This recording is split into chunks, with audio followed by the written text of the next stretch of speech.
Hello and welcome. We are live. What's going on, everybody? Hope you're all having a fantastic post-Memorial Day. So we are doing an extended stream today,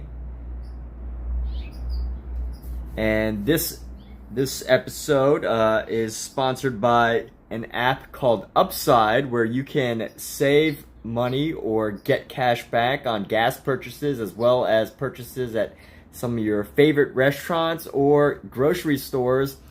Simply visit the link that's in the description below that says upside.app.link/EMMETT3332. So you can visit that link and sign up and start to get cash back on your gas purchases, as well as many other things. So I've used it for quite a while, and it's great to just be able to get cash back and to use for whatever you like. So with that said, we are going to go ahead and go into streaming here in a moment. So of course, I do have to get set up here. So let me get a little bit set up, have a couple things and settings to adjust. But as we get into it, we're going to have an extended live stream today. This is going to be an extended live stream. So this will be exciting, everybody. Very, very exciting, fun live stream. Because we're going to have some ideas discussed. I'm going to discuss some ideas around this concept of the ideas that any artist can use, any person can use to get good at anything they essentially want. And we'll get into that in a moment. I have to set up my TikTok stream though. So yes, I'm working on that right now. Let me set this up and we'll go ahead and get started on this conversation. Let some people join in. If you watch this at a later time, you might want to fast forward until you find a point where I'm actually discussing what you want to chat or what you actually want to hear. But let me update this real quick.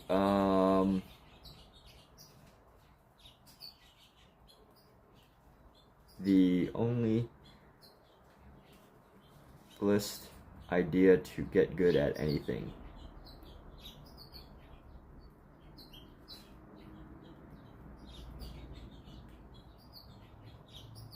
And let's see. All right, so we're going to be going live here in just a moment.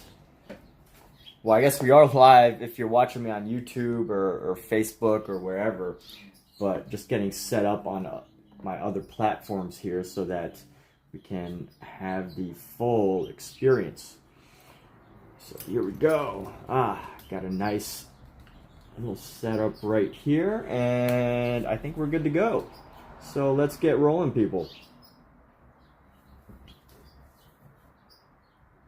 And if you're just tuning in, we're going to be continuing on the work in this book right here. As far as drawing goes, we're going to be continuing on using this and going through some of the projects in here. But, you know, of course, I do have a main theme for today. I definitely have a main theme that I want to talk about today. And it's this idea of how to really get good at just about anything you want to get good at. And I've applied this in so many ways, everything from making films to making relationships to live streaming. And as we let some more people join in here, let me go ahead and introduce what I do. So basically for this series of live streams, what I do is I'm just using this book as a guide. So this is the Ultimate Bargue Drawing Collection, and this is a book from the 1800s that taught classical drawing styles. And this book taught classical drawing styles, so I'm just going through it. But with anything that I do, I like to add my own twist to things, my own spin, my own view, perspective, interpretation of just about anything. So instead of just copying this with like a pencil or charcoal or whatever, I use oil pastels. That's just my thing. I think traditionally this was taught using pen or pencil and charcoal and things like that. So, for those of y'all tuning in on TikTok right now, I hope you caught that. I don't know if these live streams get saved on TikTok, but something I really wanted to talk about before we get started is something that's really helped me in just about everything that I've wanted to do. You know, and where I find this true, I got this exact quote from a book by a man named Grant Cardone. It's called Be Obsessed or Be Average. And, you know, don't just take my word on what I'm saying, but really consider these ideas and take them for yourself and see if they're legit. But from what I've found in anything that I've ever wanted to do, anything that I've ever gotten good at, and you know, I've had the opportunity to, you know, talk to people about this as well and get insight from people that are very good at what they do. And what I find is that the title of this book, Be Obsessed or Be Average, totally holds true in just about every area of life, from building relationships to and there's a caveat here, right? Like, don't be obsessed with the person you just met, right? But like, you know, be obsessed with this idea of you know, building good relationships or whatever. But Be Obsessed or Be Average is a very powerful book, but at the same time, I think it's the idea that comes from that book that is the most powerful concept. So I'll try to draw while I'm speaking here, but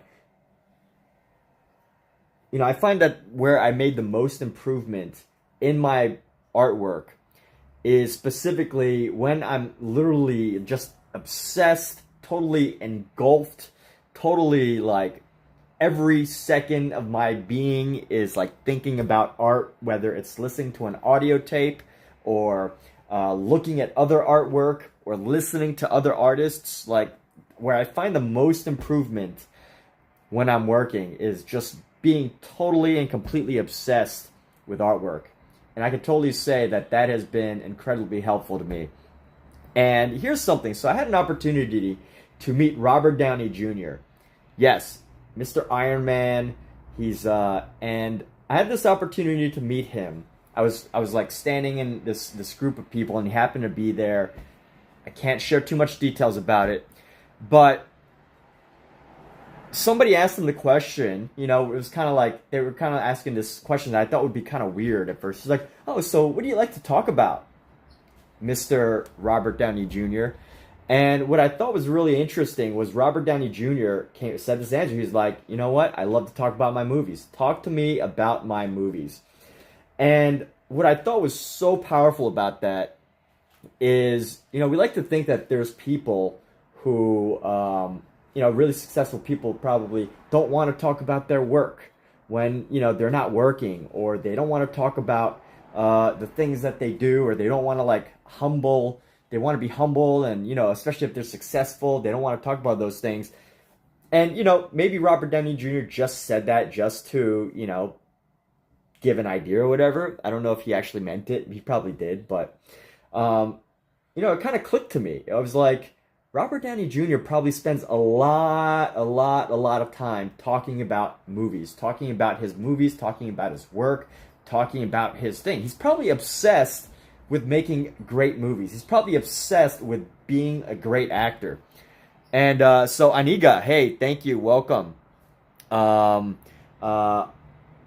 are talking to, I am talking to my TikTok group, and we're talking about this idea of being obsessed or being average. So Aniga, I was sharing a story about my experience meeting Robert Downey Jr., where we had been in a group with Robert Downey Jr. I was in this like small group, and they had an opportunity to ask him questions, and one person asked him, he's like, "Oh, you know, Robert, like, what do you like to talk about? What's your favorite topic to talk about?" And, you know, I guess they were just trying to start a conversation with Robert Downey Jr., aka Iron Man. And Robert Downey Jr. basically answered the question like, movies. Talk to me about my movies. And I just, that blew my mind, because, you know, I had this illusion that like artists, actors, famous producers, directors, whatever, that like, you know, on their regular daily basis, that they don't talk about their work, right? Yes, I have one time, and I was very fortunate. But like, I had this illusion that they don't like to talk about their work when they're not working, right? Which is totally bogus based on what I've started to learn recently. But I think it holds true. I came to this realization that, you know what, he's probably obsessed with making movies. That's why he's so damn good. He's probably obsessed with great storytelling, filmmaking, like other great actors and stories and all that. And, it was at that moment that I kind of like came to this realization, like, if you want to get good at anything, there's this book called Be Obsessed or Be Average. If you want to get good at anything, the answer's in that. So that really stood out to me, that interaction I had. And you know what? While Robert Downey Jr. is just one actor that I've had the opportunity to meet who's really successful, probably, one of the top in the world, one of the top names in the world, something tells me that other actors, artists, great artists and actors are probably pretty similar in a sense that, they become very good at what they do, not just because they're good at what they do, but how do they get good at what they do? It's because they live and breathe their craft, their artwork.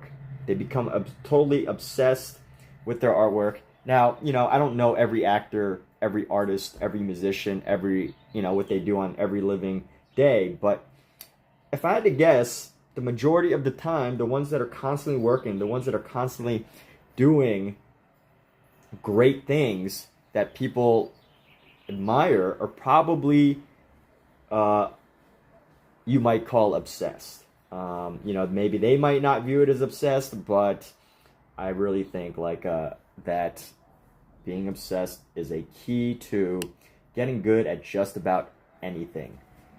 So that's the spiel for today.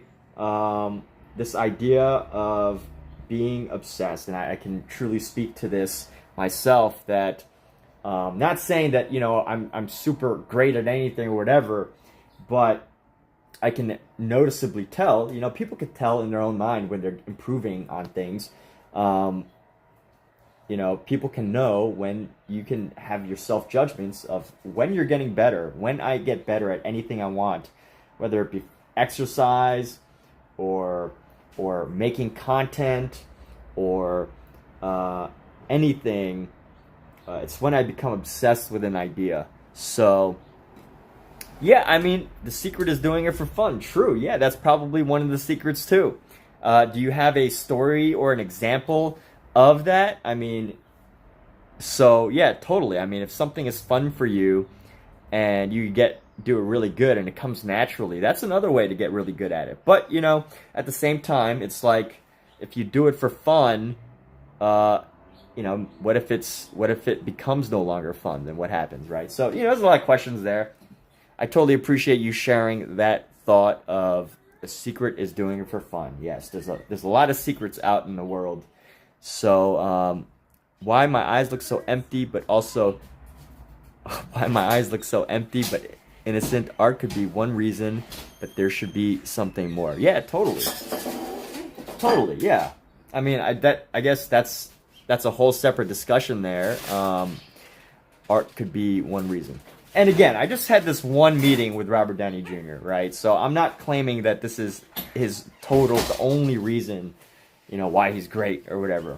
But it just really stood out to me, this interaction. I'm sure he has a lot of fun being an actor. How can you not have fun at being a very successful, well-known superhero?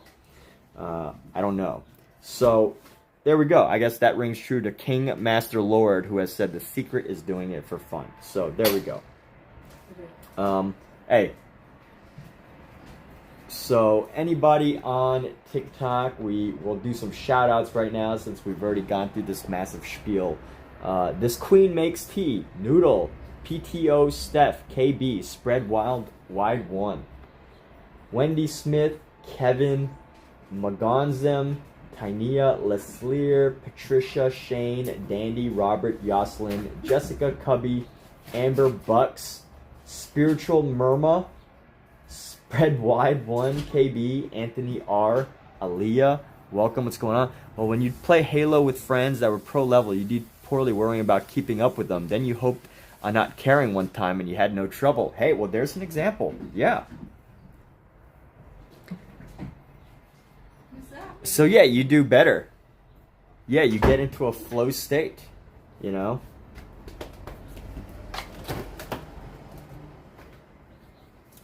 But here's the other question, right? Did you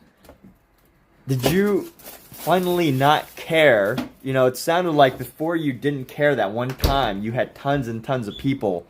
You had tons and tons of practice. You kept doing poorly. You're probably, maybe arguably obsessed with the game until finally you just like, forget it. I'm just going to play and have fun. And then all of that practice of doing poorly one time just finally led up to that one good game. I mean, you could also say having fun is a result of, you know, when you become obsessed with something and then you finally just get good at it.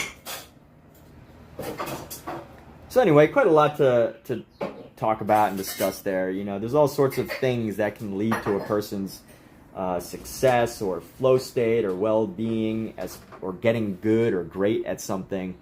But yeah, for sure. Having fun is definitely one explanation of the flow state. Definitely. Flow State. Really good book. What's his name? Dr. something Cheka Mixlowski or something. He has a great book called Flow. Read it. Wonderful material. And I find it as a great book. So, yeah. Great ideas right there.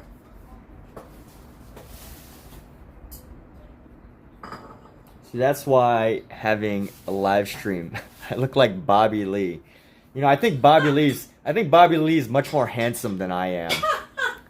He has a charisma that is unmatched by any other Asian man, Chinese man.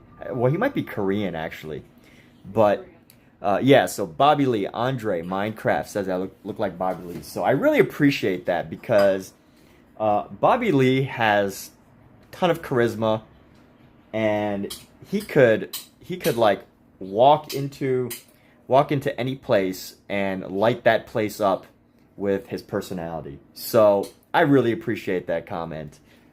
I would rather be said that I look like Bobby Lee than Brad Pitt. Just saying.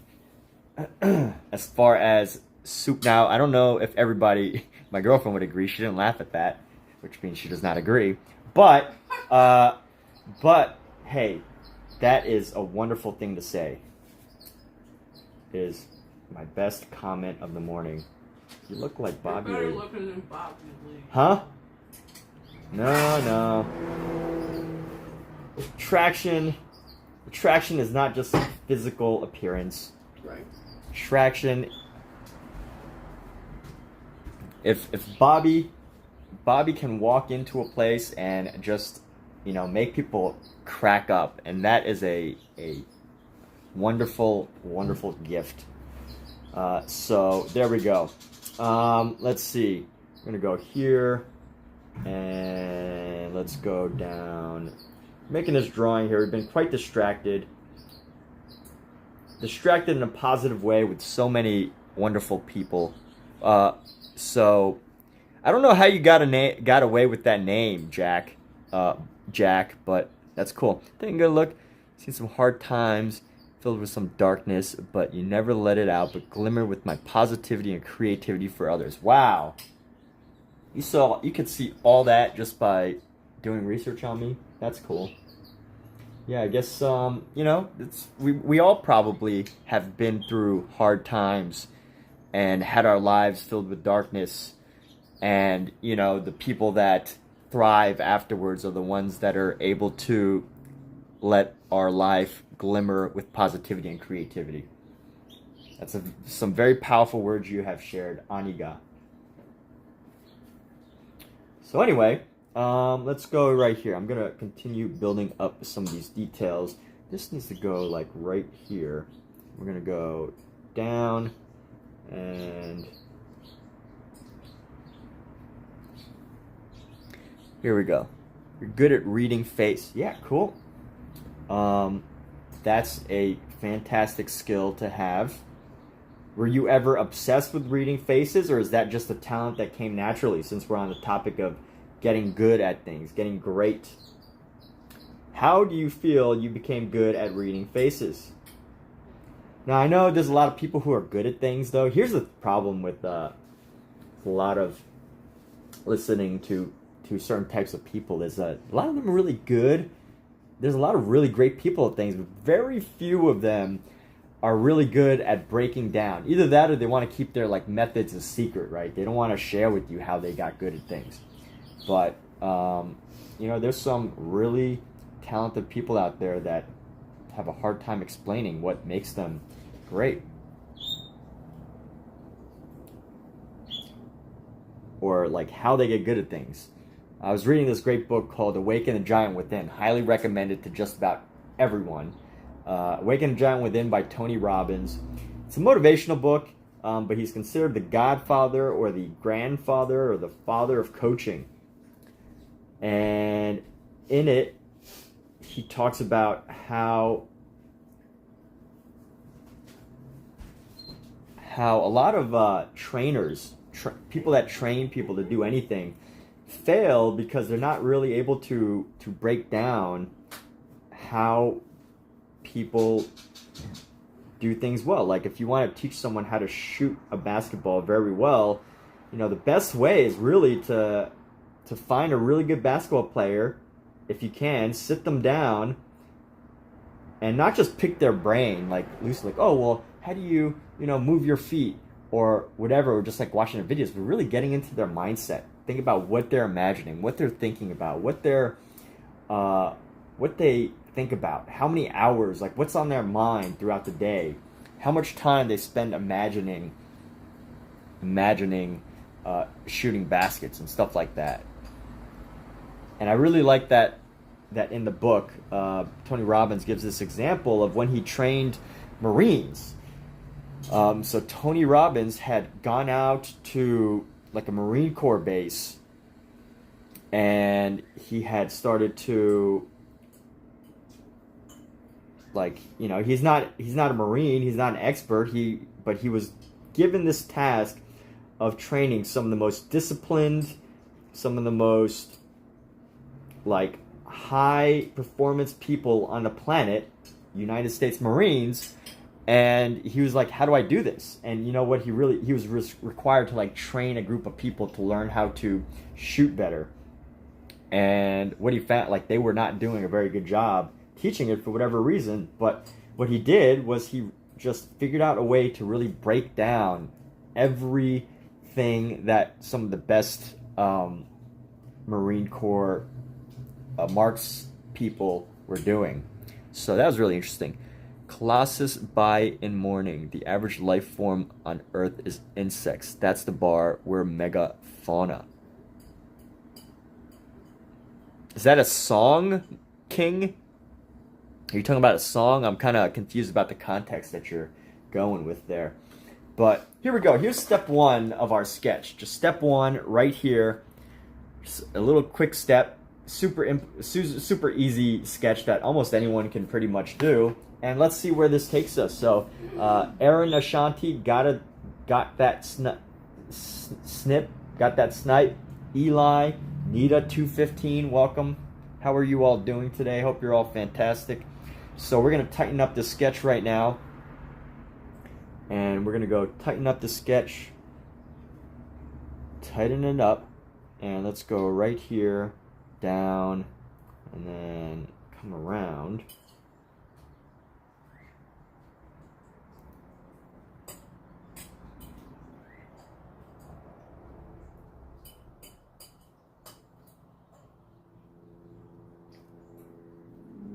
Excuse me. Ooh, that was quite the sound out of my mouth. So here we go. Gonna tighten up this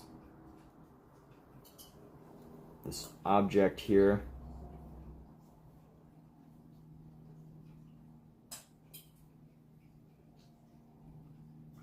And we'll share some updates along the way. song is content. Let's see.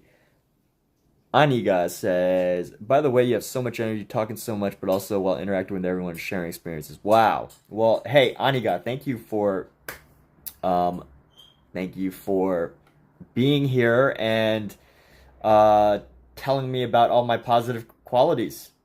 I guess the world needs more of that, right? Like, wouldn't it be nice if someone just like live streamed and all they did was have people join their live stream and then they just kind of like told them their positive qualities? That'd be kind of cool, right? That would be an interesting live stream. Now, if only people felt more comfortable getting onto camera and be the Colossus. We're actually giant organisms. Yeah, I agree. We are definitely giant organisms. We are absolutely massive organisms. Like, yeah. And not just physically, but mentally too. My goodness, the things that humans create. I mean, I know a lot of people admire ants for what they create, but honestly, like, ants cannot touch humans on what we have accomplished. I know some animal lover out there will say, well, ants are way more great than humans, but I would disagree there. I think humans are I mean, you know, there's some people that don't like humans, but I love humans, by the way. For the record, everybody, I love humanity. I love human existence, most of it, not the bad parts, of course, but yeah. So being a human is a wonderful, wonderful thing. Now, anyway, let's see what we're working with here. I'm gonna extend this finger out a bit, and let's see. We're gonna bring this finger down. And here we go. So we got one of these this piece that comes right by.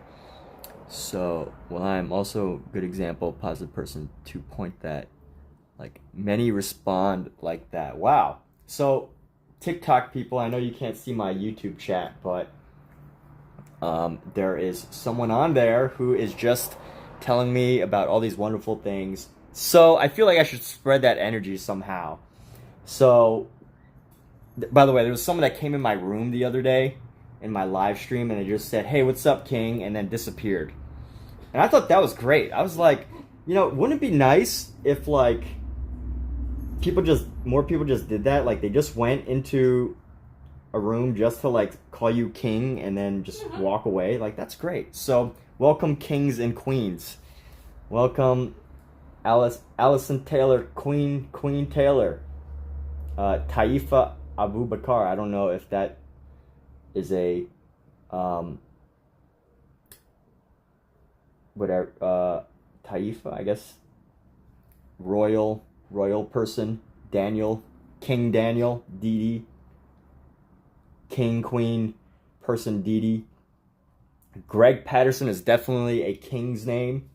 The name of a lord who has given charitable contributions to many a positive cause. King Josh has joined us on TikTok. Queen Mary Vaughn, the queen has arrived. And yeah, that was great. So anyway, let's go ahead. So I've gotten a little distracted, but let's go ahead and keep tightening up this drawing here. So a couple of details that I really need to establish better. So we're gonna go right here. Let's see even how this was done. So this is gonna come up a bit and then come down.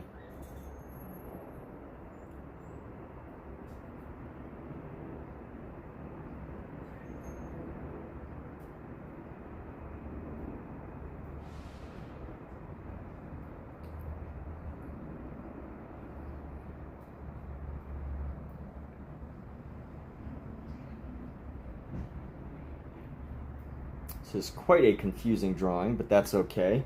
So we're gonna go like this, and then we're gonna go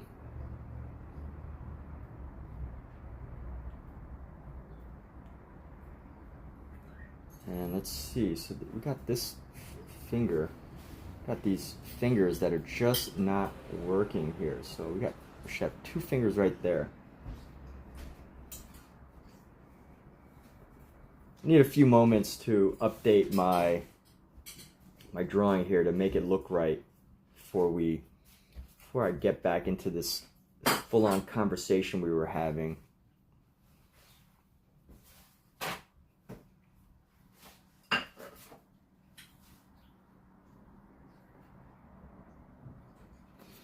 So, chocolate stuff too. Roxanne, quiche.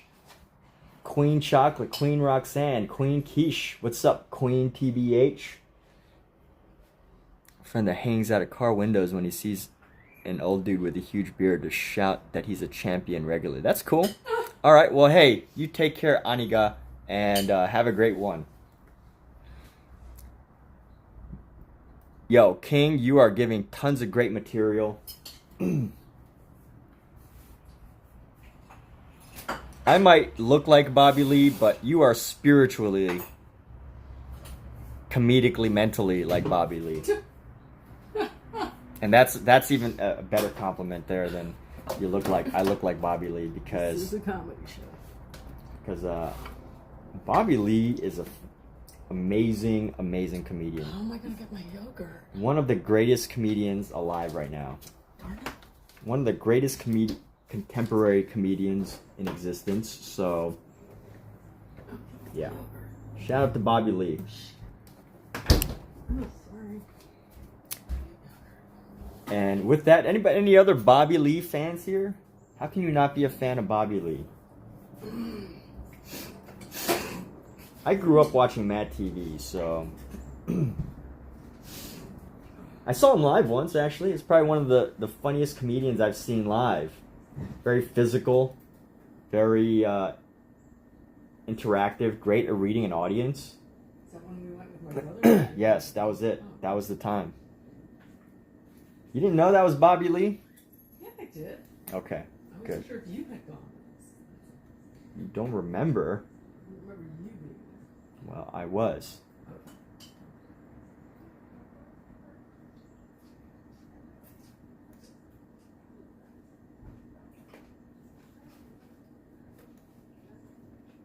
All right, so here we go. Phase 2 of this drawing.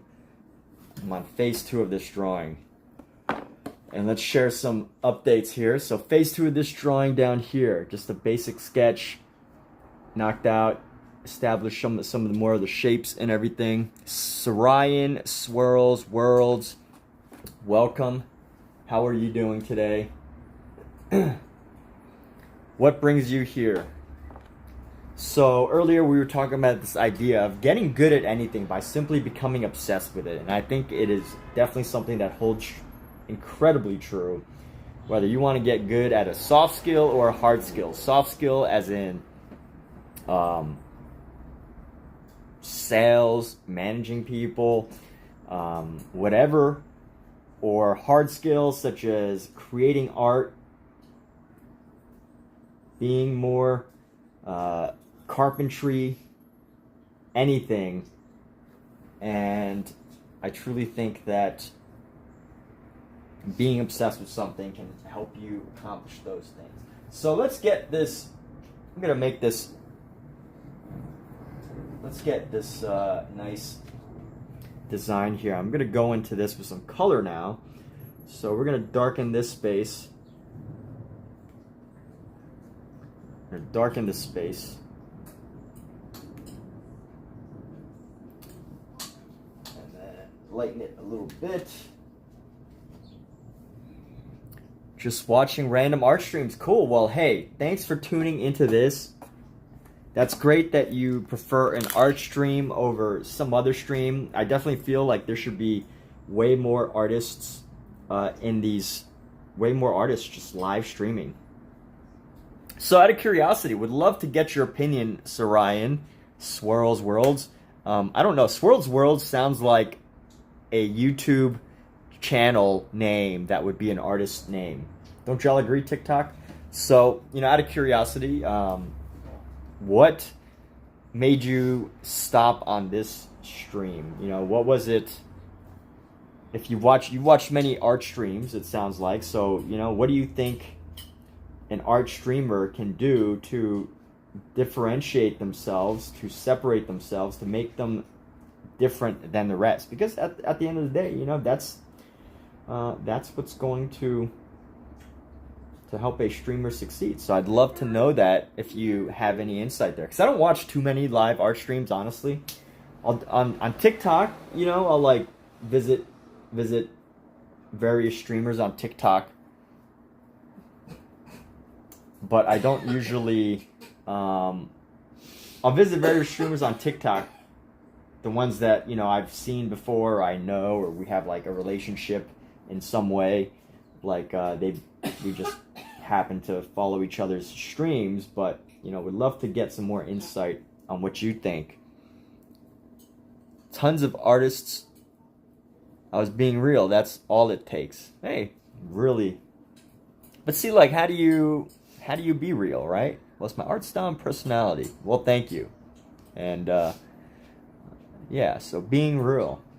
I guess a question now would be like, what's it mean to be real? You know, some people, like, I feel like that's a hard question to answer, I guess, you know? Or I guess, like, maybe some people are trying too hard, I guess. By the way, right now I'm just diving into discussion. I don't really expect an answer to one of the life's toughest questions is how do you be real? I don't expect that answer, but just for discussion's sake, what does that mean? So we got Paulie Garcia, Johnny Ridden 2, King Johnny is in the room, Kyle, Candace Kopiak, Boo, Angela Huagan, Michael Amescua. What's going on? You're becoming more chill just by watching me. Cool, alright. I guess it's that Californian in me that's just making people chill.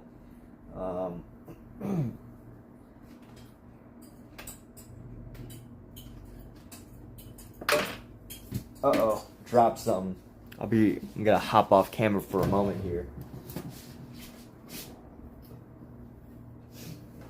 Alright. So right now we're drawing a hand that is holding. This hand is holding some sort of I believe it's a stone. I don't think it's a knife. I think it's more like a stone, but like a sharp stone.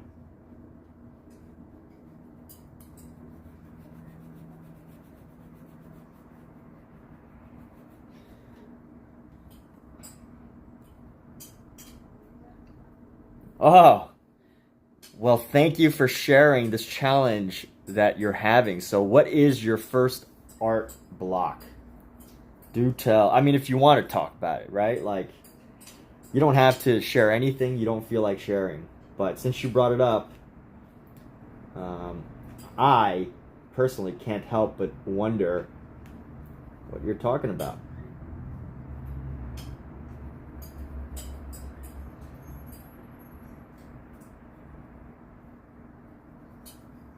What is your art block?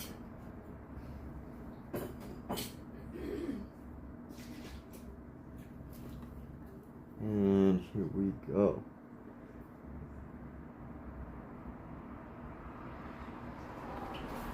All right, and Angela Huaglin, Loretta J. Well, Naisha Tiara, welcome. So you just feel like you're not learning anything or getting better, just bad doodles. Okay, so I mean, like, first question there, right? Like, oh no, it's these are oil pastels. So yeah, I guess you can call them crayons, whatever. Like, I call these crayons for adults, basically. So these are actually oil pastels. Let's see if I can flip this without losing the whole box. So these are oil pastels. This is Paul Rubens' brand. I have a couple other brands, but some Sennelier. This is my case of Sennelier oil pastels. I don't use these too often because these are metallic colors, and I just have no use for them often, but I use them once in a while. But put on affections that exaggerate personality traits.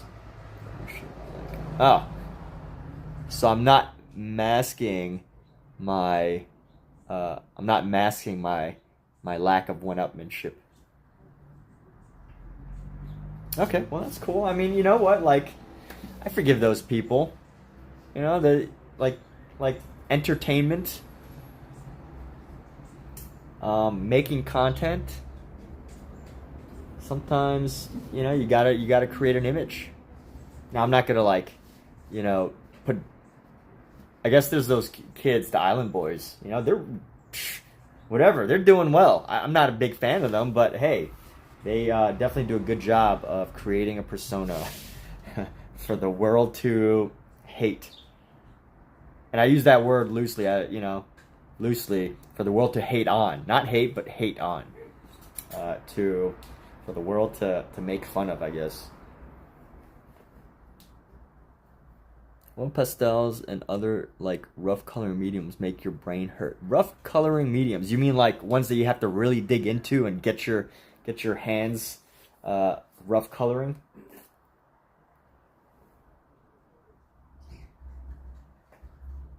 Oh, cool. Well, thanks, King. Appreciate you. Yeah, I guess that is definitely something I strive to do here. So right now, I'm trying to think through the colors of this arm, and right now I'm thinking I'm gonna start with some darker colors to establish the shadow spaces. And let's see, we've got this blue, yellow, green, blue, purple. So I want to do shades of blue with purple, a purple hand. So let's just use the two objects that are right next to each other on the color wheel, and that's what we're going to do for these colors here. So let's start with a dark, deep purple. Where's my dark purple? I don't really have a deep purple.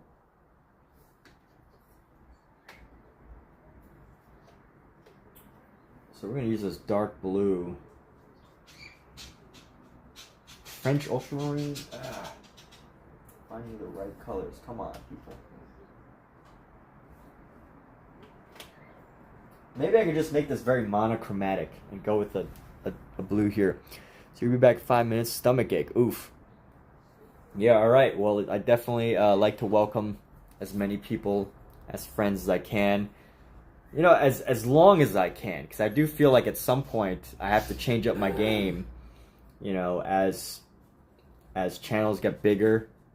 As, you know, things, your channel transforms and changes. I think every artist has to deal with growing pains. And I haven't really reached that point yet, but I still feel sometimes like, you know, when I get a huge number of people at once, I'm like, oh, how can I, you know, keep in contact with everybody while sticking to this original plan of, you know, doing live artwork. So definitely a variety of challenges to consider there. But yeah, definitely something to think about and manage as far as, you know, personal growing and that is all concerned. So anyway, you are live, by the way, Kat. Just letting you know, just a reminder. We are live, and anything you say will be heard and seen. So there you go. Kat, do you know that everything you're saying will be heard? Yeah, I know. Yeah, okay. All right, cool. Just making sure. Huh? What difference does it make? I don't know. It's We're not. just talking about hair extension. Okay, I'm just letting you know, though. Okay. Okay? Just reminding you. Sometimes you forget. And I'm on speaker. I'm not broadcasting you. I'm broadcasting, and you're here. No. It's just warning me that he's on TikTok. And YouTube. Yeah, they're hearing both of us. No, I mean TikTok hear me? I Yeah. don't know. I took you off speaker, but it's just I can hear it, but I'm on speaker. Okay. Just reminding you. He's always broadcasting, so whatever I say in my house is always getting out there to the public. It's like I live in a reality show. Okay. Well, I can't help it. I know, well, that's how it is here. All right. So anyway, continuing on, a lot of yes. So the background voice is right. That's my girlfriend. She got a call from a friend, and they're talking about stuff. So you're getting your you in my broadcast. You're getting your you in my broadcast. Oh. I'm getting my me. I don't really know what that means, but it sounds good. It sounds like philosophically helpful. So my multi-streaming, yes, I am multi-streaming. But the only people that I'm actually having a conversation with though are on TikTok and my YouTube. Catalina, welcome. Catalina, are you the Catalina that we've connected on Instagram as well? Or are you a different Catalina? All right, thank you. Yes, the good old. This is one of my favorite pieces. I really appreciate you sharing your thoughts around it. It was almost accidental too, because I had started off with just wanting to paint like a fun little still life, like just a nice little still life with this figure. And then I started to put some more stuff around it, and I started to build the colors into it. And then I was like, oh, these colors are very Dali-esque. These very Dali-esque colors here. So, I got into that and started playing with these colors to do these like muted yellows and blues of Salvador Dali's paintings. And I was very happy with the outcome. Yeah. I know some artists are really good at planning every single little detail, but many of my art pieces, they're not totally planned. I didn't plan this window. I didn't plan, the exact colors, but sometimes they just appear, and I like that spontaneity in my work. So.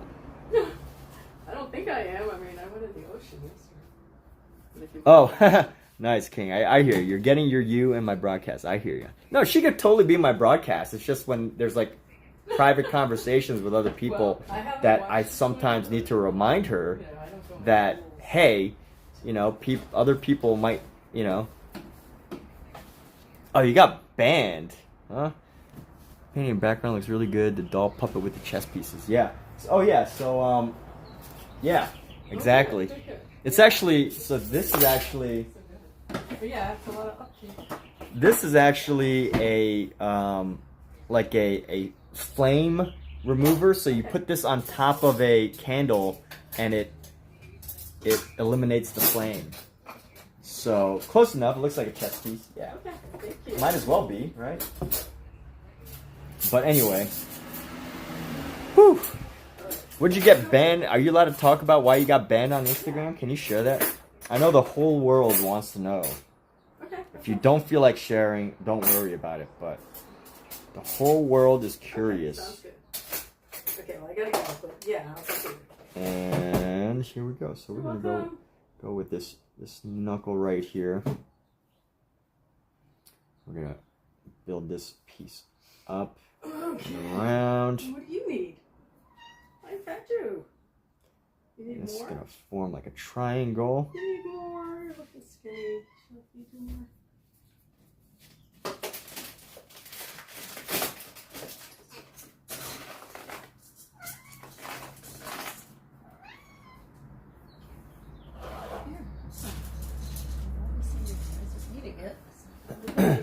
And there we go, getting some shadows. So we got Queen Layla in the room. Hashtag summer. Manny, King Manny, what's up, King? Naomi, Destiny, what's up, Queen Destiny? Queen Lucy. So many people jumping in. You don't plan your art either. Almost all your best drawings are just random luck. That's cool. So yeah, that's funny that you call them random luck. Now I personally wouldn't call my work luck, but I will say some effects that I get are spontaneous. I think that's a good word. Hey.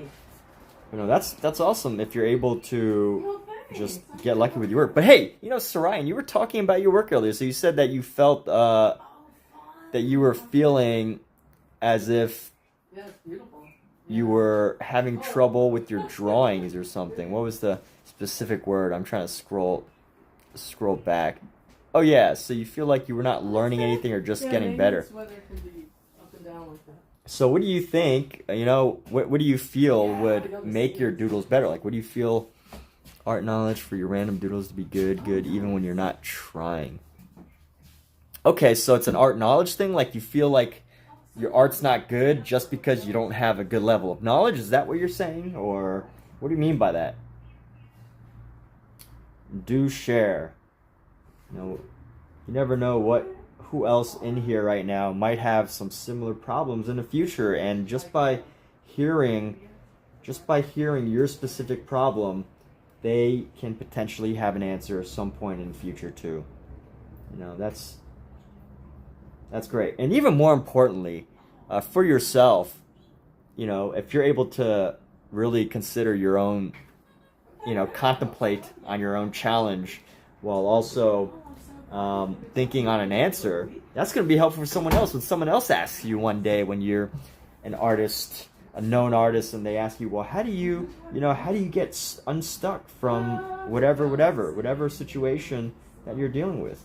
And It starts off really cold, like in the 50s. And there you go. So They call it May Gray. it's good that you're able So to. that's, It's good to have these conversations, I think. every day in May. I feel it's great to have these conversations. June stays the same. It's called June gloom. So, you know, that's not fun. But then it clears up in the afternoon.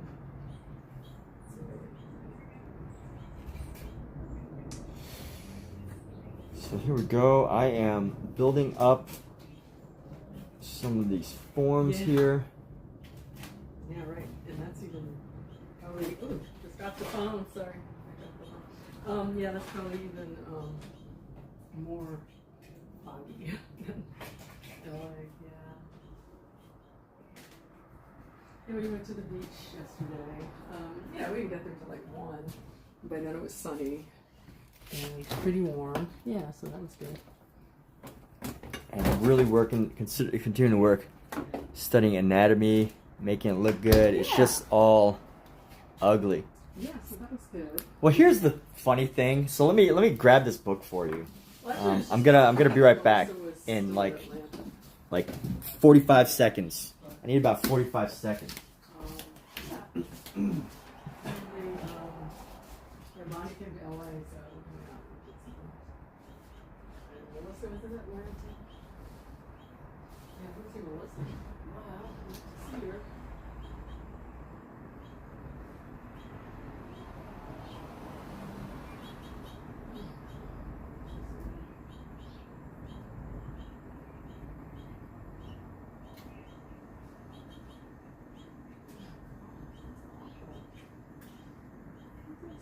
For you, because, you know, having that happen is, yeah, right, I know, I remember, I can't believe that she's, I don't know, she has, I don't know, does she think that it's your fault somehow, or do you even know what she thinks?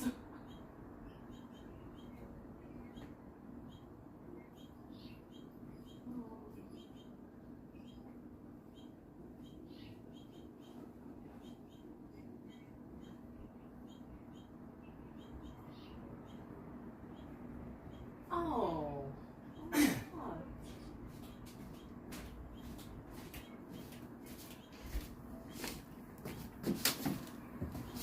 So I'm gonna share a couple thoughts about why so I got these other books about drawing anatomy. So here's one, Constructive Anatomy. A nice little quiet moment.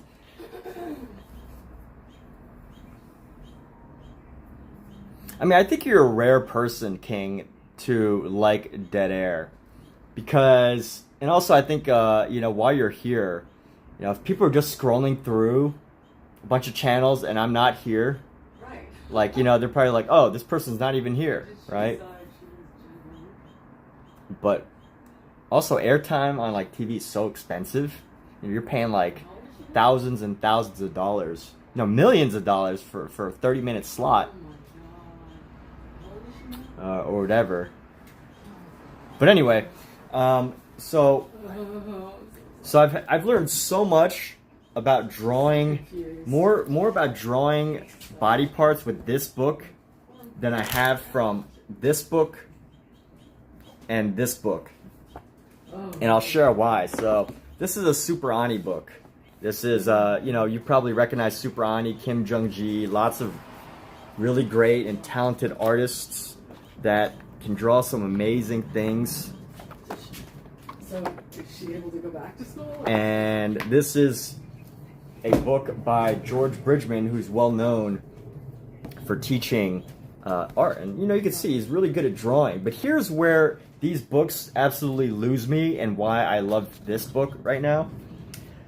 And this is because this book has no words. This book is like, hey, you know, just get started. Just like start drawing these like simple lines. Start with this little simple block out, this sketch that anybody can do. Trace it if you have to. And then, you know, build it up with this one and then just add in all the shading. And that's how you learn. That's how you're learning through this book. But what happens with these other books, like this one, I mean, you can learn to draw really nice and you can learn all the anatomy, but here, listen to this. You're going to fall asleep. You're going to fall asleep listening to this. I'll have to wake you up, but just the relations of these masses and planes is to the molding of a head what architecture is to a house. The vary in proportion with each individual and must carefully compared with a mental standard. The profile of the masses of the head are the same, the cranium, the skeleton of the face, and the jaw. The front border of the temple is seen to be a long curve almost parallel to the curve of the cranium. What? Like, what is it? What is this? What is this saying? You know, this is way too complicated for a book for artists. This is like an actual someone who's training for a doctor is like, that's not what we're doing as artists, you know? So, first of all, like, you know, you can learn how to draw. Maybe if you spend time copying these and like totally ignoring the words. But these words, I don't know how these words came about, but they're just so darn confusing. Yeah, exactly, like an old alchemy book. Now, I will say, there is something, like, this is ridiculous, and this whole entire book is filled with that type of language, but I will say the art is very nice. And, you know, there's this book, Super Ani. I mean, who doesn't know Super Ani? This is also filled with text, and, you know, it covers the entire spectrum of, like, human anatomy in a fun way, but still, just, it's literally a textbook. It is literally a textbook. It's a fun textbook, but it's a textbook nonetheless. And, you know, you can still get lost studying this book and spend so much time learning anatomy but not drawing, which is why I'm going to go put these books back in my living room or in my bedroom.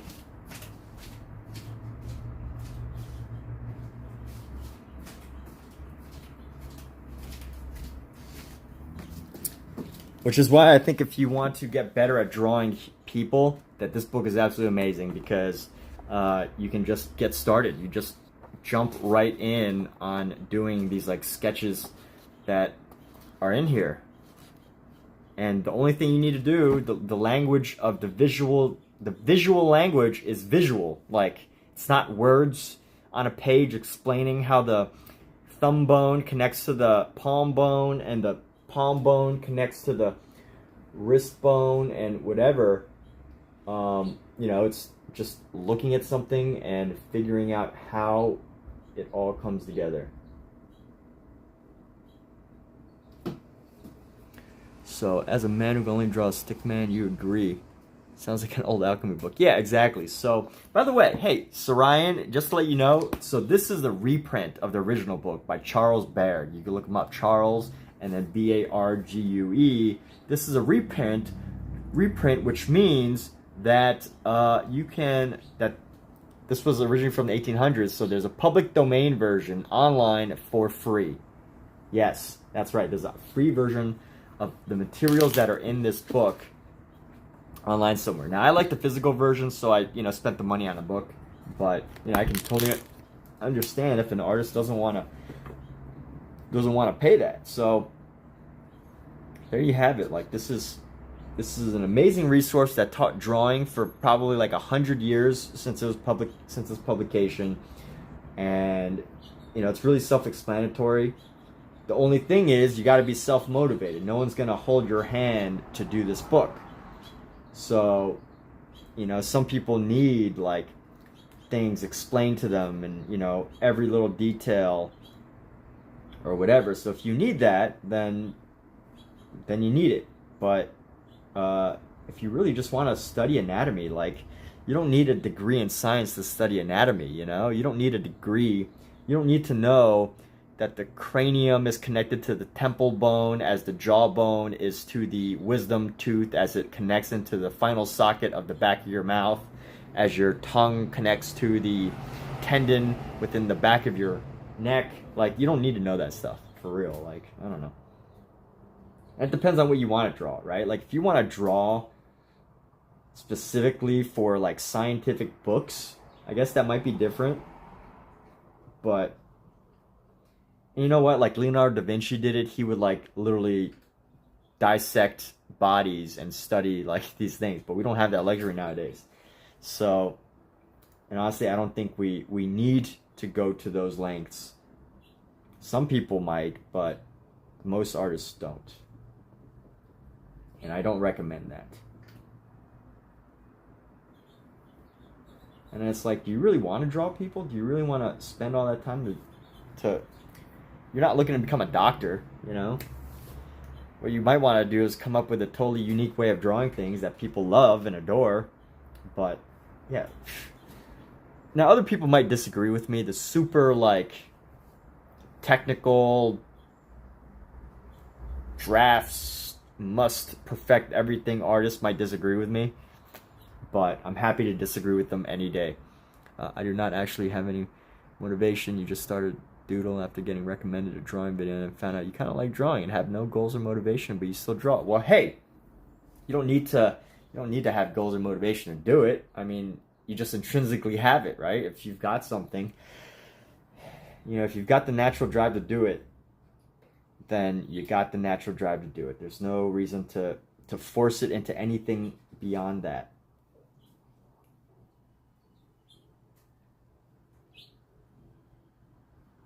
Like, hobby, you don't need to turn something into a hobby into a professional activity if you don't want to. It's unnecessary.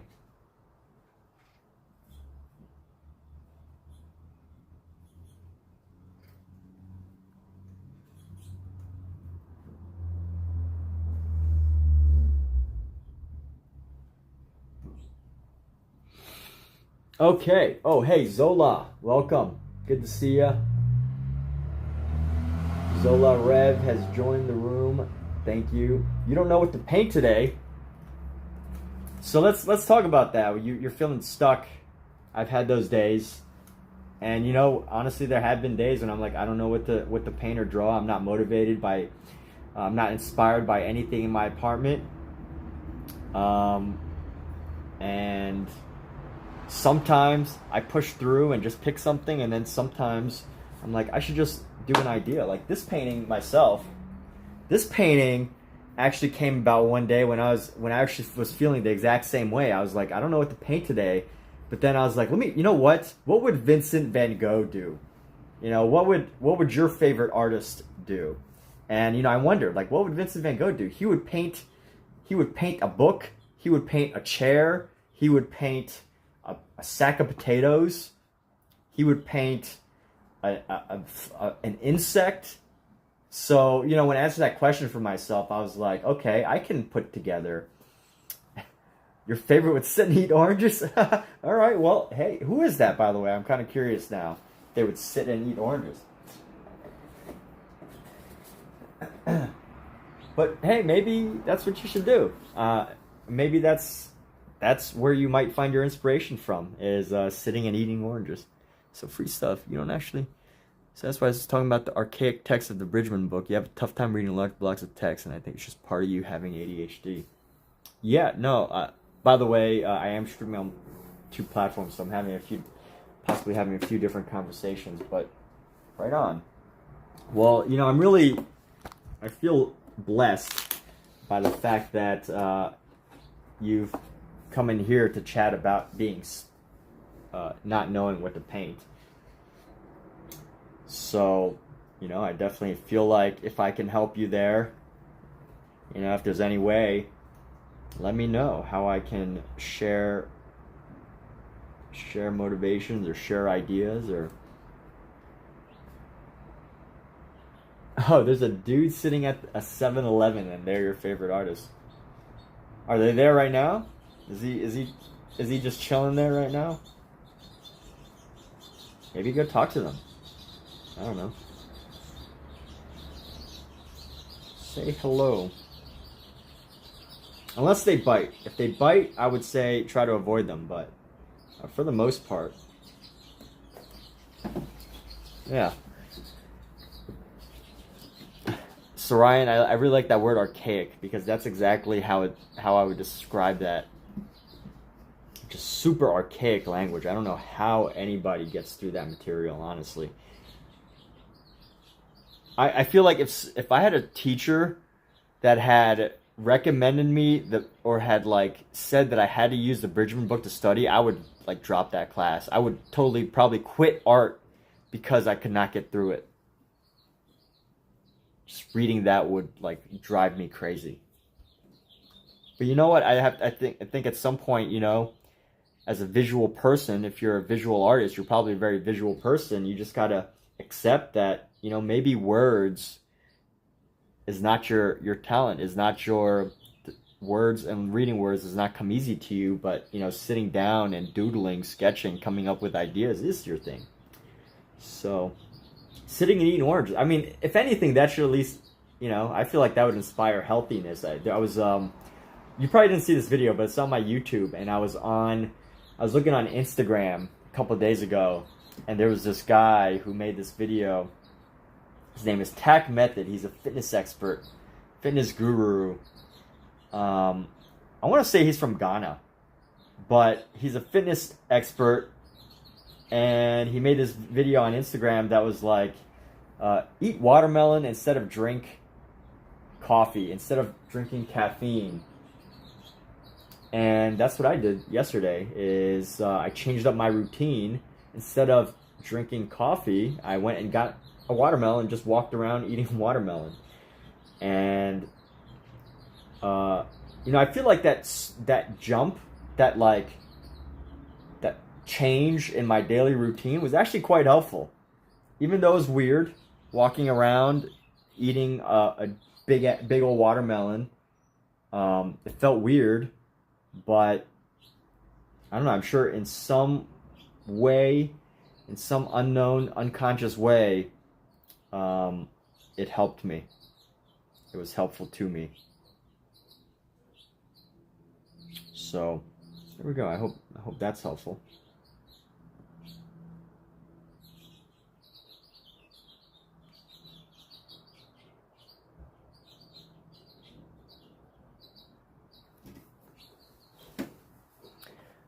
I have a degree in English literature, read an archaic old English script of an anatomy textbook. Yeah, that is not for me.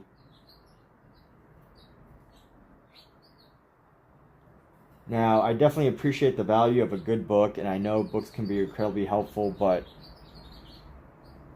when it comes to learning visual stuff, I totally prefer to just dive right in, just start drawing, painting, whatever, buy the supplies, get the materials, And that's it. I'm ready. Let's do this. Let's make it happen. That's my personal way of doing things, my philosophy, my way of learning art.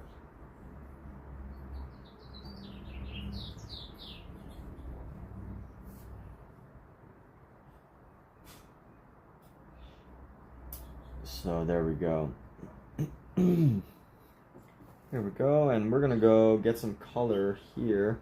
I'm gonna use a different shade of blue. Let me just share a little update. I haven't updated anybody in a little while, but working on establishing the lighter shadows on this hand, and right now I'm gonna go into tightening this up with a light color to go into this white space. So melons. You don't like watermelon taste, but the seeds, you hate eating anything with seeds in it.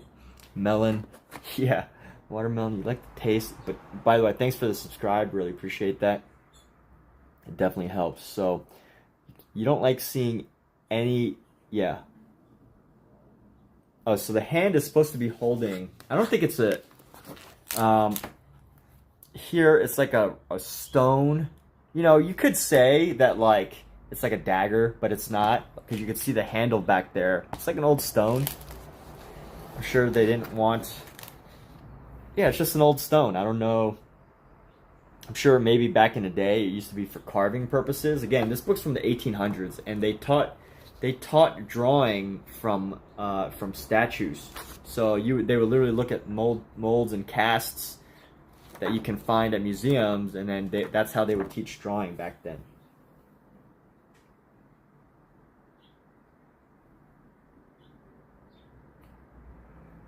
All right, let's find a good light blue, and we're gonna. Let's find a blue. Find a blue. We're gonna use this blue right here.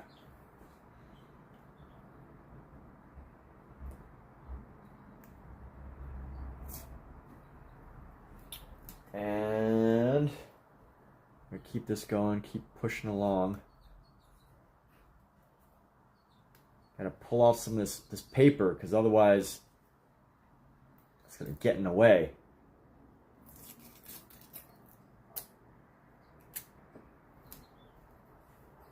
So we've decided here I'm gonna use a cobalt blue for the lighter blue of this.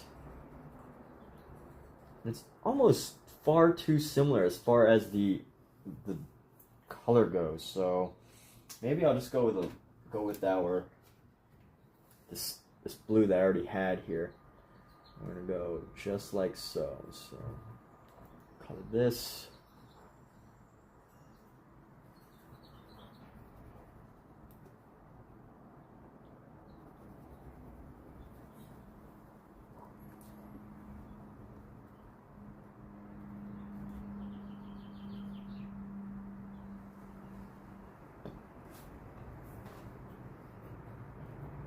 And is art a hobby for me or a full-time job? Right now, art is a part-time job.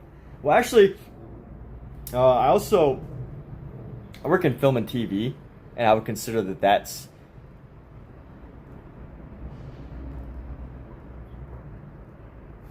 so yeah, I work in film and TV, so I consider that an art job too. So yes, I do art part-time in many different ways.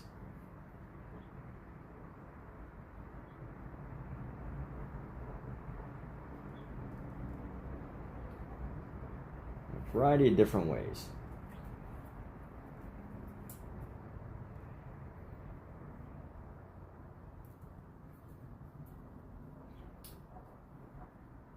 Alright, so we need a nice outline for this thing.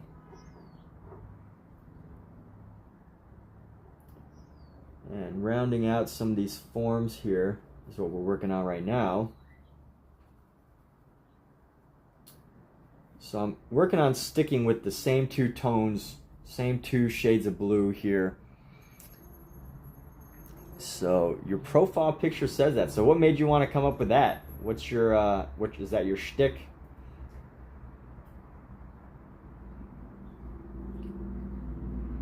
It's a funny thing to say.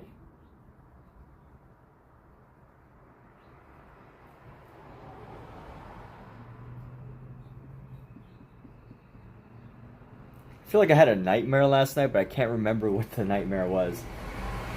But it was pretty memorable. It was a very memorable nightmare.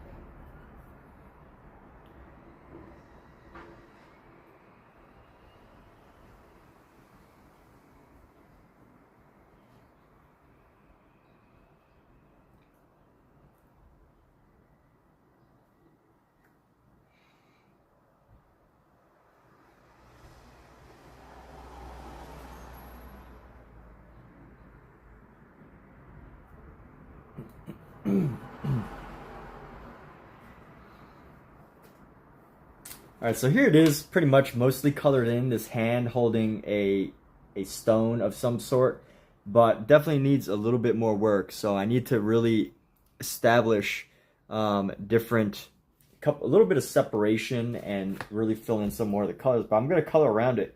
So let's see, we got blue, red, orange, orange, so we're going to just do the good old complementary color trick.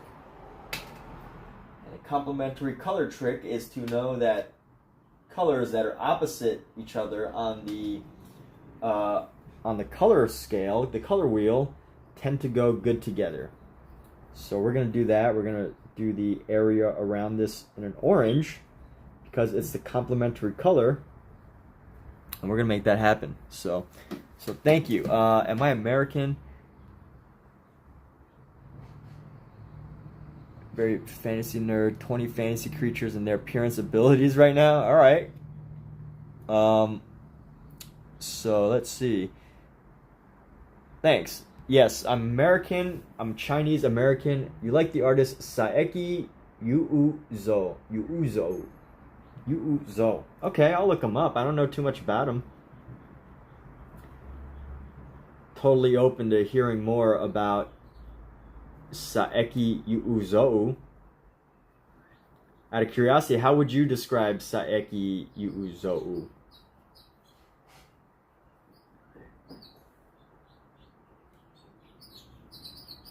I like to hear how people describe different artists before I look at their material, because it's kind of it's like a fun little game to see if I'm able to imagine what an artist is simply by someone else's explanation, even if it's only a little brief explanation. So currently your favorite artist, Scott Christian Saba. I feel like I've heard of Scott Christian and Blue Biscuits. It's quite a lot there. I wish I had, so I since I multi-stream now, I don't have the use of both my phones anymore. What is this wild thing that I have here? Okay, I gotta fix that. But so I can't pull out my phone and just look stuff up until I figure out a better way to do this. But for now, I am definitely dependent on explanations from people. But I like it this way because I feel like we have lost the art of trying to figure things out together. Everything's so answerable on YouTube or Google or search engines. I can ask Alexa anything and get an answer that, we just kind of stop discussing things. So Saeki Yuuzo, Japanese French artist. Saeki, so I'm gonna write these down. Saeki. I do realize Sola that you've told me about some great stuff, and I forget to write them down, so I message you later to try to figure it out. But let's see, Saeki Yuuzo and Kara Walker. I feel like I've probably heard of Kara Walker, so I'm writing these down this time. Blue Biscuits. And then we got Scott Christian. Christian.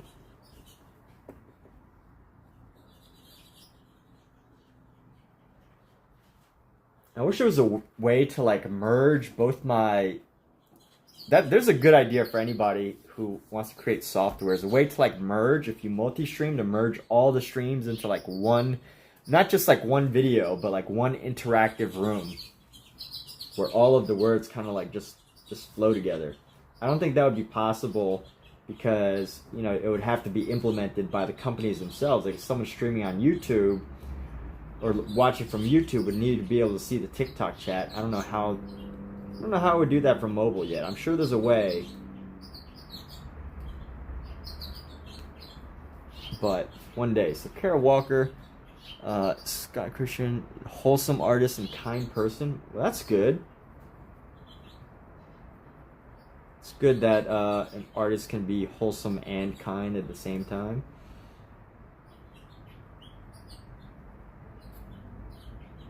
I think wholesome and kind is very easy to, it's very marketable.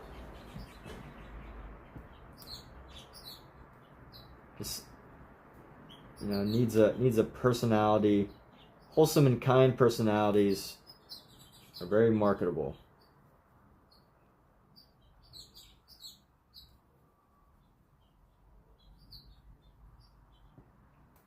So we're definitely going for an extended stream today.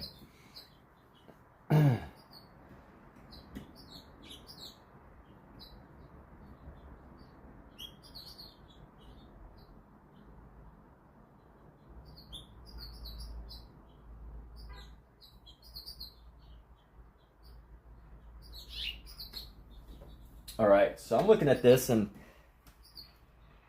I've seen some issues, so I'm really just trying to decide how I'm going to tackle these issues here. Yellow-orange. I like this color. I like the color yellow-orange a lot. I'll share a little update here in a moment. Just gotta peel off this section here.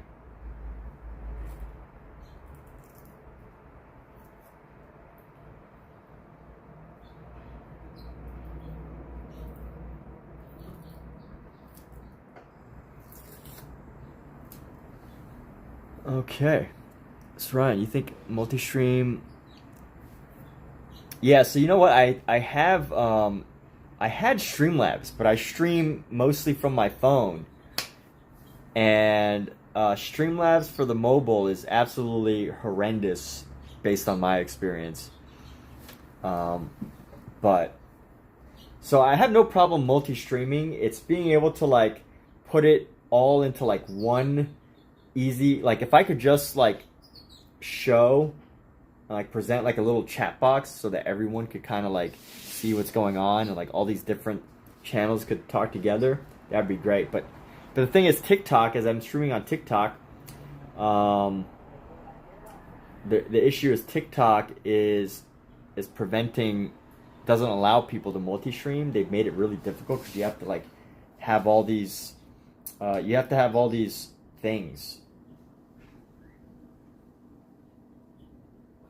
You have to have all these like settings or something like that.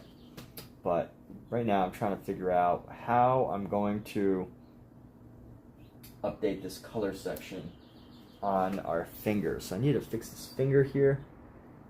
Let's go deep into it. I'm going to do this finger. And then we're going to add a little bit of this cobalt blue. So Suhani. What's up, Queen Suha'ani? We got Queen Suha'ani, Queen Zola Rev in the room. I've decided that I'm gonna try to spend some time to call people Queen and King, because somebody one day had just visited one of my rooms, just said, "What's up, King?" and just bailed out of the room, and I was like, "Oh, well, that's very nice. Like, what a great thing to do." Is just jump into people's rooms, call them a king or queen, and then bounce out. No question. Like, you know, they didn't even like ask for anything. That's just all they did. I find that very interesting. So I would like to continue that trend. I really like that trend. I would like to continue that trend with my live streams. I'm just calling people king and queen.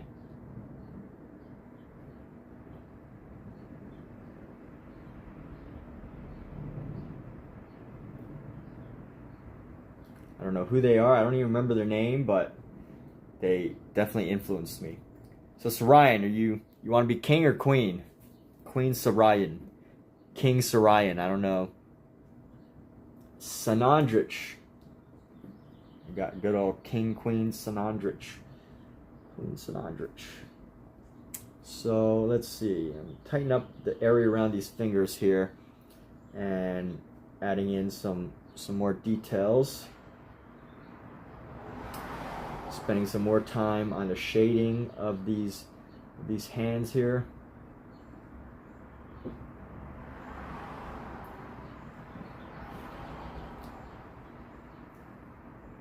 Let's add a bit more shadow into this part of the hand right here. All right, so King, Prince Sarayan, King Sarayan is here.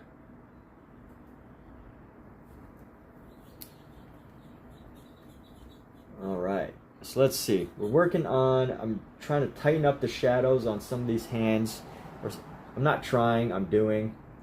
My acting teacher always says, there is no try, there's no almost, no kinda. Don't use those words. It's always stuck with me. Every time I use those words, I kind of cringe at myself.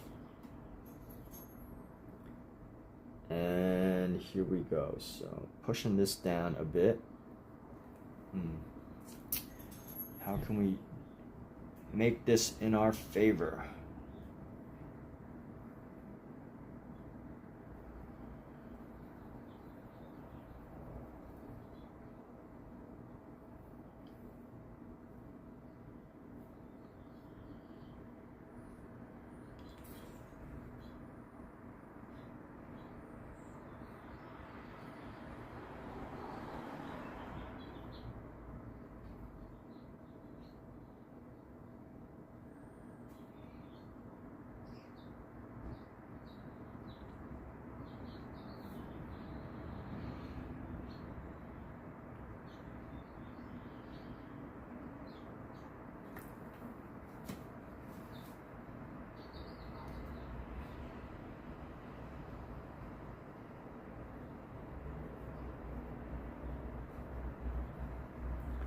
Okay, Srayan is a name of Bengali origin. It means the most blessed in Bangla and is also your real life name. Cool, awesome. Thank you for letting me know about that. So, here we go, working on this wrist. And it's holding something. And I do feel like we've gotten some progress along the way. Yeah, so we've definitely gotten some progress. We're keeping it single, very monochrome, like mostly a single color here. And let's see, let's find some areas for improvement. I can usually use this orange to kind of carve away around the edges, but I still need I can use to carve around these edges.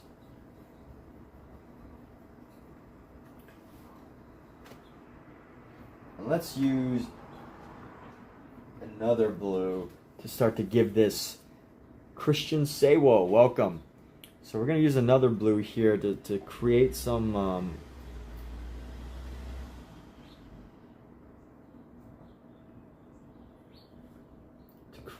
edges. There are definitely some hard edges along this piece. And by hard edges, I mean like actually like hard lines, outlines that are separating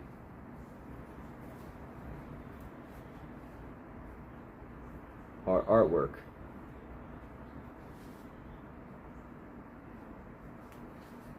So that's what I gotta do, is I gotta put in these these hard edges.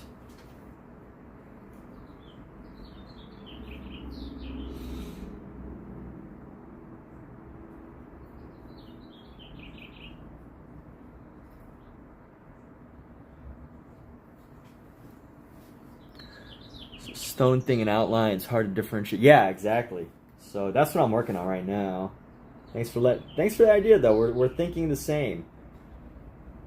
The only problem with the outlines though is definitely one thing, although I don't like to like necessarily follow rules all the time.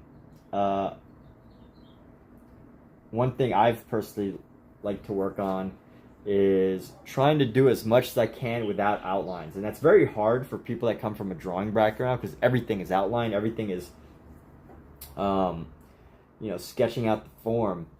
But, you know, if you really look at great paintings, great artwork, they rarely, I mean, there's a lot of artists that use outlines, like anything post-impressionist, like after impressionist. Vincent van Gogh used outlines, successful Japanese artists use outlines. So, you know, I'm not like against outlines, but I do want to have it as a skill to know how to do work without outlines, to make things that are so well defined that it's not the outline that gives it the form, but rather the way that I was able to expertly manipulate the forms and shapes.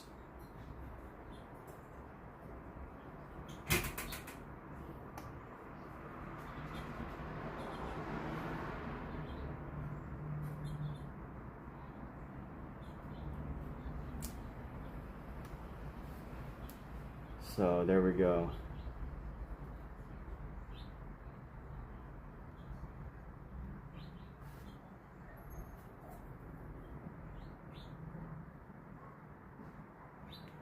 And we are going to go like this.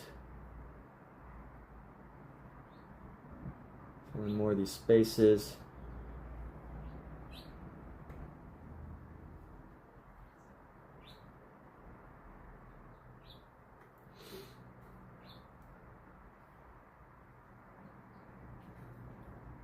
I think the current goal is to get rid of some of this white space.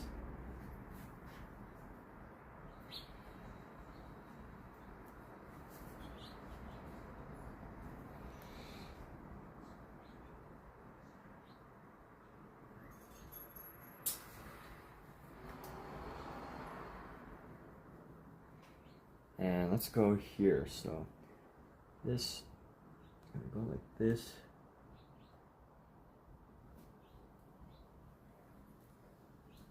There we go. Tighten that up.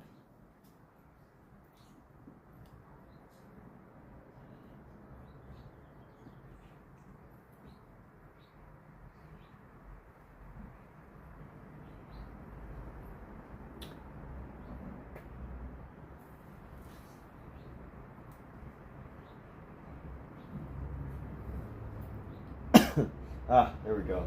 Something else I gotta do. There's too much, not enough shadow right here in this wrist area.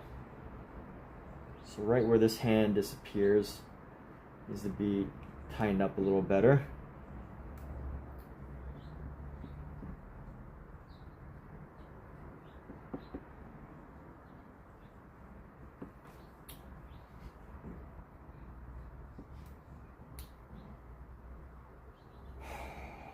Okay, we're getting somewhere, everybody. It's taking a little while. Queen Lucy Ladybug has joined the room. In real life, our shadows are our outlines. Yeah, totally. Our shadows, the color change from one body shape to another. Everything is an outline. But it's so hard to capture some of those really subtle differences that create that separation. But anyway, we're going with a nice rugged, we're doing the nice rugged look here with our oil pastels, and we're doing the rugged design. So how do I want to touch this up? I want to finalize this with some a different color.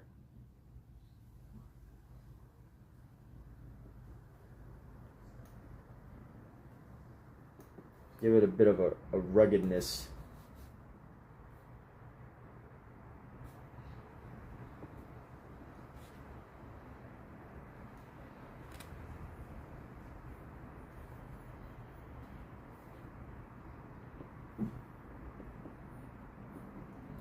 How do we continue pushing this a bit further?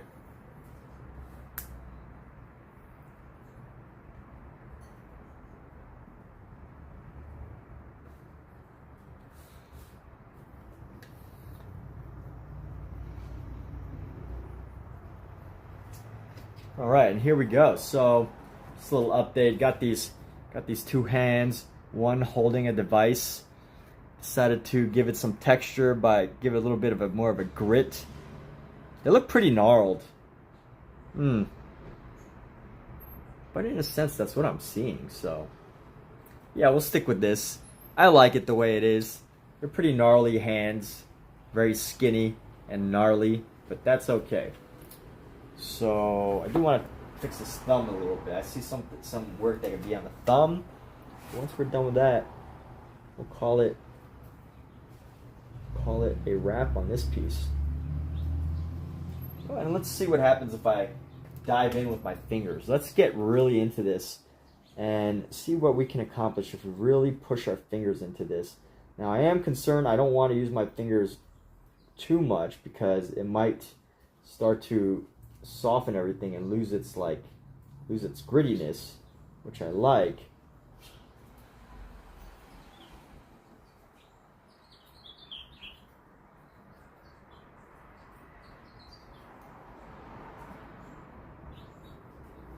But I also want to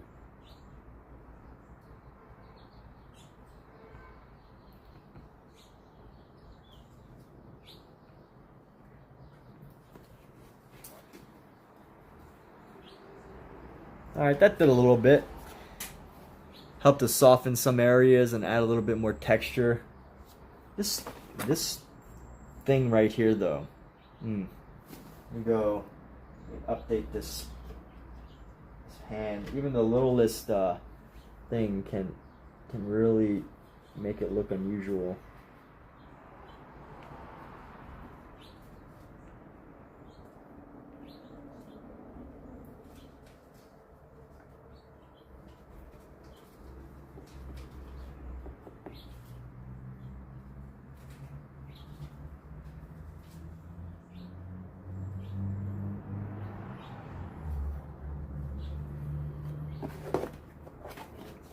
And let's see, so this really helps me when I get to look at, what is up with that? When I get to look at the stuff that I make in a camera, because then I can really start to see what some of my major mistakes are.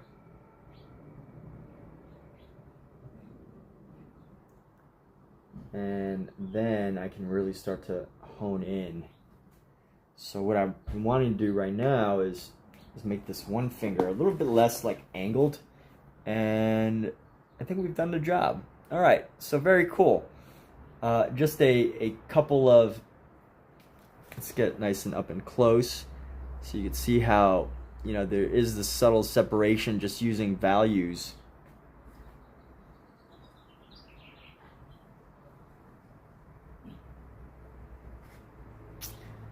And there we go. So those are some fun hands. Here's the original. Y'all can take a look side by side just for fun. The original hand versus the current hand.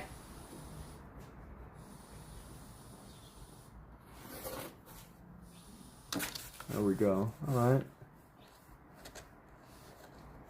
So just coming up with ways to make it my own, make it a little different using oil pastels. And let's go. We're gonna move on to another piece. I know blending with my finger is bad, like the oils that come out of your fingers slowly ruin the colors and decrease the lifespan of my pieces. Really? I didn't know that. But it is oil pastel, so I guess. And here's the other thing, like these pieces, I mean, they're not really for sale. I'm doing these. I know they'll be part of a larger piece. I'm gonna use these as ideas for larger pieces, but these original pieces themselves are not really for sale. So I'm not too worried about that. And oil pastel really never dries anyway. But these will become part of a larger piece. Plus, it's also for our live stream series here. And so there's a bigger version of this hand that needs to be done now. This book wants me to do a bigger version of this hand. So that's what we're gonna do. I'm gonna do everything as many times as it recommends, but before we jump into something else, let me see, what does it mean to be in D3 League? I was upgraded on TikTok to a higher live ranking. So I don't know what that means. D3. Complete stage 2 to unlock rankings. What is stage 2?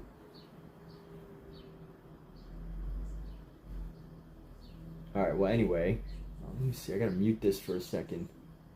Mute microphone. I'll be right back, people. Alright, I'm gonna be right back, Sorian. I gotta mute this. Let's see, how do I mute? How do you mute?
All right, and we're back. Okay, Sorian, well, thank you for tuning in when you did.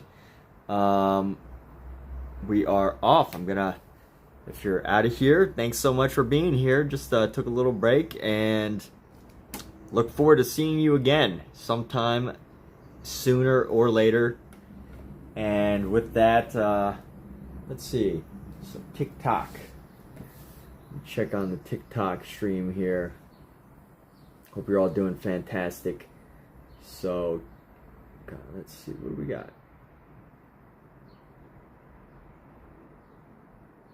What's going on with TikTok?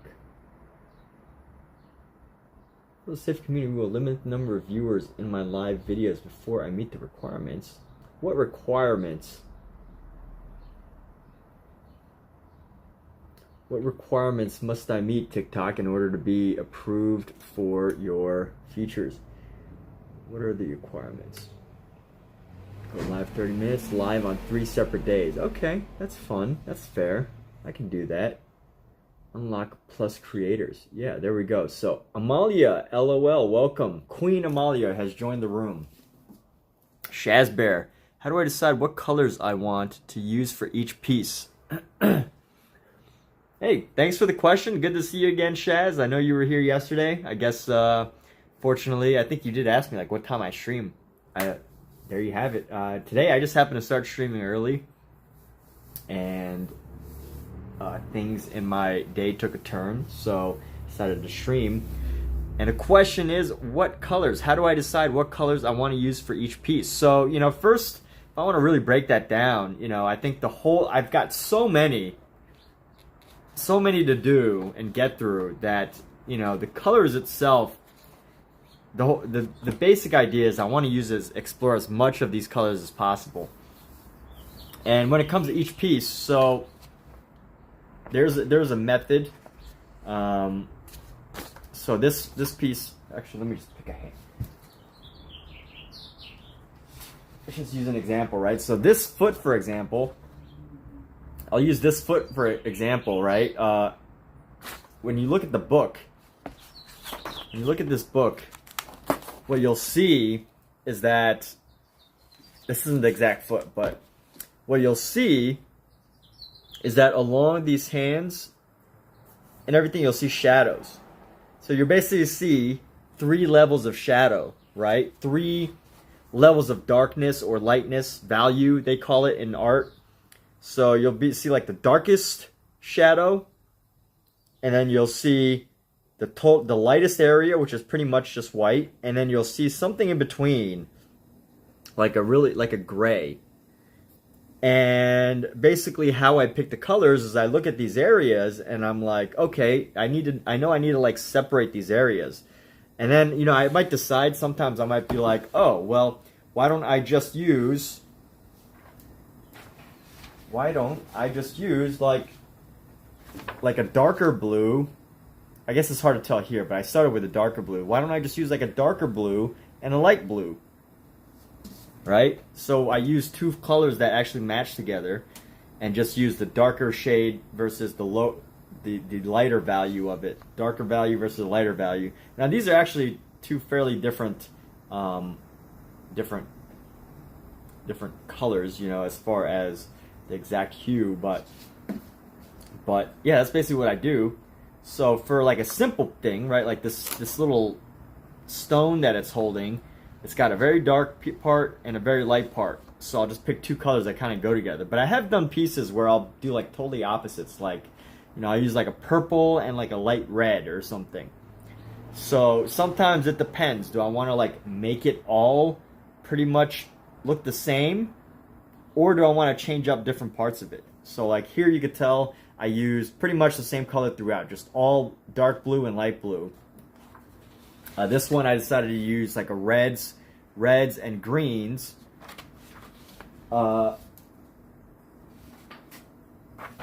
These feet,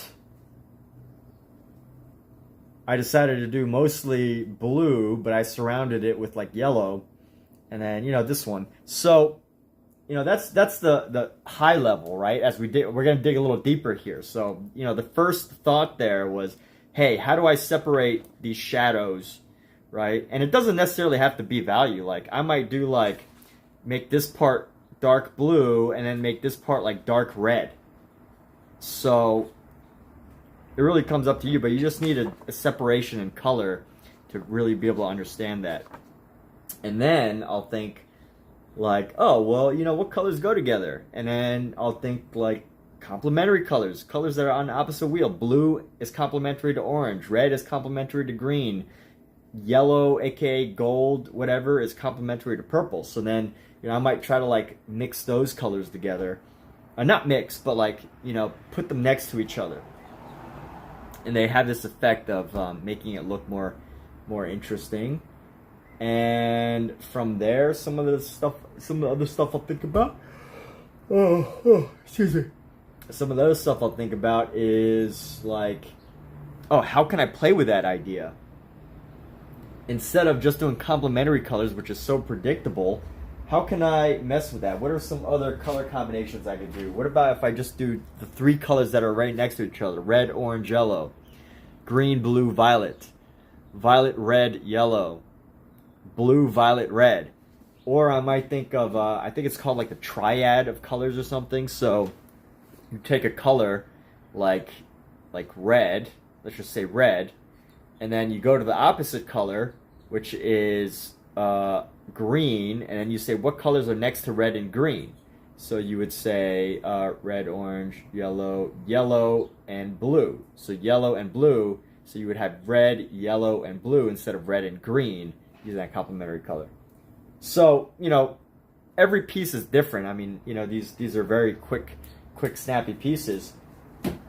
But I'll also say that when I go for a painting, I might go with the same process of thought. Like, okay, well, I know these different areas are going to be different values, different levels of like shadow or light, and then I'll just pick colors from there. So, you know, every piece, it depends, but, you know, I'll play these different colors, complementary colors, use a little bit of color theory, and figure it out that way. And that should have, I imagine that answers your question. I know this is very long-winded, but, you know, my brain calculates these things so quickly, but it definitely requires a bit of an explanation to really be helpful. There we have it. So, Brittany Jackso, Queen Brittany has joined the TikTok. Hello and welcome. Thank you for tuning in. Right now we're about to start our next hand. So I did this hand, and this book has it enlarged for the next section. So we're going to do an enlarged version of this hand.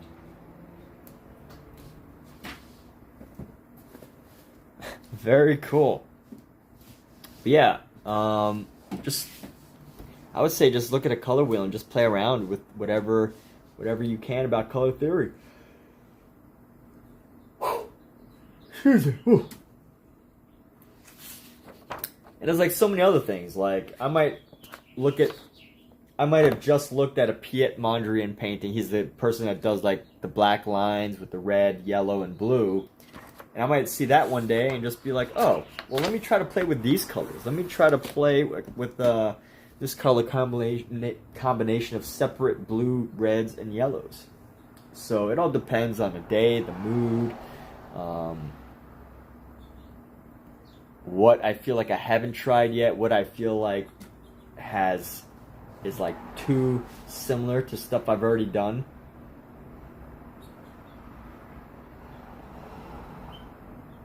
So all sorts of different things. Lily Hart has joined. Hello, welcome, Lily Hart.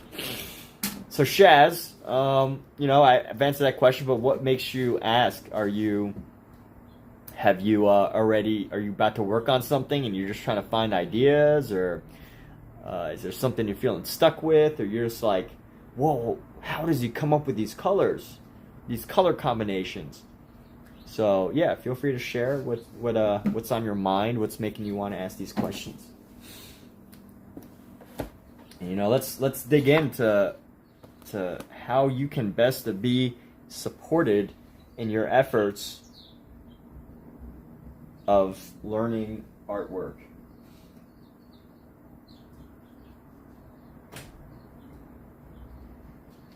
I do a lot of talking totally out of necessity, by the way, people. Out of necessity, because that's what social media streaming demands of you. So you really like the color combos I used on my hands. Well, thank you, thank you. Yeah. And by the way, another thing is when it comes to oil pastels, I'm not really good at mixing oil pastels.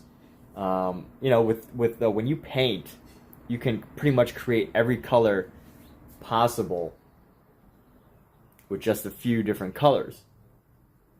But when it comes to oil pastels, it's a much more delicate process unless you're gonna, like, you know, break them down, mix them with oil, and create your own colors, which I don't see the point of. So part of the answer, by the way, as far as oil pastels are concerned, is also the available colors that I have.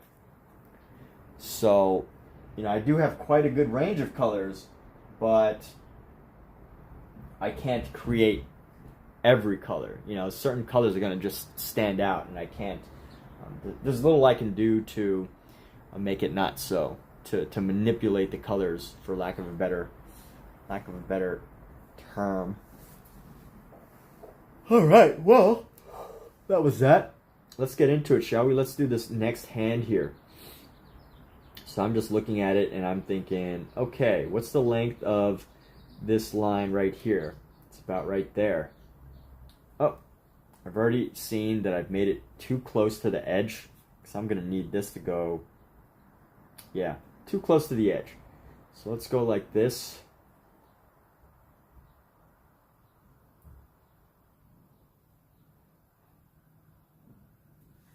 And then we're going to round this out, come around.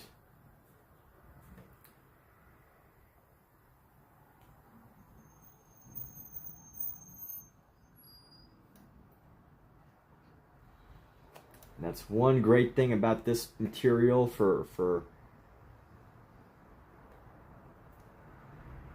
learning to draw, is that you're constantly learning how to see and interpret. You know, my goal constantly is thinking, you know, is this line about the same angle as this line? Is this line about the same length as this line? Is this length? Whatever. And there's ways to make it perfectly accurate, and there's ways to, you know, measure it, draw it out, but I'm not designing massive buildings or bridges that are about to be built and require, you know, super precise engineering here. So I like to really train my eye and forcing myself to estimate what they look like, and then I go from there. So anyway, let's see, this is all the way down. We're gonna go, let's see how far this is gonna go. We're gonna go, let's see, this is about 1, 2, 3 lengths of this. So 1, 2, 1, 2, 3.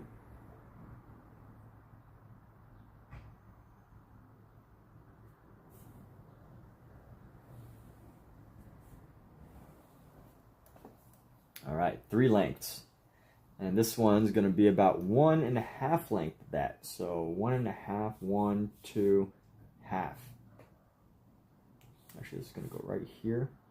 It's going to go up, and right here.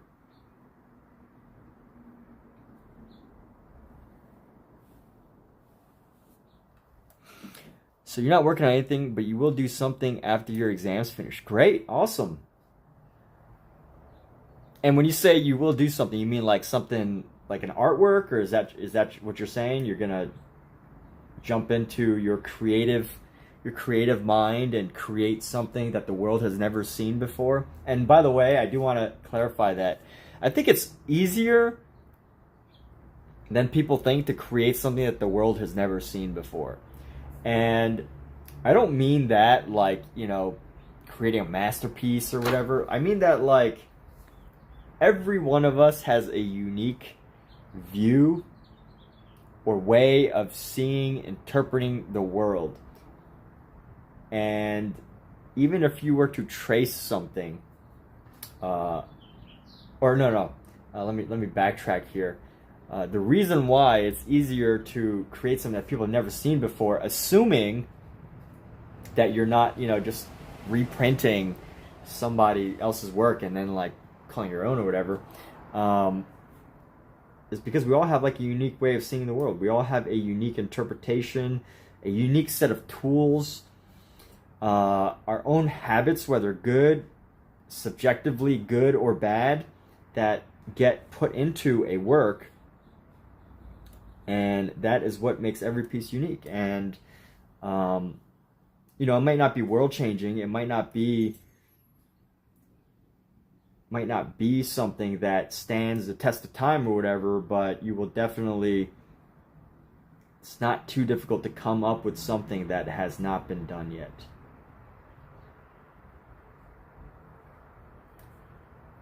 Or that has not been seen yet.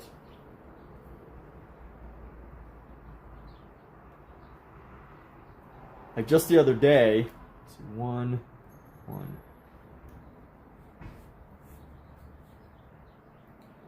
Just the other day, I was talking to my girlfriend. We were watching Fallout, the show Fallout. Really great show, by the way. Highly recommend it. Might be too close to the edge again. My goodness, what should I do? I don't think that's that much further. Alright, well, I'm gonna have to figure this out, but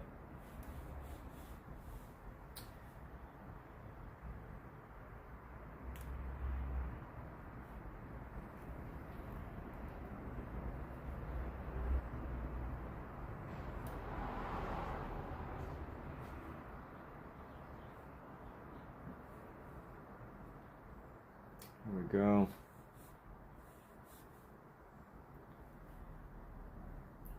Oh yeah, so I lost my train of thought here. So I was talking to my girlfriend, and we were watching this show Fallout. Really great show, by the way, and doing some problem solving here, some visual problem solving. So we were talking about this, and then she really wanted to go see the Aurora Borealis. That was here a little while ago. And she's like, you know, the Aurora Borealis is like so rare. How come, you know, how come you don't want to see it? And although I agree the Aurora Borealis is a beautiful, wonderful, fascinating event, I'm naturally argumentative, and I debated her. I said, you know what, the Aurora Borealis has probably happened more times than the amount of seconds that I've been alive. Therefore, this show that is just now existing for the first time in human history is technically rarer than the Aurora Borealis. And of course, you know, it's going to be here until whenever, until however long the show can possibly last. But I just thought that was like a funny take on this idea of, you know what, there's still so much, like everything that gets created is pretty much one of the first times it has been created. So anyway, just a little conversation we had. All right, so Shaz, you said you want to, okay, so start with some sketching for fun and then possibly make a special piece. You want to sketch while you're on vacation. Hey, that's great. Have you ever sketched, like, out in public? That was when I got my first commission. So I was just sitting at a hotel bar, and I was just drawing, sketching. Had a flight the next day, and didn't want to just hang out in the room. So I was just sketching at a hotel bar, and then, you know, this couple came up to me. They're like, hey, will you draw us? And I was like, heck yeah, I'll draw you. And then, interestingly enough, I stuck around there. And there was a party that was coming later on. And I stuck around and did a sketch at the party. And then, you know, I was going to give it to someone. I was going to give it to them for free. But they paid me for the sketch that I did.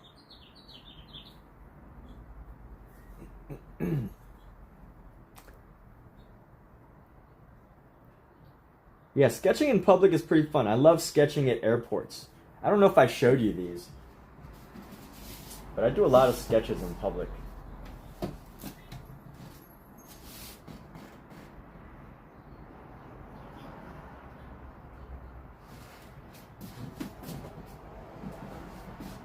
Let's see, where's my recent sketchbook?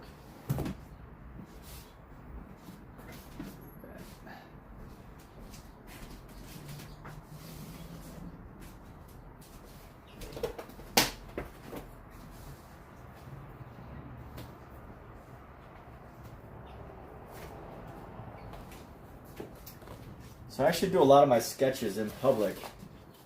It's like my favorite, one of my favorite things is just like drawing at an airport. So drawing at an airport, you know, people are moving around, it's a challenge, and you know what, you don't, like, people move around, they sit in a seat that you were just at. So these sketches, like, this is from, oh wow, ironically this is from 2023. Sketching at the beach is really fun. This is one I did at the beach. You get really messy because, you know, things are constantly moving. People are changing positions. You don't really have it's not a good time to really like study.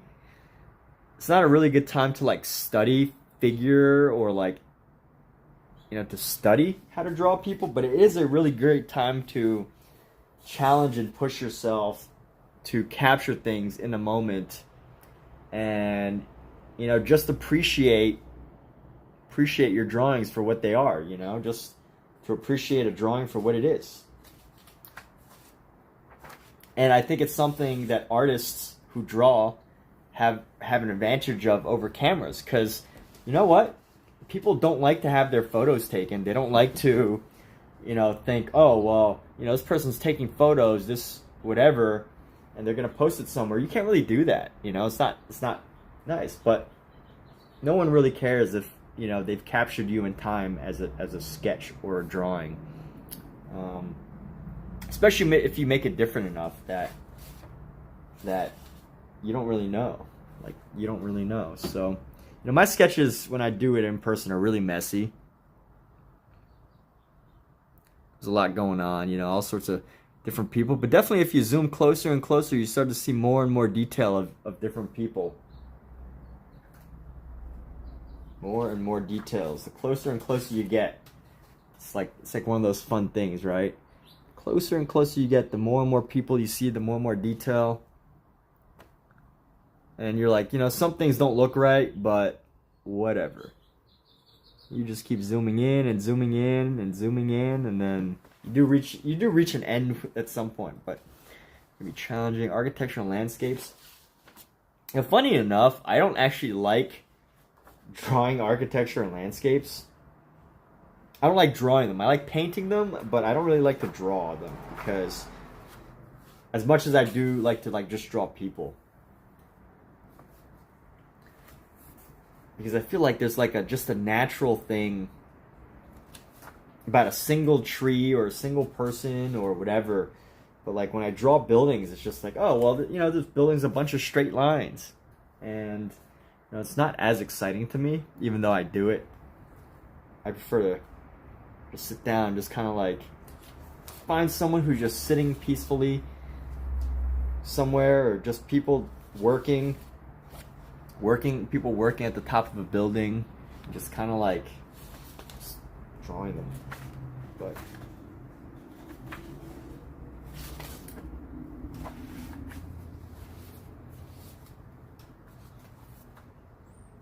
yeah, just fun little drawings. Anyways, that's my share and tell. So Dragon Demon 2230 has joined. Hello, welcome. How do you do, Dragon Demon 2230? I feel funny saying that name.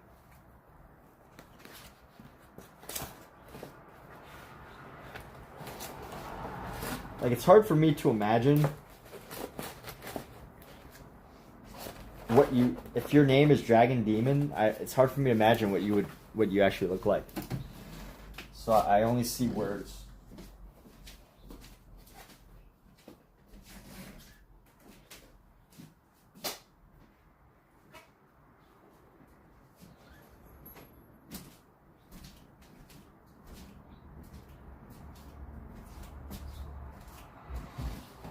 Sketching people in public can be challenging. Yeah. Alright, well, here we go. I've gotten some more details. I feel like this section needs to be a bit bigger. This finger needs to be bigger. Anyway, let's go. So we're on this next sketch here. Got our first initial sketch, just like last time, the first initial sketch. And I want to make sure some of my details are accurate, like my line lengths. So just checking up on some line lengths. Okay, I can see a couple of issues already of what I need to fix. So that's cool. All right. That needs to be a little bit further back. So here we go. I'm going to tighten this line, bring it forward a little bit.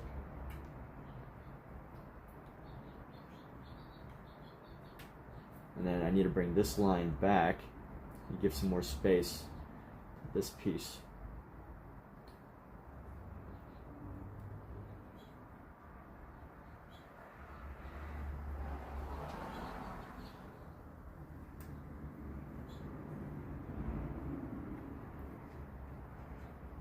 And I think that's better.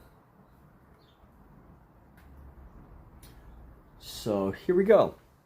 The boss at the beginning, King. All right, so King, the king is back. The boss at the beginning of Demon's Crest for SNES was a dragon demon. Oh, okay, cool. Well, fun fact. Demon's Crest. I never played Demon's Crest. Is that an RPG or is that like a Castlevania type game? So let me tighten up this sketch real quick as we do this. We're going to tighten this up. Let's start to add some more of these details here. We're going to go like so.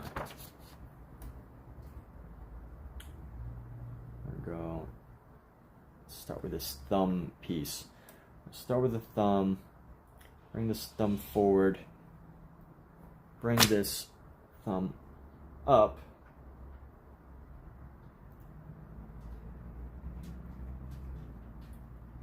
Bring it down.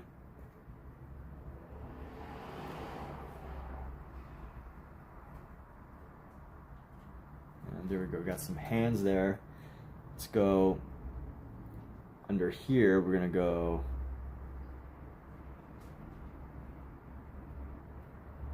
no wait, this is gonna come from right here. It's great to, you know, have people that like that are just ready to like tell you facts. Spin off of the Ghost. You know what? I never played Ghosts and Goblins either.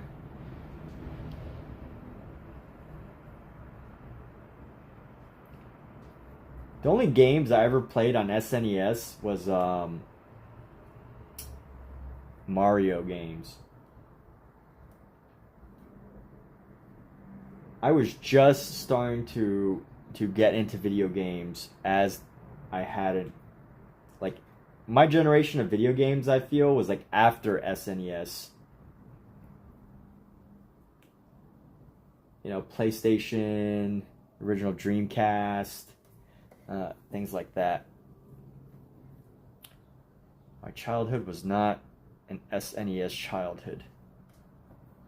It was around when I was a kid, but it's not what it was. So anyway, let's go like this.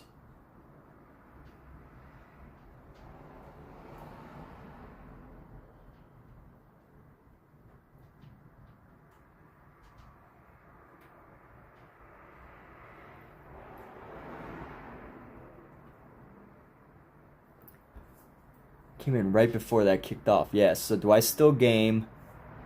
Yeah, I was basically like, I think I was like 5 years old just as SNES was around. Although I had one, I wasn't too super into it. But do I game? Yes, I do have a PlayStation 5. I play PlayStation 5 once in a while. I do it more. I have a PS5 more so to like watch shows. I watch a lot of shows on it. But, you know, of course, you don't want to buy a PS5 just to watch shows. That's like a waste of technology there. You just got this huge, magnificent machine just sitting around for shows. That's a total waste. So I do play games on it. But I don't play as often. I don't play that often as I used to. But I definitely do, no doubt. A few times, like, you know, a couple times a week. A couple times a week is enough for me. Last game I played, let's see, what was it? I tried to play some Destiny 2 and Fallout 4. After I saw the movie, or after I saw the Fallout show, I was like, oh, I gotta play this game, check it out. See how good of a job they did. And I was very happy. I'm very happy with Fallout, the Fallout series, as far as the game goes.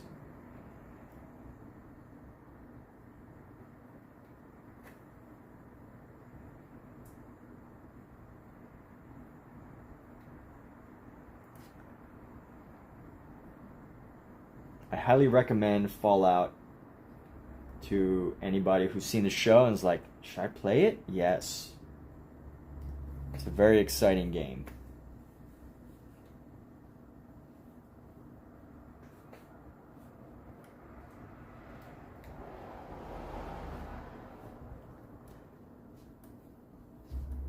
Elden Ring.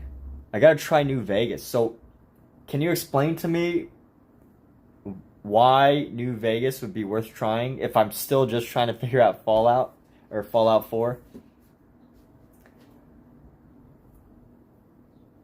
I'm curious about your review of New Vegas.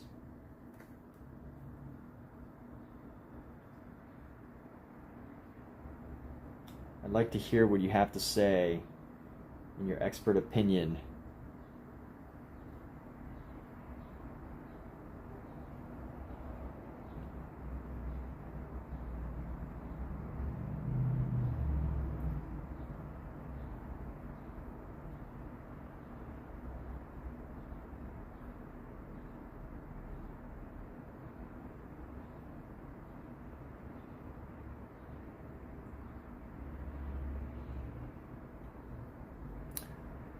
So it's a bit more approachable with the early game and it's just more fun. Okay.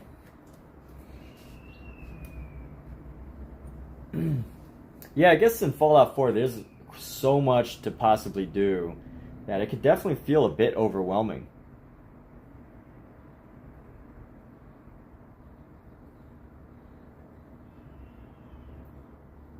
Yeah, I actually was thinking about doing video game streaming, but you know, part of me just has this desire to like create artwork and just like, yeah, so I decided to do streaming about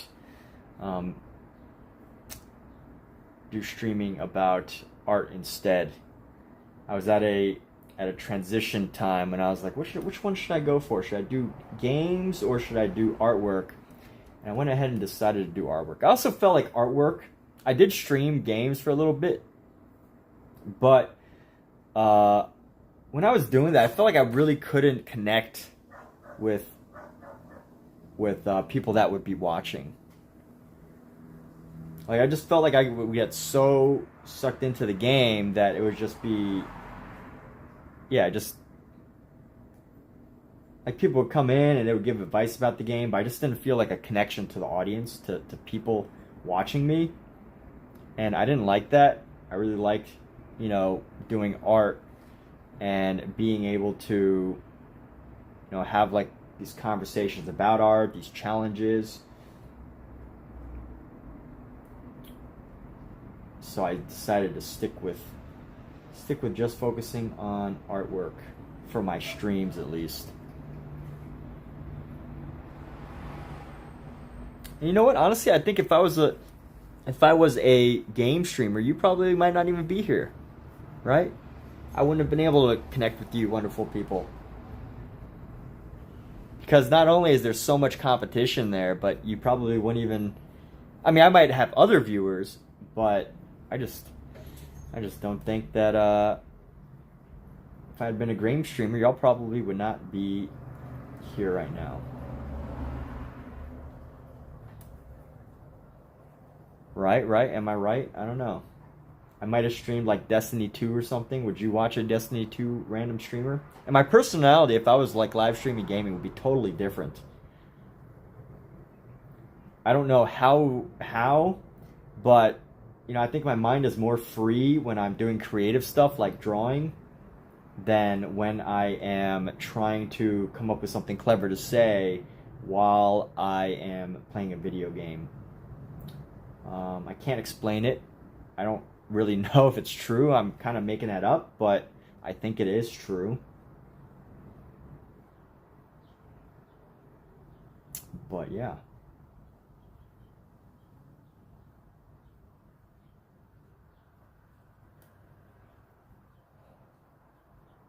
So you can tell developers enjoyed making New Vegas. Yeah, so Elden Ring I played, but it was way too difficult of a game for me. And also I was really annoyed at, you know, people say, oh, it's totally different than Demon Souls or Dark Souls or whatever. It's totally different, but, you know, I did not like those two games, so I was expecting something totally different, but I still feel like it's almost the exact same thing, except it's more open world. Like, that was their thing. So I was kind of annoyed by that, because I just did not do well with any of the Demon Souls games. And I could already see this hand is a bit too big here. So let's go, I want to tighten this up, give it a bit more space.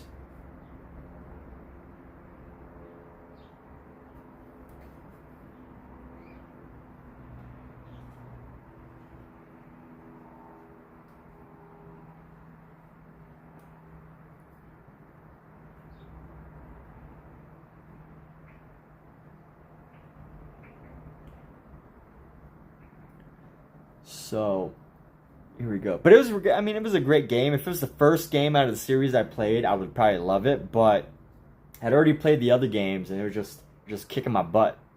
And I didn't want to dedicate that much time to get good at it. So, it was enjoyable. I just didn't feel like I got enough out of it compared to what it could have offered. And, you know, you see all these videos of, like, people just doing so great at Demon Souls or whatever. And, you know, you're sitting there constantly dying. It's like, I'm not, like, afraid of, like, a, you know, challenging game. Like, I played Sekiro and I got quite far, but just, for whatever reason, I wasn't clicking with the Elden Ring series. But artwork, yeah. Souls games are rhythm puzzle games. They don't have combat. All right, well, that sounds like very philosophical approach to, philosophical might not be the right word for it, but a alternative view of the game. So I'm curious, what makes you say that? Let's see. I think the unfortunate thing about making gaming content is you constantly need to be energetic. Yeah. They have dances. Hey, Emmy, welcome. What's going on? How are you? Welcome back, Emmy. Good to see a familiar name. Good to see a familiar name. So here we go. I will share a little bit of an update here in a few moments, but right now I need to get a couple details done. Let's tighten up these details. Actually, you know what? I think I could knock out a quick share right now. So we've done one version of this hand. So one thing I do is I did a version of this hand, and it's a sideways version. Now I'm making a bigger version of this hand, long ways. And yeah, Evan, go ahead. Ask away. Ask your question. I'm doing fantastic. So ask your question.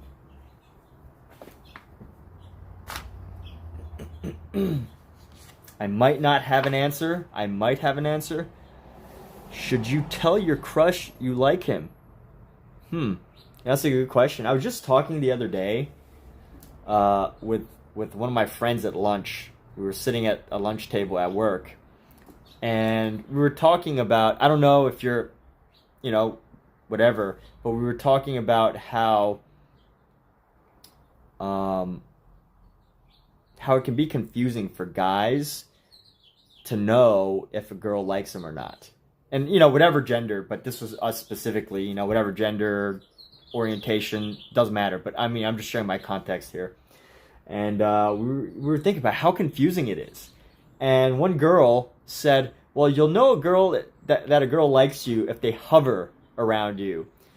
And we just like looked at each other and it was like, how, like, that just sounds so weird. Like, how do we know? Like, how far does a girl have to hover? How close, you know, how close do they have to be? Like, all these things. What does the hovering even mean? Do we just assume any girl that stands by us likes us? Like, what, like, so those things can be very confusing. And you know, the reason why I bring that up is it's like, I guess, like, how much does it matter to you? You know, are you afraid of rejection too as well? Like, have you ever been rejected before? That is a possibility. Like, the simple answer is yes. You should tell your crush you like him, right? That's a simple, straight up answer. Everyone should just tell the people that they like them. But the reality of the world, 99.99% of situations, that's not helpful advice, in my opinion. The combat animations have gaps and timings that fit with your character abilities. Is the right way to beat each enemy. Their puzzles counter-strike this one, and then... Well, if he doesn't know you...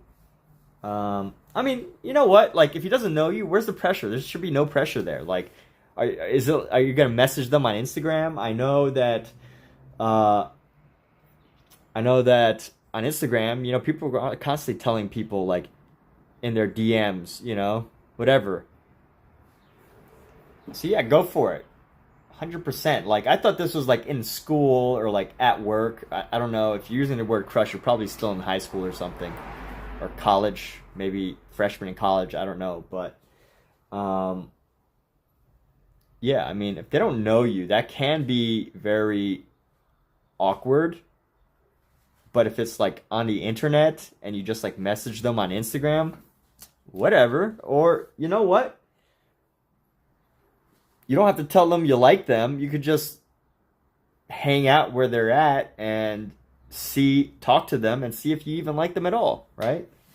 But yeah, I mean, feel free to go more into these questions. Like, what do you feel is stopping you from talking to this person? What do you, what do you feel is the obstacle here? Or, yeah. Yeah, you're welcome. I hope it's helpful. I know I tend to ask more questions about situations than give advice. But, you know, we're all so different that it can be really tough to answer questions. So let's see, what color do I want to use? I'm going to go yellow here. I'm going to go yellow and orange for this one. Go dark red and yellow.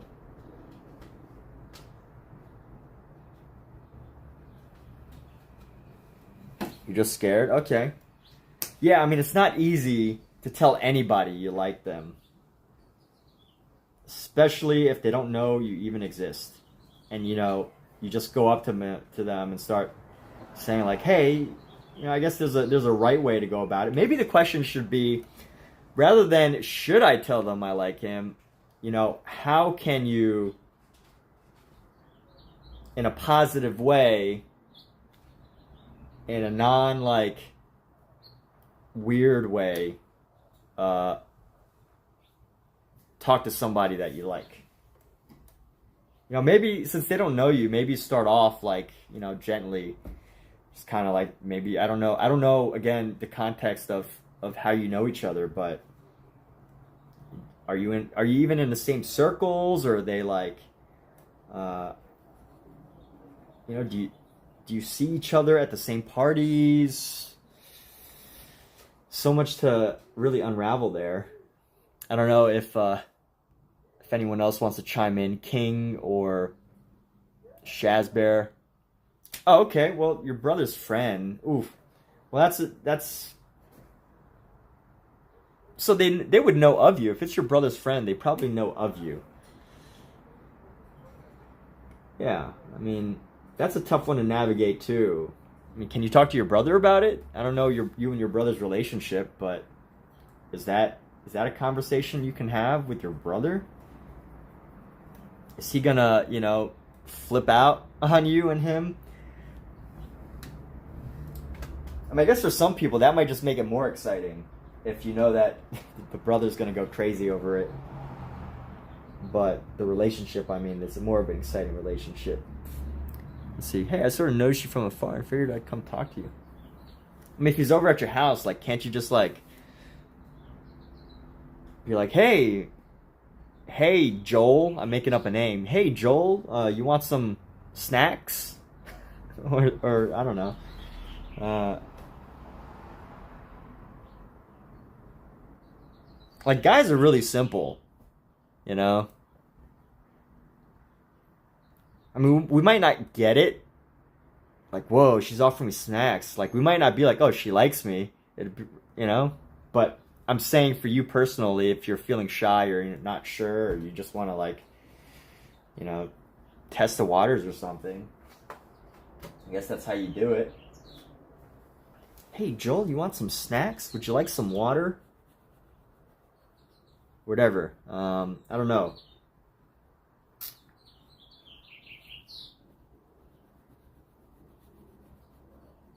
And that's also a relationship there between you and your brother that there's a little bit more complication. But for sure, he sort of knows you from afar.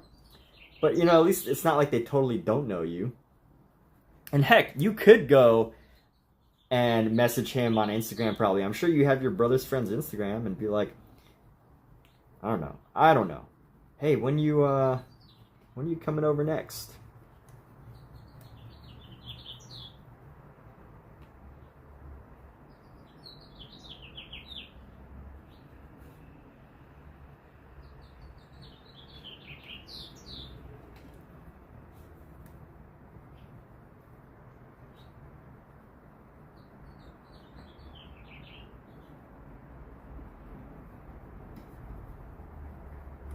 Yeah, there you go.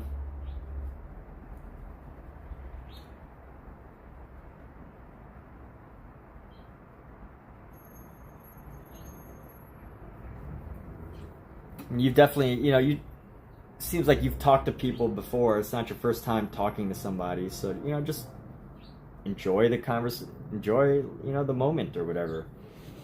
I'm sure you'll do great, and I look forward to hearing the story about how it goes. Even if it's just, you brought him some water or a soda, whatever needs to happen for you to have the moment.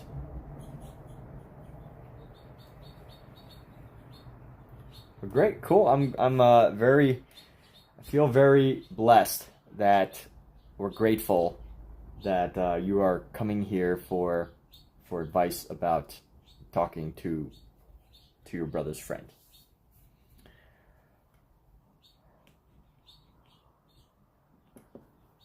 Yeah, I guess it is just a question of how to be human and communicate. But definitely it is not an easy subject matter to tackle. And you know what? I think it only gets more complicated as you get older.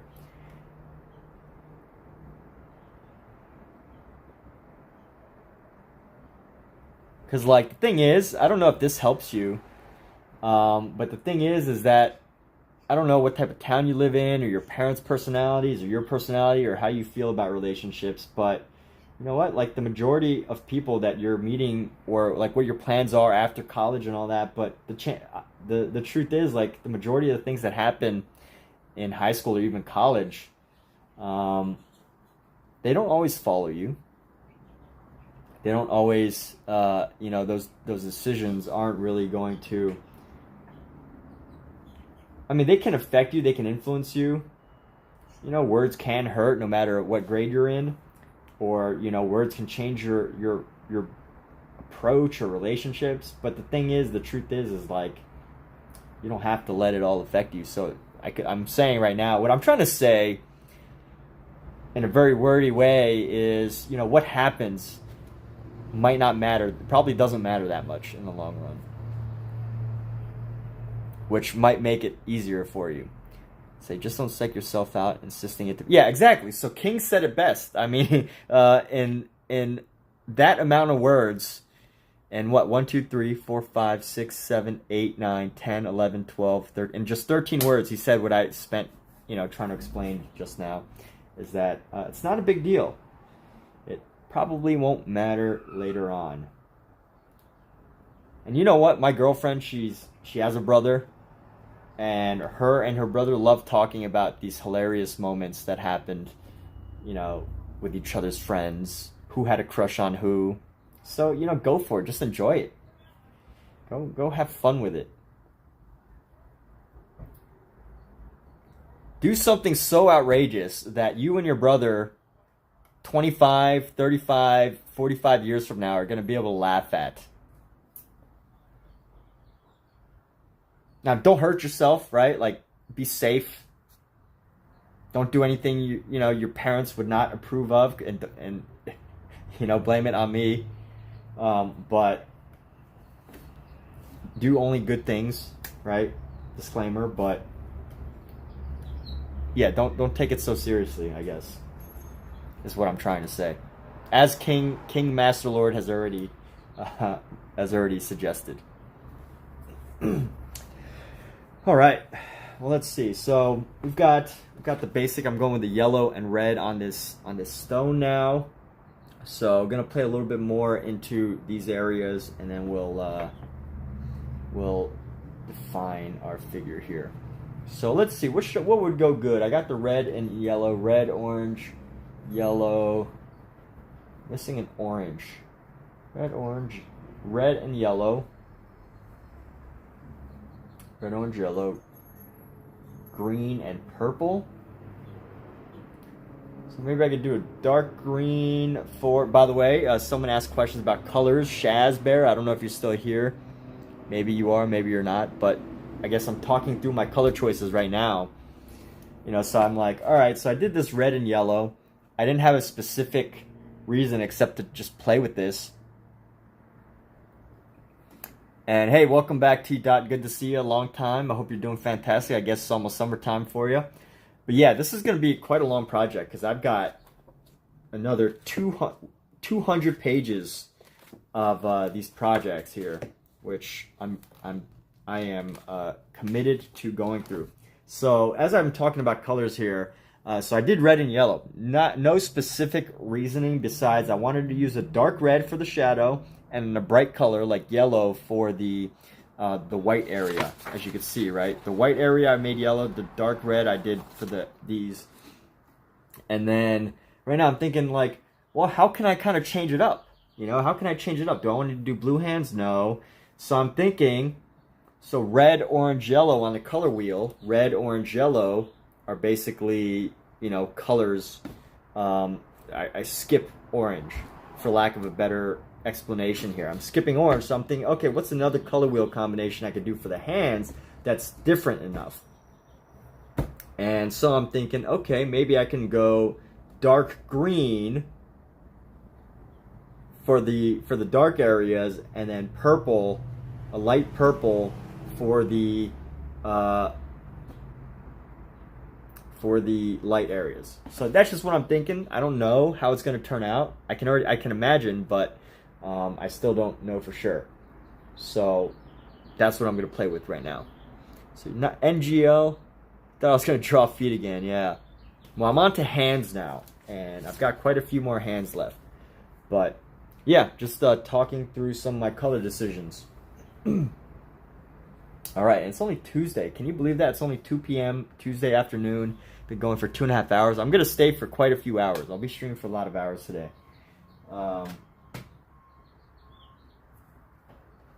Because in order to be a full-time artist, you must be a full-time artist. So let's see. What did I just say? I'm going to do green. So I'm going to go for a dark green here. Let's go for a dark green. I've already done green though. Let's see. I did a light green hands last time. Blue. I want to do the light purple. I want to do light purple hands. So that's cool. Yeah, I'm gonna do the dark green. We're gonna stick with dark green here, and that's where we're gonna go. So red, orange, yellow, basically colors. Did I say that? I don't even. What was my? I feel like you quoted me, and I would say something like that. But I don't know. I said something there. I don't know what I say sometimes, right? Like information. Forgive me, but information processes so fast in the head, in my head.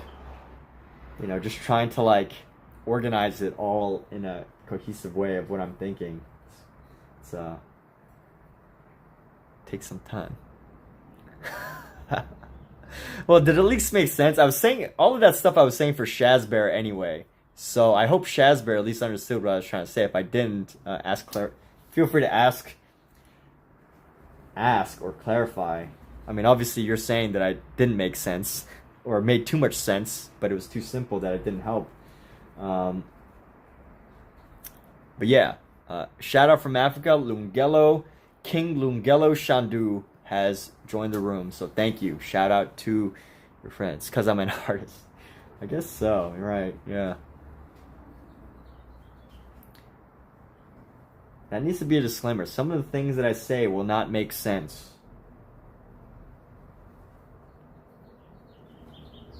Right.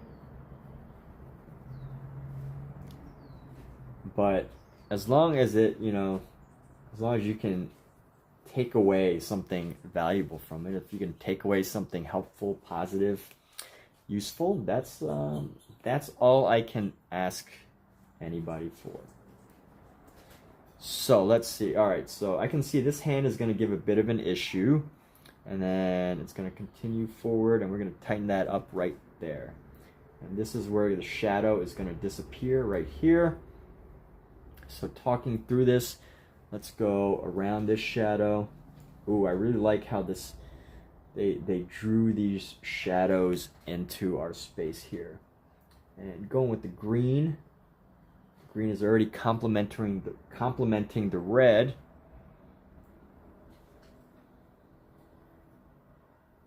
And I think that this wrist needs to come up a bit. So we're going to come up like so.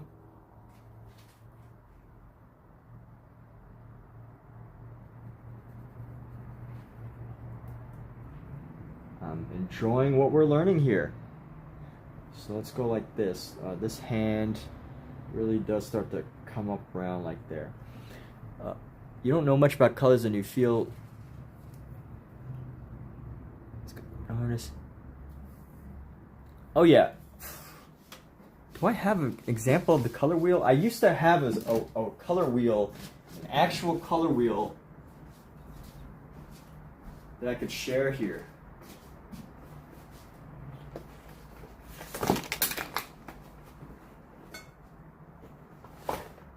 But I've since lost it. Let me look around a little bit. See if I can find it.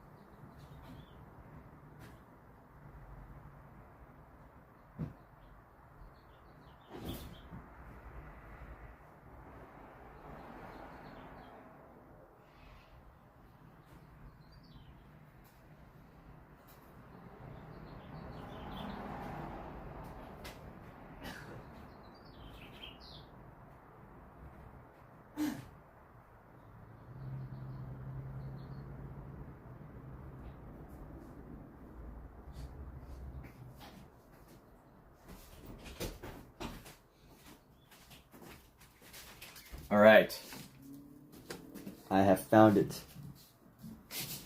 So color wheel, you can find this anywhere, but the picture in the background, thank you. Yeah, that's a painting I did a little while ago. I decided to feature some of my paintings every now and then, but this is a color wheel. And This can be found on the internet, but I, have this one. So I don't know if Shazbear is here, but basically, we got standard colors: red, orange, yellow, green, blue, violet, and everything in between. And so right here on the back, it shows you complementary. So complementary opposites, right? So blue is the opposite of orange. If you spin it around, you see that violet is the opposite of yellow, right? So violet is complementary. So the other thing that I was telling you about, so when I split, I don't know why I didn't bring this out sooner. I guess I couldn't find it. I think I looked for this like a week ago and I couldn't find it, so I didn't even think about it. But oh yeah, so split complementary, or no, triad, right? I was saying the other day about working with colors on the opposite side of the wheel. So I was like, oh, the opposite of yellow is violet, but let me try this colors on the side, so it would be blue and red and something like that. Yeah, it's on AliExpress. Right on. So this is a great tool if you're not good, or if you're just learning about colors, or you're just trying to figure it out. This is a great tool to like just play with and just experiment with, see what colors go with what. And it can be confusing if you don't know how to use it, but you pick it up pretty quick. A lot of it's like, pretty well done and explanatory. So this version it's made by the Color Wheel Company. Right at the bottom here, the Color Wheel Company. Just a little piece of cardboard, I think this is pretty sturdy for what it is, and it does its job. So that's a great way to learn about what I'm saying about all this color stuff, Emmy. It's a guide to mixing color. Now you might not necessarily need this right away when doing art, because if you're not painting, you're not going to be mixing color. But at least you can get an idea of really how colors start to work together. Again, just these two, this line alone, so you can see, oh, well, I'm using blue and orange. So for this example, this is a really, really like dark red, or it could be almost violet. So almost a violet red with yellow. So, I see right here, I'm like doing like a violet red, right? So like a violet red, something in between. Actually, it's probably more red. So, I'm going for a red. So I'm going to use green on the hand. And since I used yellow for the light area, yellow on the light area of the thing, I just decided, hey, let me try a violet. There we go. That's an example of the color wheel. Except I was doing the math in my own head. The color math. And the way to remember colors, Roy G. Biv. I learned this when I was a kid on TV. Red, orange, yellow, green, blue, violet. So they actually got rid of the color indigo and called it violet. So ROYGBV. Red, orange, yellow, green, blue, violet. Yeah, color wheels are so helpful. I mean, it's just a fun little thing. If you don't know colors, honestly, if you play with this for like an hour, you could probably figure out colors pretty quickly. You might not be able to perfectly mix all the colors, but you can start to get an understanding of like, how colors can combine together to create an effect. And my color theory doesn't get too complex. I don't get too in-depth with it myself, but there are definitely some very geeky artists out there who can and do and will. And that's okay, right?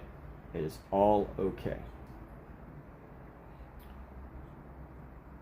So let's see now. I want to go into the shadow spaces and look at this. So I'm going to go on top of the hand here.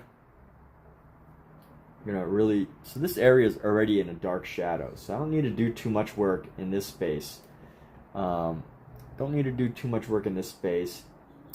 I do need to push the corners down quite a bit.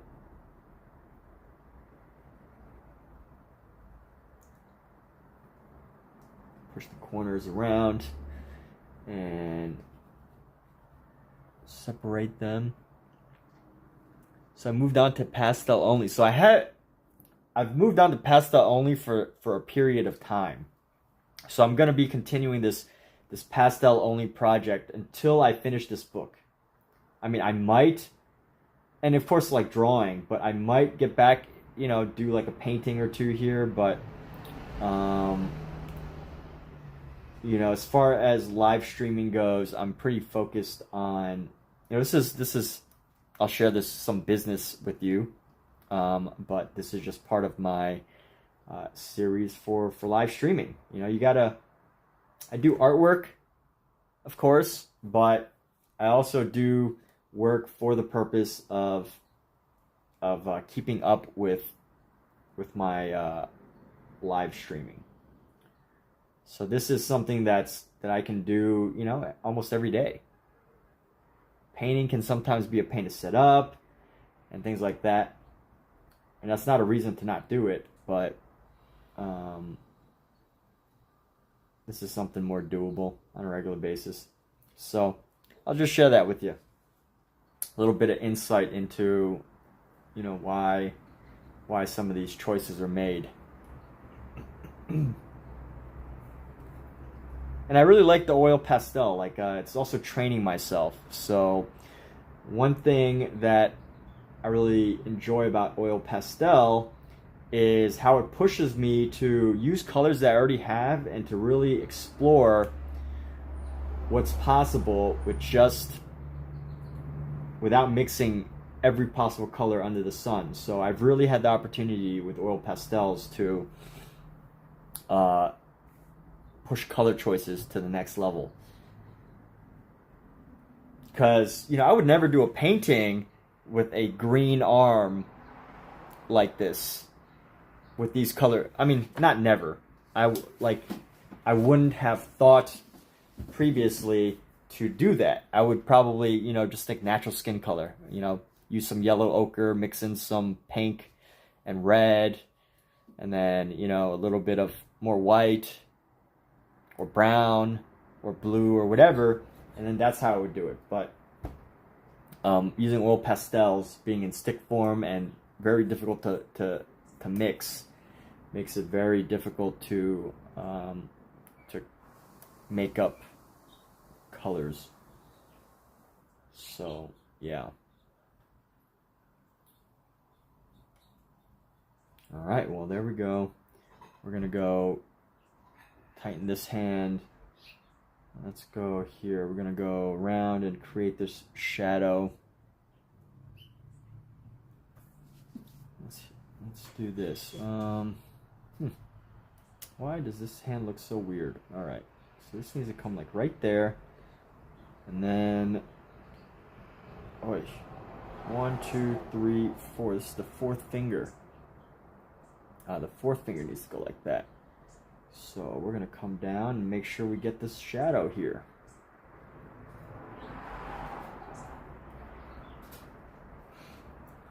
Yeah, I like pastels a lot. It's a fun medium. It's an exciting medium for sure.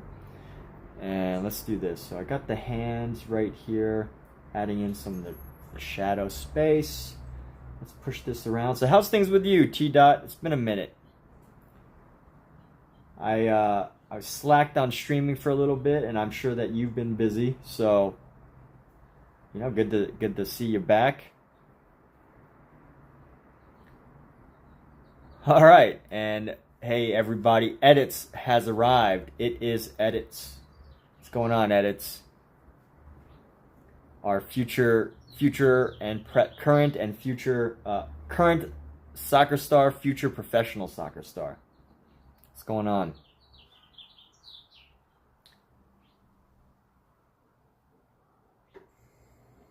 I guess right now is the time for people to start tuning in onto their YouTube channels and whatever.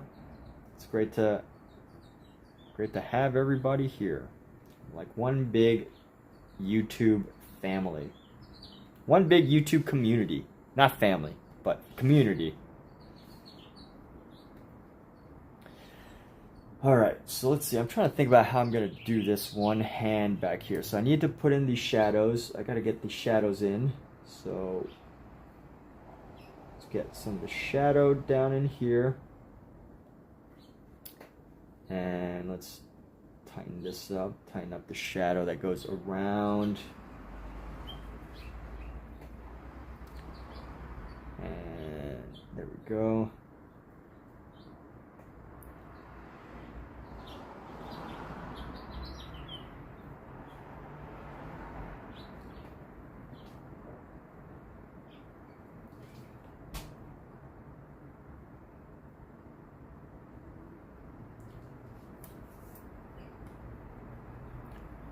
Still collecting pencils and pens still. You got Taekwondo. All right. Yo, edits.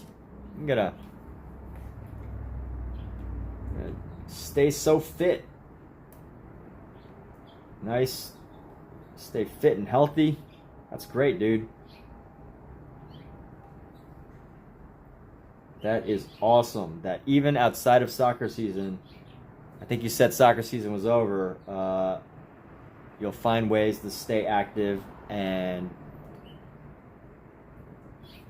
keep up with your fitness. That's so important.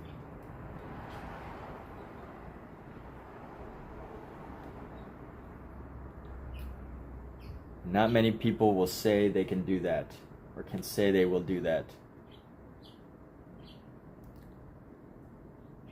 So pens and pencils. Hey, like I feel like, you know, that's cool. It's only been a few weeks. I don't think anyone's going to give up on a passion or a hobby anytime soon.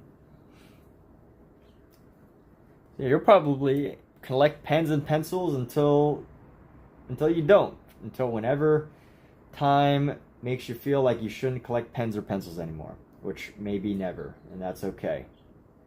You know, we all got to collect something.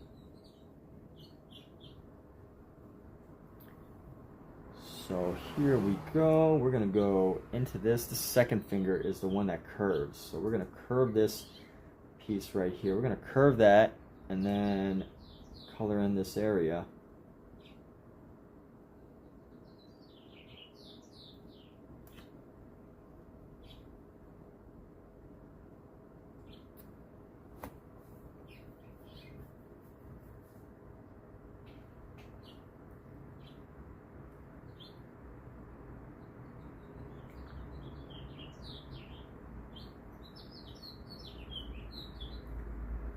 So you tried pastel and you think it's not for you. Messy. It did come out nice, but it's too messy for you. You love cleanliness and art is already messy, so you stick to pens and pencils. Hey, that's awesome. I mean, it's at least you gave it a shot, right? At least you tried some other ideas.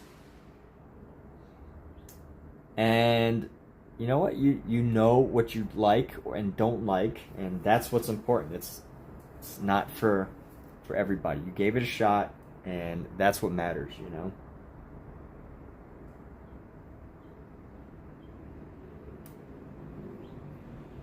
But that's what makes artists, you know, great artists great, is that they know, like, you know, I think the really great artists can start to know their personalities. You know, they know what works for them, what clicks, like, you know, why they don't like doing things certain ways. And, you know, when you can start to discover that for yourself, your own habits, your personal way of doing things, that's when you can really thrive, in my opinion.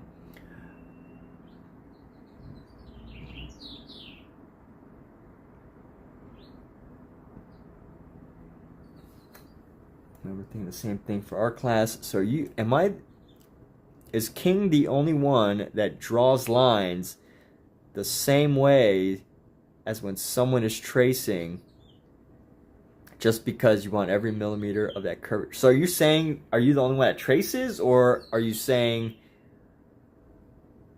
or what? I'm not sure. The same way as when someone is tracing. Or are you saying that when you draw, you try to be so close and perfect to the curvature? I mean, I'm definitely nothing like that, right? Like, I am very not a perfectionist. I am not a perfectionist, for sure. That is not me.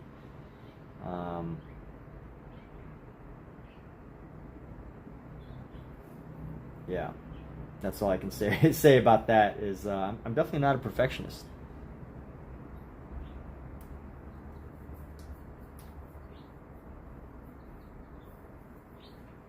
I will say, as far as perfectionism goes, though, when I do digital art, I can be a perfectionist in the sense of it literally becomes a limitation for me. Because when I do digital art, it's so easy to like erase a line, do it again, erase a line, Control Z, Control Shift Z, Control Z, Control Shift Z, Control Z, Control Shift Z, and you do like that like 100 times for every line. So I definitely, become a perfectionist when I do digital art, which is part of why I stopped it, because like I would just get so bogged down with the technical level of ability to perfect it that I was spending so much time not doing art that it just wasn't clicking. You're saying sometimes it's how you control line thickness, longer strokes. That's great. Yeah. To each their own.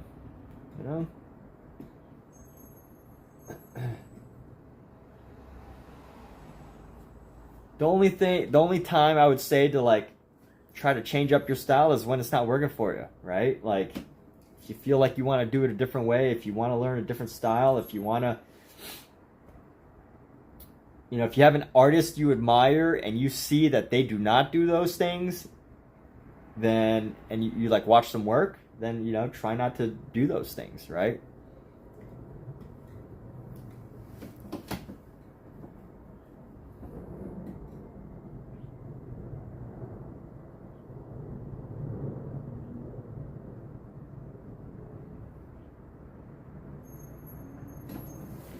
Yeah, so digital is definitely crazy for perfectionists. Digital is such a great medium for perfectionists.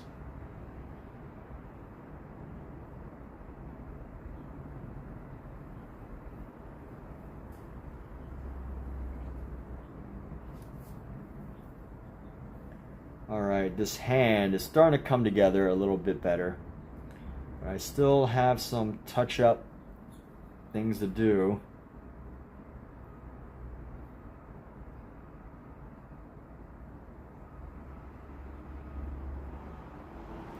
Yeah, when I was doing digital, like the level of things that you could do with digital was starting to become a hindrance to me, because there's just so much that can happen. So much that you can make perfect every little line, zooming in to make like every detail as detailed as possible. It just like it was taking up so much time. But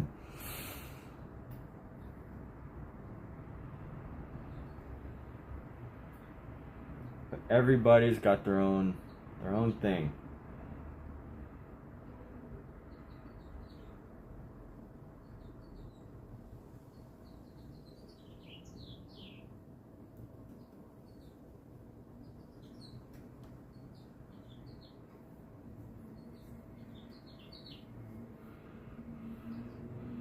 All right, we're gonna bring back this dark red here. Is that what this color is? What is that color?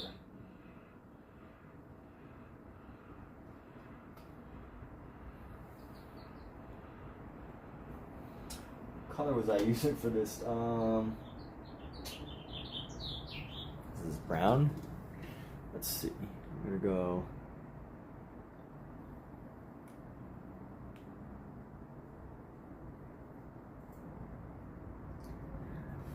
And Ever try realistic? That's your favorite. You're not the best at it, but yeah, you like to look at something to draw instead of drawing from your imagination.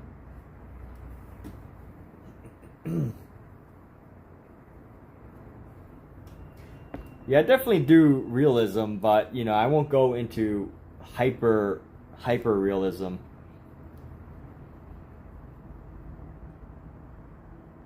I won't even go into like, you know, super detailed realism. That's like a realism for me. It just we don't click well. But I definitely admire a good realist artist.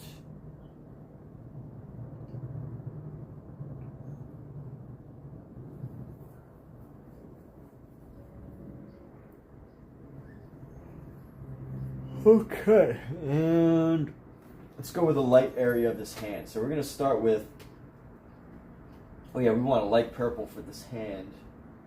So let's go with, is this a light enough purple? Is that a light purple? Yeah, I think it is. All right, we can do that. We can work with this.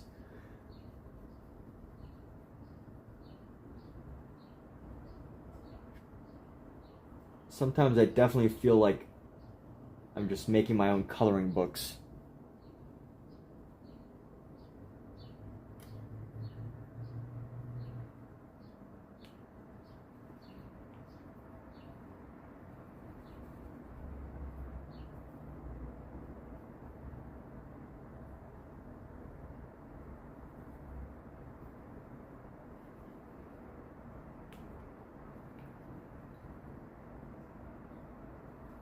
And yeah.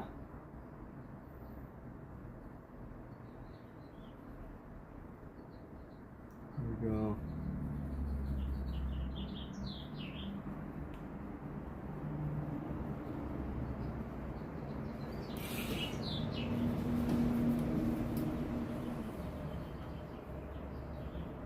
And let's go into here.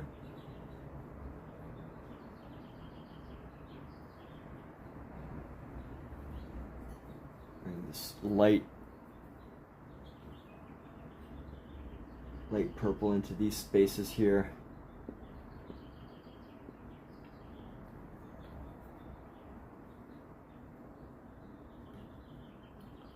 And yeah, picture so far. Oh yeah, I haven't shared an update yet, so here we go.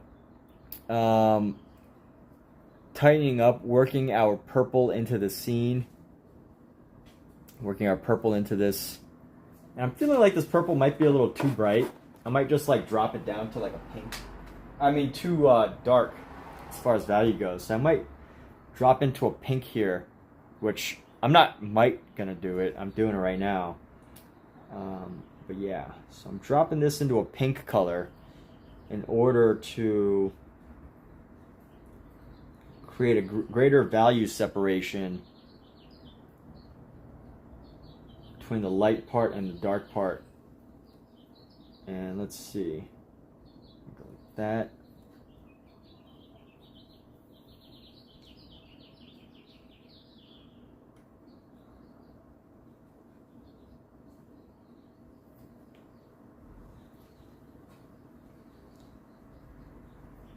I think that purple would be really good for the mid-tone spaces. So by mid-tones, I mean, you know, there's the dark value, which would be like a shadow, and then there's the light value, which would be, you know, like something closer to white, and then there's the mid-tone, which would be somewhere in between those two values.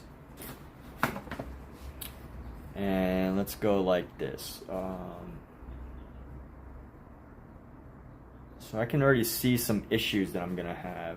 So that one goes down, up. This one goes down. Oh, that's okay.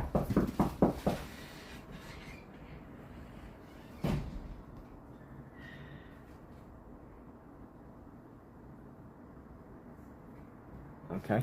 Anyway, so we're doing these issues, and then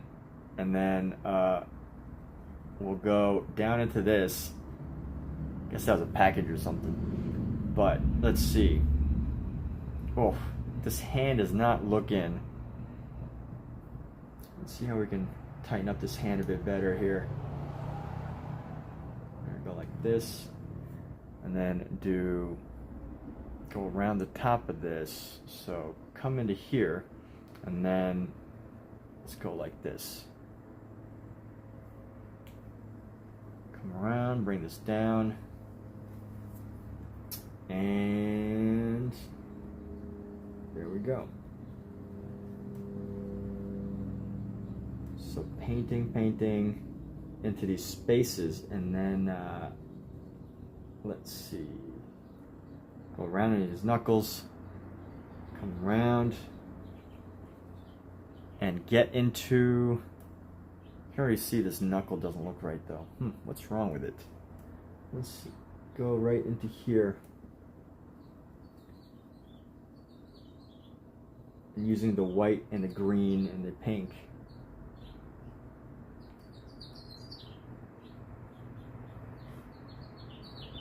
Let's do around the finger. We'll come around. We just have to shape the nail at some point. And then there we go. So let's do this. Got the texture with the rest of the finger here, the rest of the hand.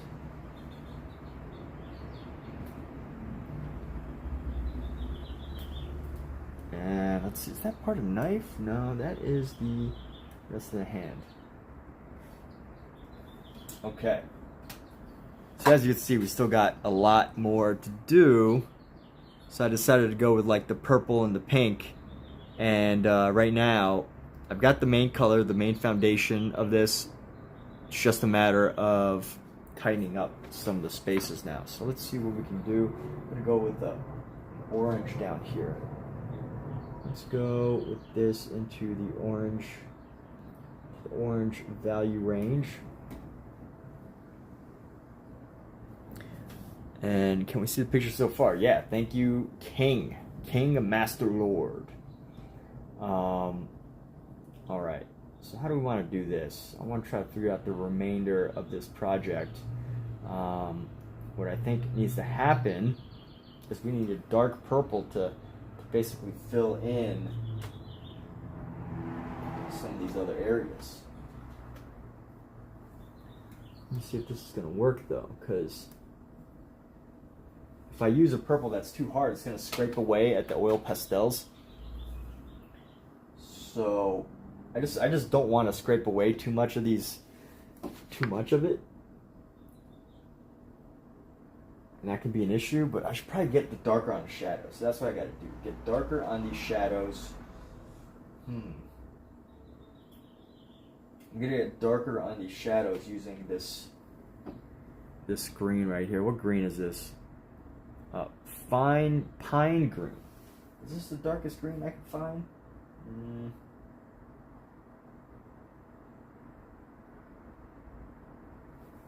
Yeah, I guess so. So let's do this.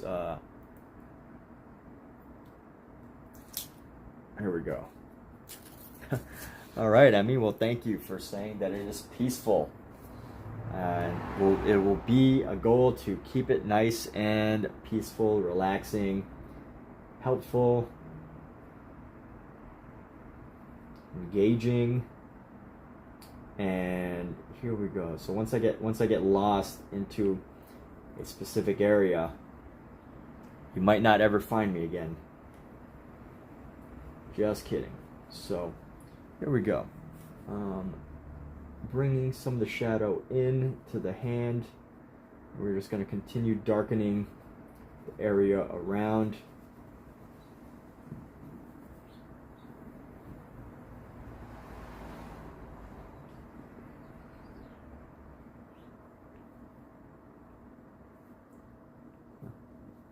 And here we go. So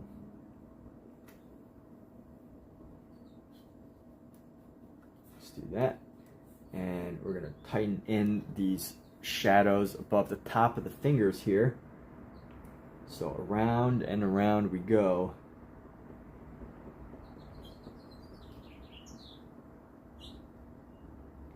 My goal is to get rid of like this oily, pastel-y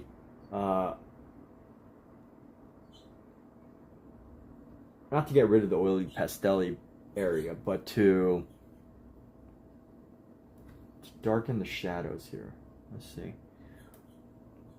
Yeah, I guess Master Lord called it out earlier, the fact that I'll just talk and I'll like totally go off into a different subject that makes no sense. I guess I do that a lot.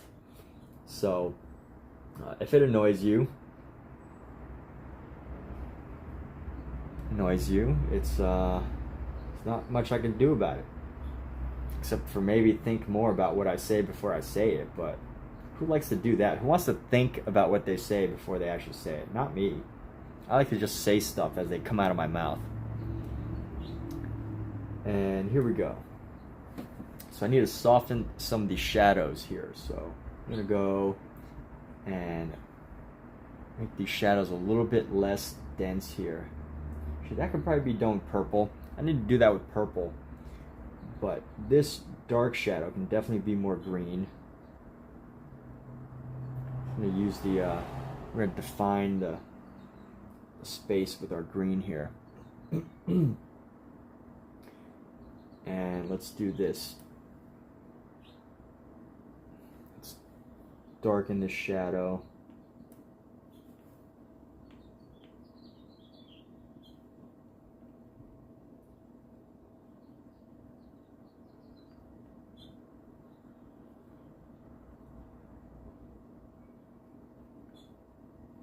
And oh yeah, so there needs to be a bit more shadow on the inside, but here we go. Get this right here.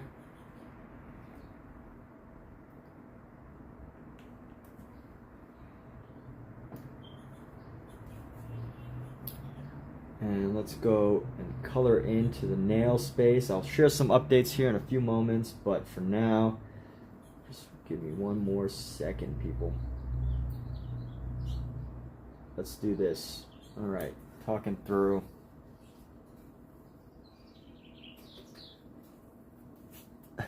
They're related, you follow. Stream is so peaceful. All right, well, anyway, so just spent some more time to really darken the shadows a bit. So darken the shadows quite a lot more, and we're gonna work on making the joints on the fingers, like really getting the joints on the fingers to stand out a bit more, or to make it look less skeleton-y. It looks like a skeleton hand right now.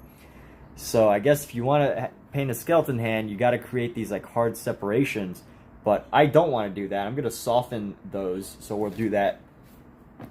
I gather from your name and avatar, in the past you had a sense of humor. So is King Master Lord a character, or what is that? What is King Master Lord? So what would be a good unifying color here? I'm thinking red and yellow, green and pink. So let's just go with, the last one was orange. I don't want to do orange again. Red and yellow, green and... Let's go with a blue. We're going to go with a sky blue. A bright sky blue to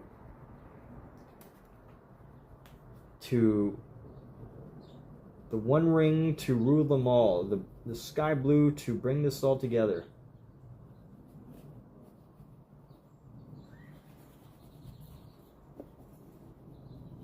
I really love this blue.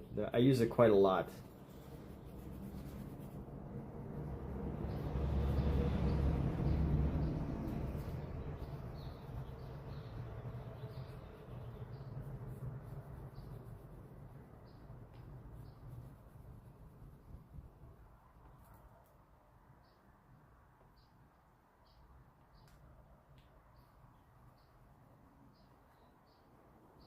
And here we go.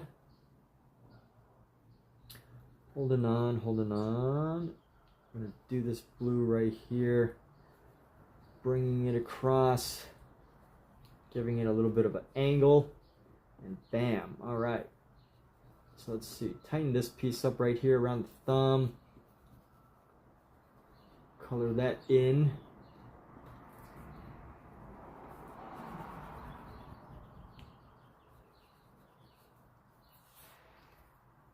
Let's go. All right.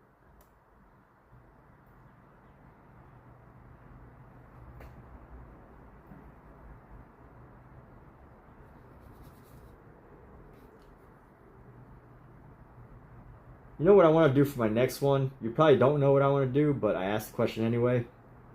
Is I want to use a black backing, a black background. It's a straight black background, super dark, and appreciate whatever comes out from it. This one I decided to use a blue, a light, what do they call this? Let's see what kind of blue this is. This is an azul claro, a blau licht. I don't know what those colors are. XLP. Oh, I guess I must have ripped off the English word. But you're a fan of Weird Al. Amish Paradise? Well, I know. Because thou art always made me laugh, so I made a humble name. Yeah, Weird Al. Great entertainer.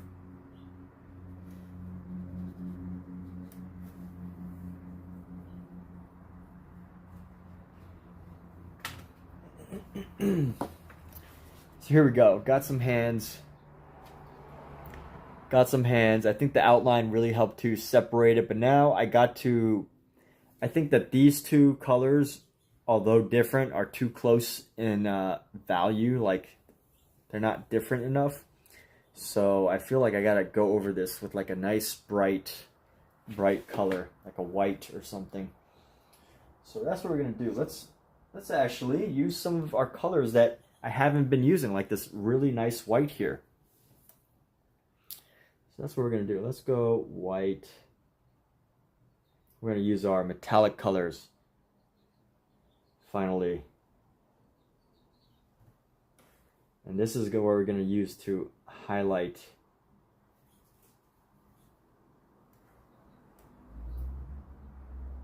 It's amazing what a color can do for you.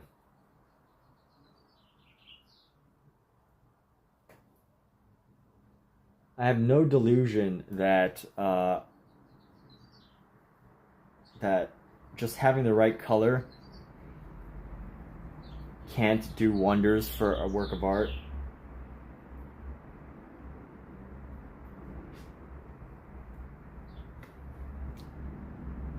Or the right tools, I should say. So, you know, this is a brand of colors that just works so well and does such a great job and like comes off so easily that almost anybody can probably do well with these pastels. These are Sennelier oil pastels. They just come out so beautifully, so elegantly off onto a piece.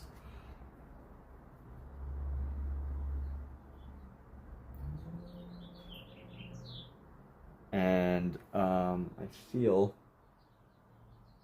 that it does a great job. That if it was not for these, I don't think that some of my works would turn out as good as they do. But I feel like it's kind of a crutch too, you know, like using the tool that makes it work.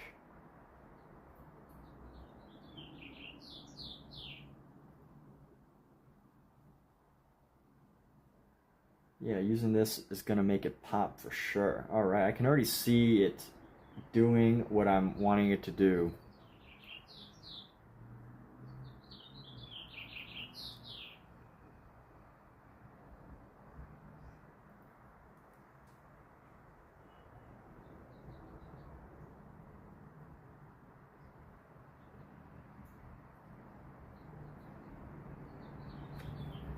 Let's shade in a circular way.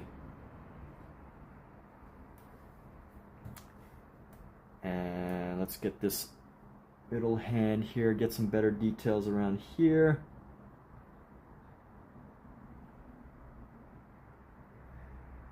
And y'all are gonna see some interesting things about just how this one oil pastel can do some wonders here.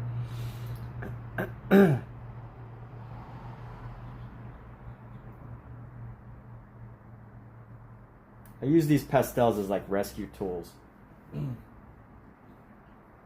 But just popping in a little bit of this like Sennelier color can really make a piece pop.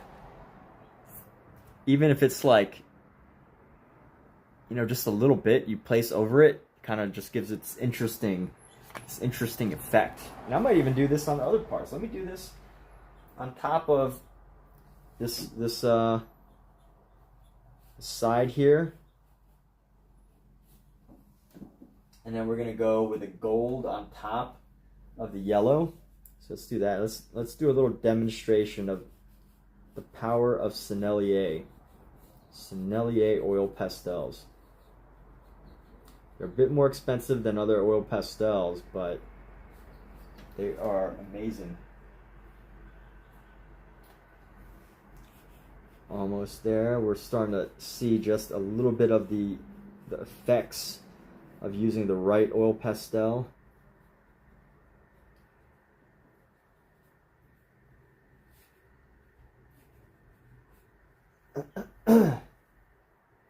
So you can already start to see like a little bit of luster and impact just from adding, you know, that extra oil pastel color. And what we're gonna do is we're gonna go into this again. I'm gonna use, that's a good oil pastel. I wanna, what do I wanna do?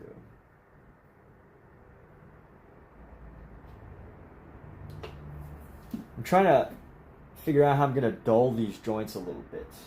That's the challenge I'm working through. So I want to lighten up some of these joints. So there's some joints here, and I want to make them not look so harsh, because otherwise they look like bones. So my goal here right now is to dull them just a little bit. So I'm trying to think of a good color to do that. Right, how should we do that? We're gonna use, let's use a color that comes in with our knuckles here, and we're gonna go, it should not be that different. It should be soft separation. If I use our rose gold here. There we go. I think I got it. We got a little bit of shining, a little bit of effect shining through.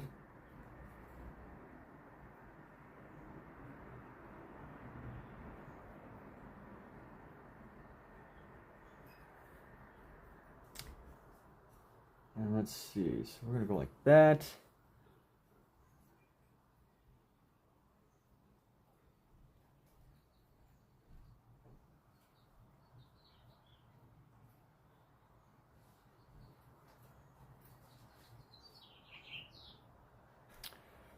And let me figure this out. Let's go here. And pop this color. We're just going to pop this all over. Let's just pop this color all around.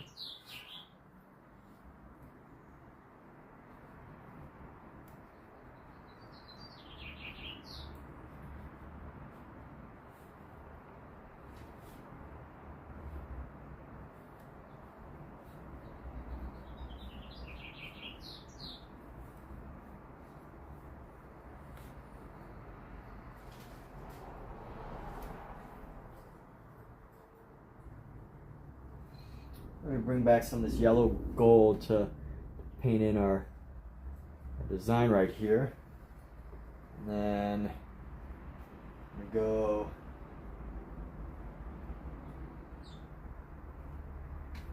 this color again. We're going to go around the back.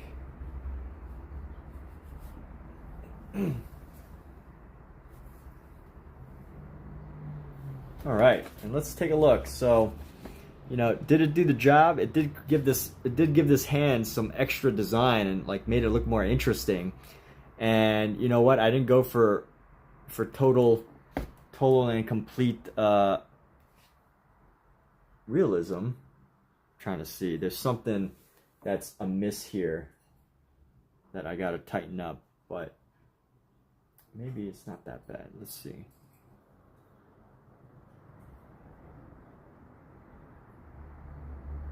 Yeah, there we go. So this is the power of Sennelier oil pastels. Just able to, I can see this knuckle's a little big. the second knuckle right here. So I might work to fix that, but for now, let me see. So this shadow is really thick, but what do I want to do? I think I can make it a little bit smaller. I need to push some of the colors around on the side, and we're going to make this a little bit smaller of a knuckle so that it's not so distinct.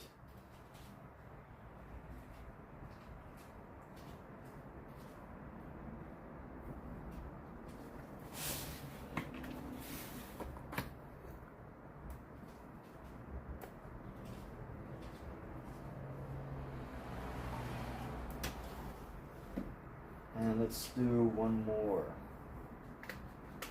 more touch here.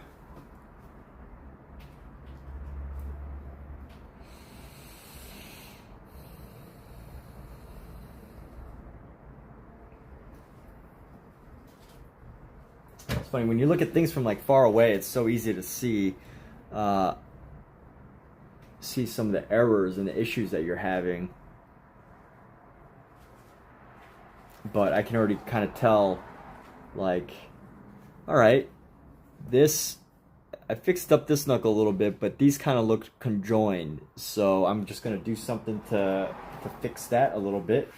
And I think what it is, just looking at this, is it's working the shadow around the knuckle area. So let's do that. Let's work our shadow a little bit deeper into the knuckle space to create this separation here.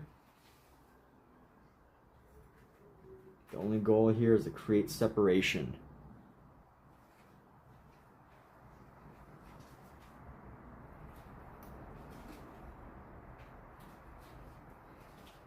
And let's go.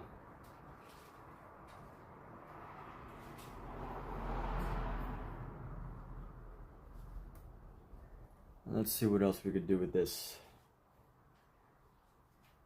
Really just push the design further, faster, better. Let's go right there. What can we do to make it just a bit more interesting?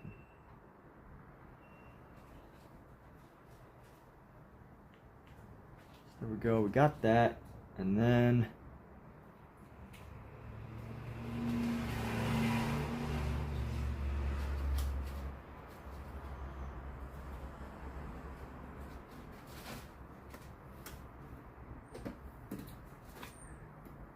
I'm constantly looking back and forth in the image to see like what else can be done, but I'm actually liking this.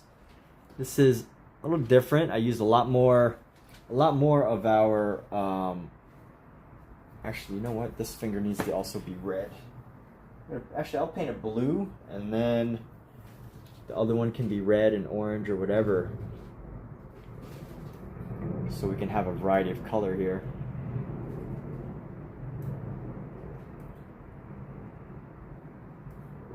See, what can we do? What else can we add to this? Oh my goodness, these oil pastels just work like magic. I love them. All right. So those are some Sennelier pastels on this hand, and just a little bit of a variety of colors, layering them on top of each other, and we're able to create this like interesting color combination.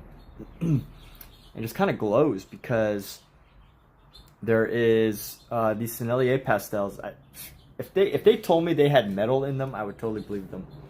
So that's what's going on with these. Let's just see here. This knuckle's a little thick.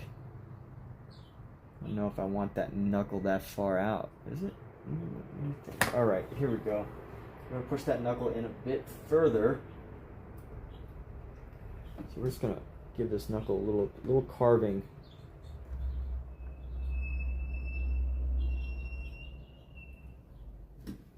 Carve that knuckle a little bit. And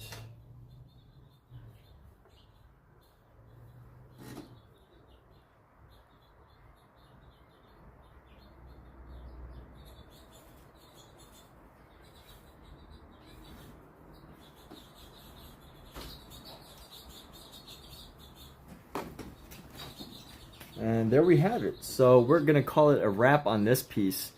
Yeah, this was a fun one. I don't always use my Sennelier pieces, but when I do, actually one more piece I gotta tighten up. One more piece that's gonna bother me if I don't do it. And let's see, bring this up.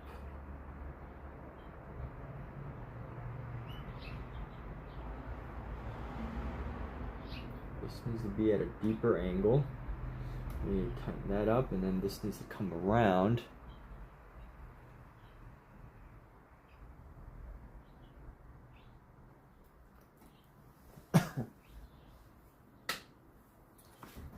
See how it looks on camera now.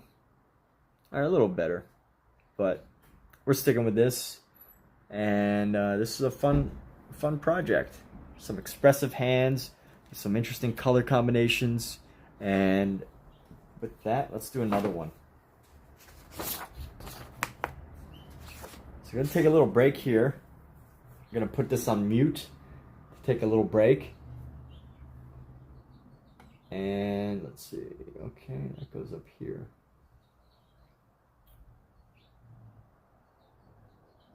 I'll mute the microphone.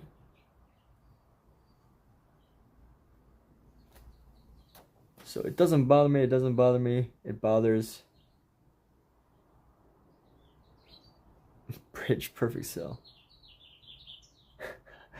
Did I say that?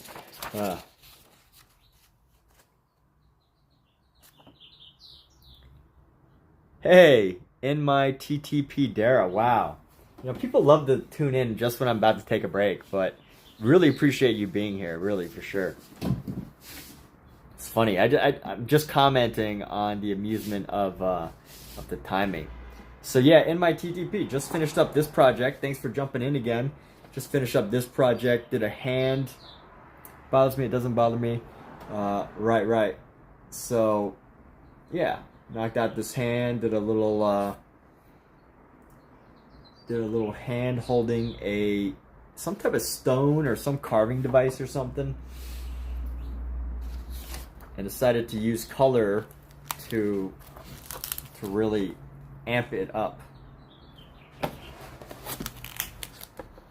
Anyway, the magic of Sennelier oil pastels. So how have you been since we last spoke about 24 hours ago? How are you doing, TTP? What's new with you, if anything? If there's nothing new, that's great too. Sometimes it's good to not have changes in life. Sometimes a lack of change is great. So here's what we're working on. I'll work on my next hand since TTP has just tuned in. I'm not going to take a break right now. Yeah, you're great? Cool. Well, that's awesome to hear. When people are doing great, I'm doing great. When people are not doing great, I'm not doing great. See any good movies or TV lately? Have you watched any TV? Met anybody new since yesterday? Gotten any compliments? Given any compliments? Done something good for humanity?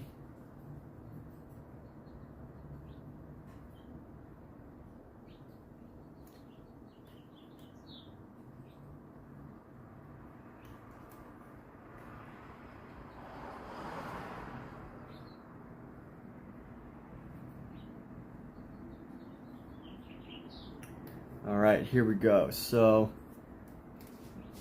yeah, well, hey, it's all good. We don't all have to be Mother Teresa every day.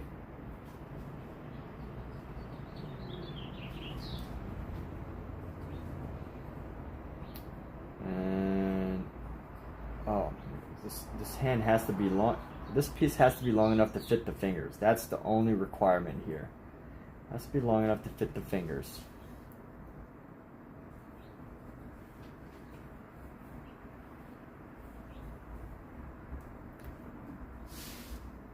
Well, you still have time. The day is not over yet, so you still have time to go do a wonderful deed. Give your mom or dad a hug. Go on someone else's live stream and tell them how great they are, etc., etc. So let's see. And yes, I do consider giving your parent a hug a good deed. So this needs to be about the same length as that. So 1, 2. Even though it doesn't need to be, you know, people should just do it.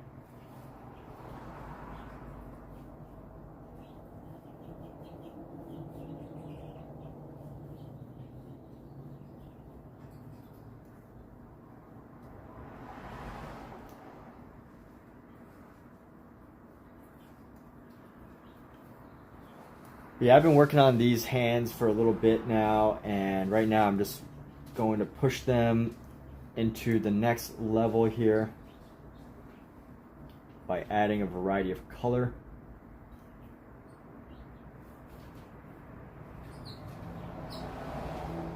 I also have an official word tracker, someone who's tracking my every thought and idea, which I guess YouTube already does that, because YouTube is like, I believe my YouTube has like captions, right? Abada, abada, abada. Did they catch that stutter? But I think YouTube has captions, if I'm not mistaken, and it like records every mistake I make speech-wise. So here we go. All right, this needs to be slightly above the wrist. This hand is gonna go like right here. Bring this down a bit, and then bring this down right to about above the wrist. So the wrist is going to come right here. That looks about good. Here we go.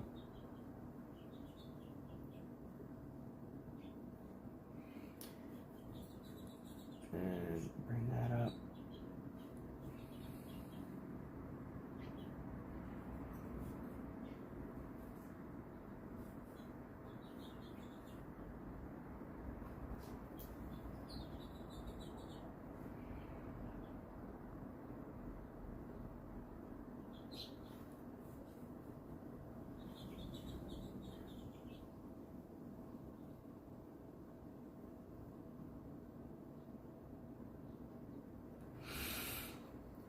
Here we go. All right, we're gonna go come down with this finger.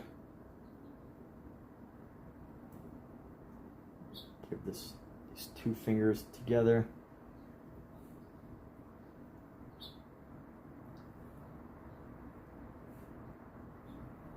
Make sure they're proportionate. Come around.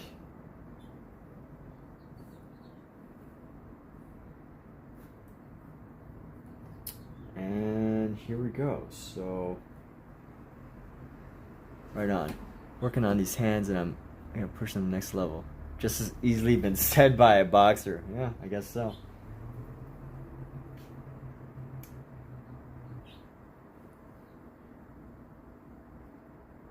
I don't know, what else, I guess I should just crack jokes, huh? That would be better, but, you know what? Gotta access my inner Bobby Lee.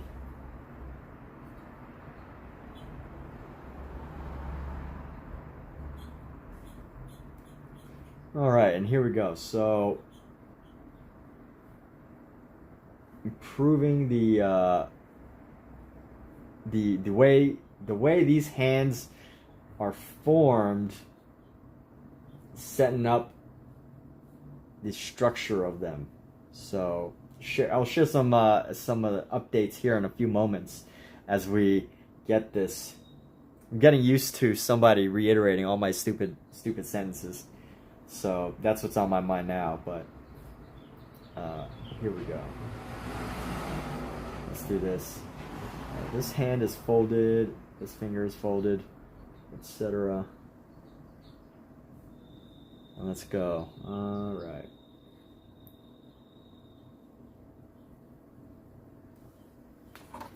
All right, so here we go. We got an update on these hands.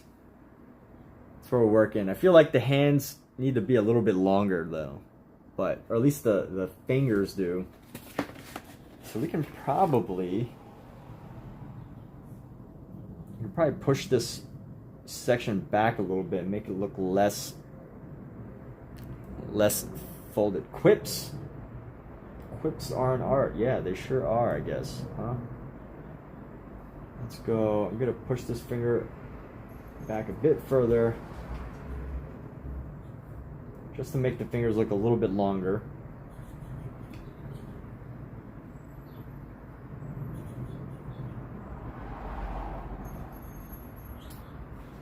And we're gonna go like here and here.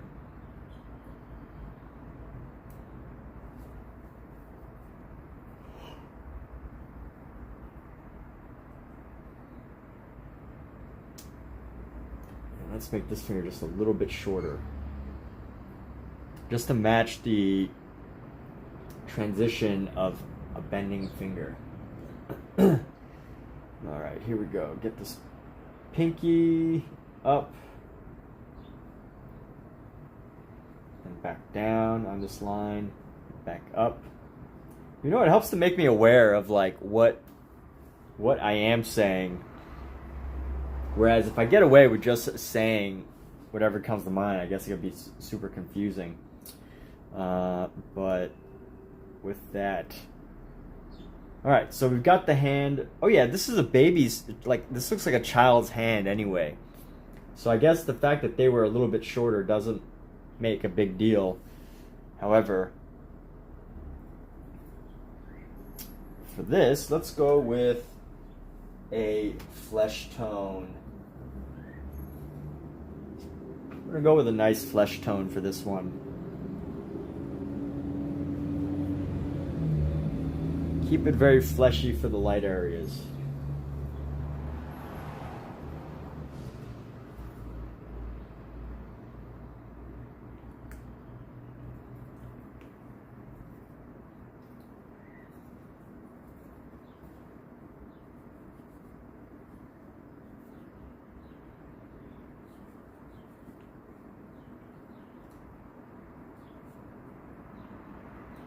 And it's gonna come down.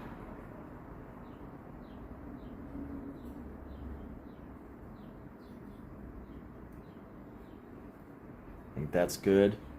Now let's come around with this shadow.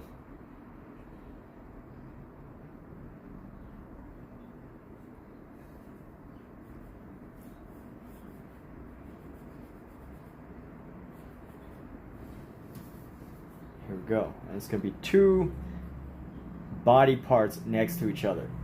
So let's go like this. I smell some cake. I think somebody's coming over with cake. What is that? Anyone ever just smell cake? Just randomly?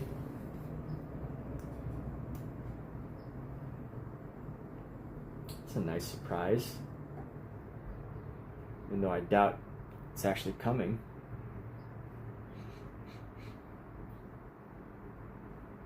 Okay, here we go.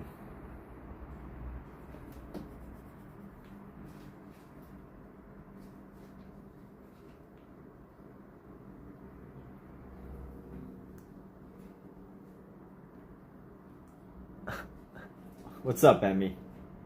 You talking about the cake smell? Yeah, that's new to me. So here we go. Working on, share a little bit of another update here in a few moments.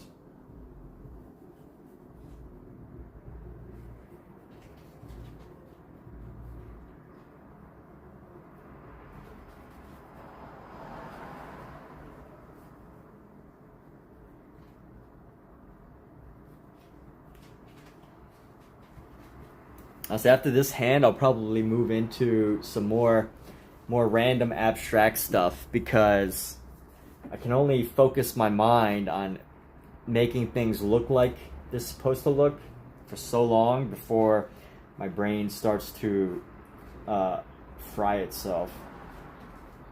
So in a few moments I will, not a few moments, maybe another half hour, depending on how long it takes me to actually knock this piece out. But depending on that, I may or may not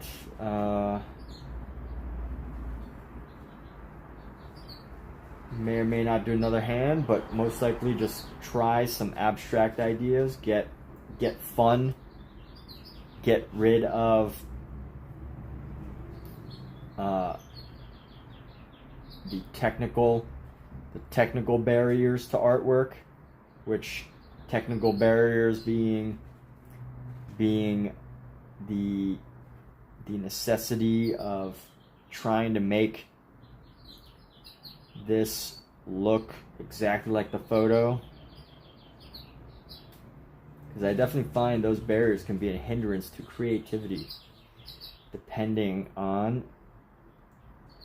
your personality, of course, right? Your creative personality. All right, so let's see. All right, so we've got this light tone, so we should go with a dark. Let's go with a dark area in a moment. All right, there we go. Got the light space. We'll go with a pink. Go like a pink as a mid-tone. So we're gonna use this like fleshy pink that I've got. I don't like to use these same colors like this too often for flesh, because then I feel like you get dependent on this color for flesh. Just like when I paint, I use so much white and I buy so much white. Like almost every time I go to the store, I feel like I need more white as a color because it comes in just so handy.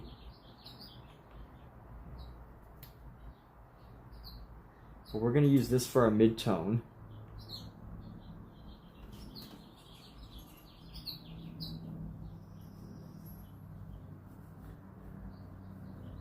But definitely as far as using oil pastels for flesh tones go, it can be so easy to just use the colors that are right there. The flesh tones that are right, ready, and easily available.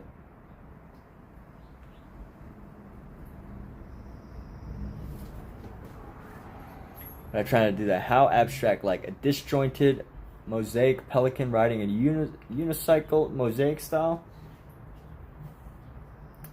I don't know how abstract. I guess it depends on,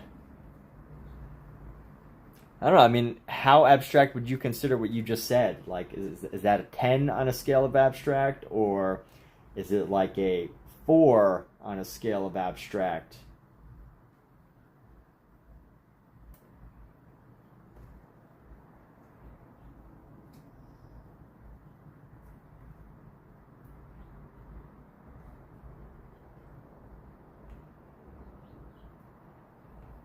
But yeah, I guess it depends on the level of abstraction you're thinking about.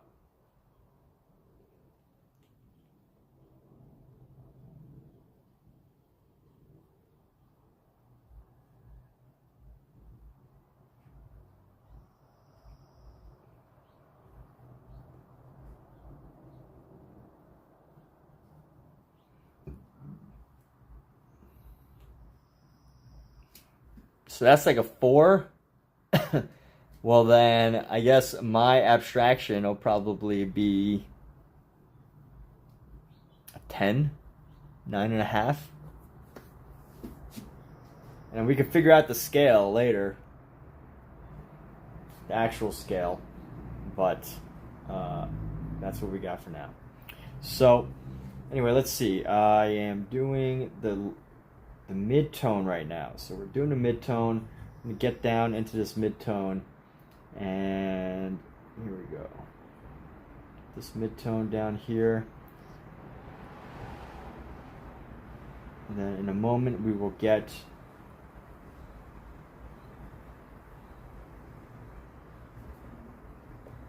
our dark tones.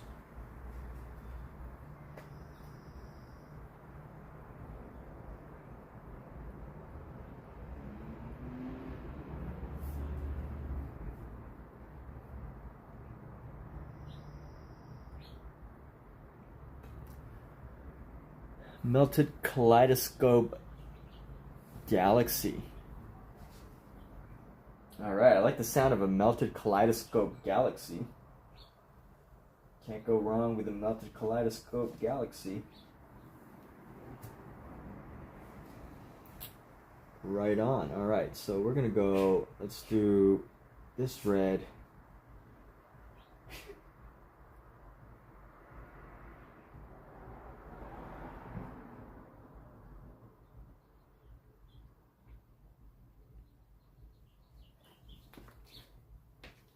And here we go, we got this other hand using yellow, pink, and red.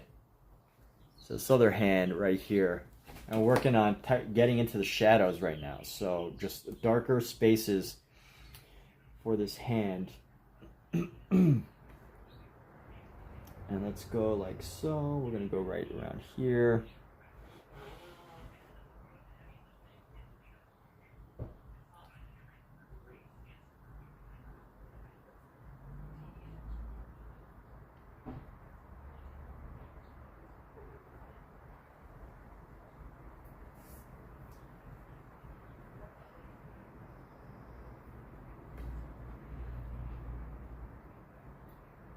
We're gonna get a bit darker with this one around this finger here. There we go. Increase the shadow.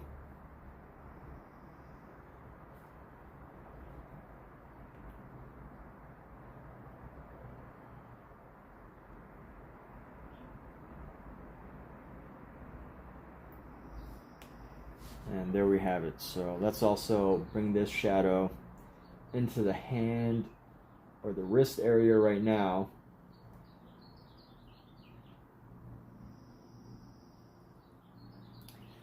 And there we go. So tightening up this. Okay, I gotta remember that I can't start from all the way in the back because this hand, I cut off some of the wrist.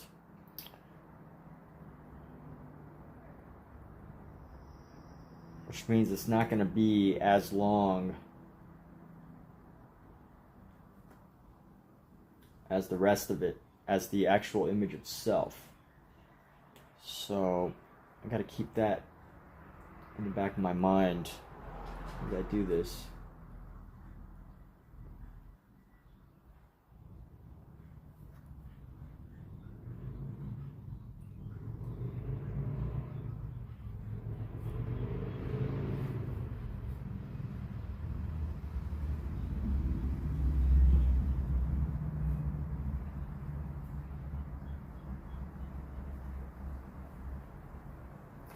Alright, so melted kaleidoscope looks nice, thank you. It's not going to look nice after this.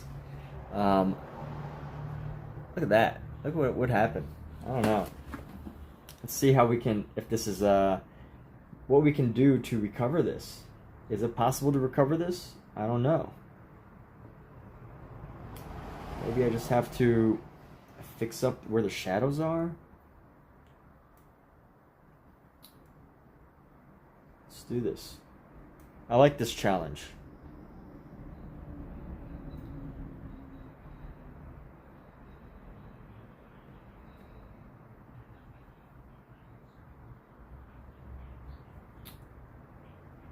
I like this challenge.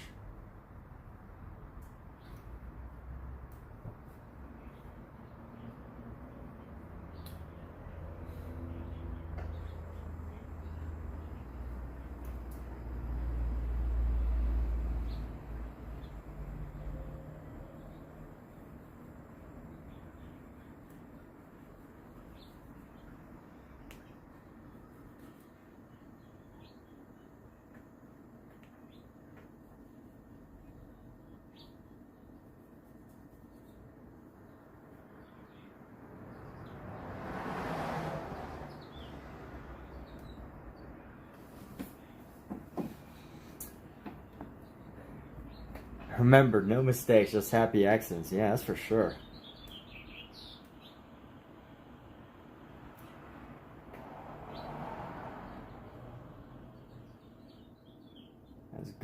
As good old Bob Ross might say, my original philosophy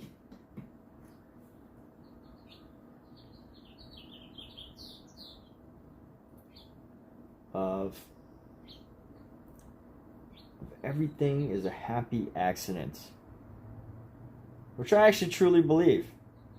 Have a lot of happy accidents that can create some magical effects for sure. So here we go, pushing the shadow. My happy accidents, I think they're doing well.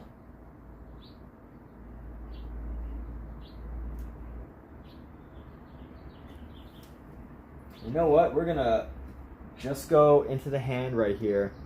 We're just gonna get more physical with this.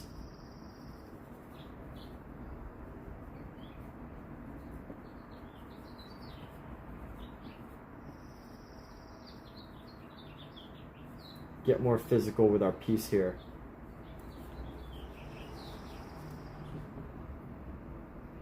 Let's see what we can come up with.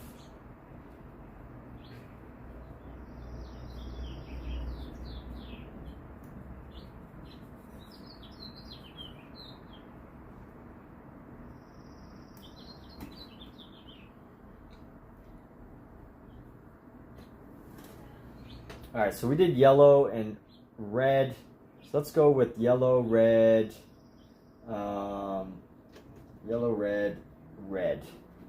Let's just go with a straight red around this thing. And this will be the last part of this. Especially for the last part of this.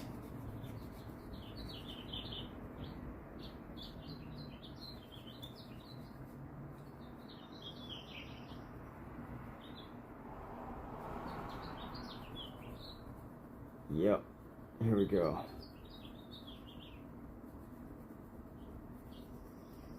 I'm gonna call this a wrap on this hand.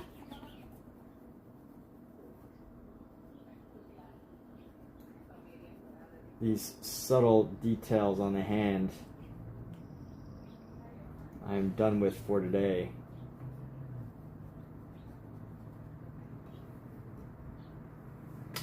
Here we go, we're gonna finish up this hand. Look how beautiful it is. We have happy accidented the hand. Actually, does look pretty good.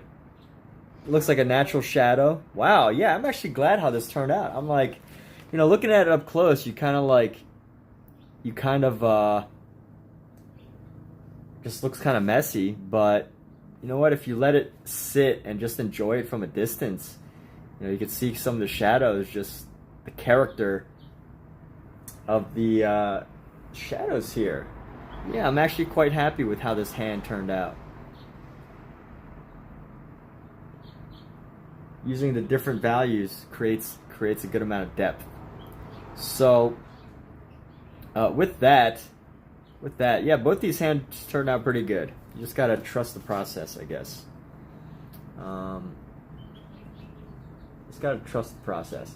But yeah, those last few seconds of working with it, real quick, real rough and tumble. But you know, up close, it's got a different effect. You know, I let the fingers disappear a bit based on what this was showing. But I like where it went. So anyway, let's do some more fun stuff, shall we? Let's get into something a bit more. I'm gonna stand up for a second.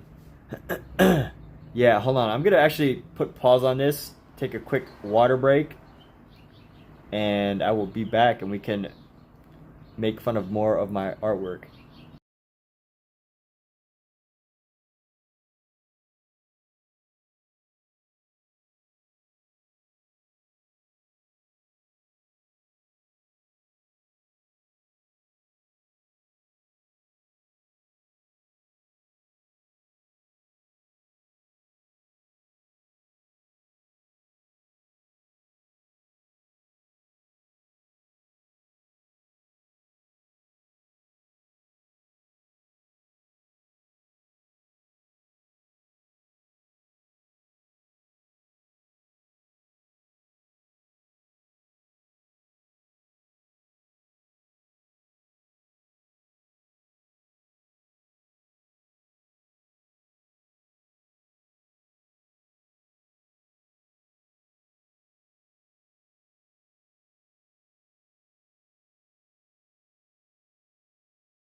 All right, and we're back. You're gonna change. I can't, so I can't see people's avatars the way I'm streaming right now, unfortunately. But I will on my TikTok. Oh, what should I do? I was doing these. I really like this idea of doing these little like fun little portraits, but I can't do them right now on YouTube for people such as yourself that, because I can't see your portraits, unfortunately. Here, this is my self-portrait I made the other day. It's got some great lips there and teeth. Really like this guy. Very friendly. So, self-portrait there. I want to do something more like that, but I got to get people on YouTube. I can't get people on YouTube to see their faces. So I can only do it on my TikTok. But people on TikTok,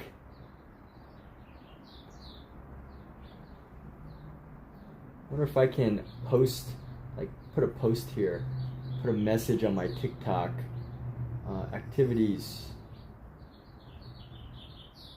go. What is subscription leaderboard? How can I put a message on my TikTok channel? Naomi, welcome Naomi. What brings you in today? Hope you're doing fantastic.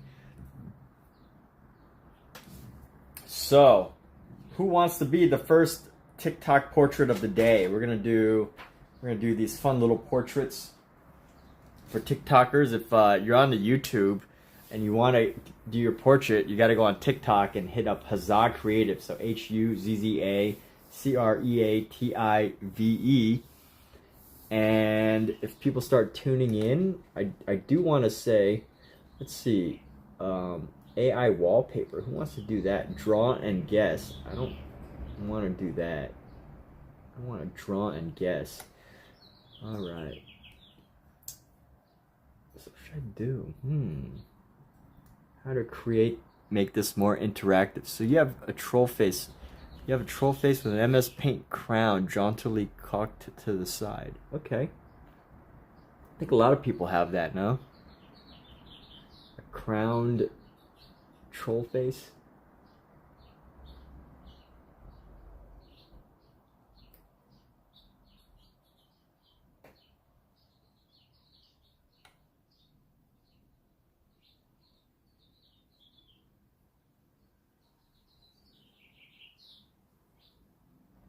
So you know what I think I have to do?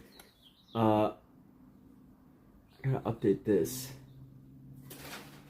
Maybe I could just go from TikTok Live to TikTok Live and do a live portrait of whoever I see. Let's try that. Your avatar is that. Oh, so you have a troll face avatar?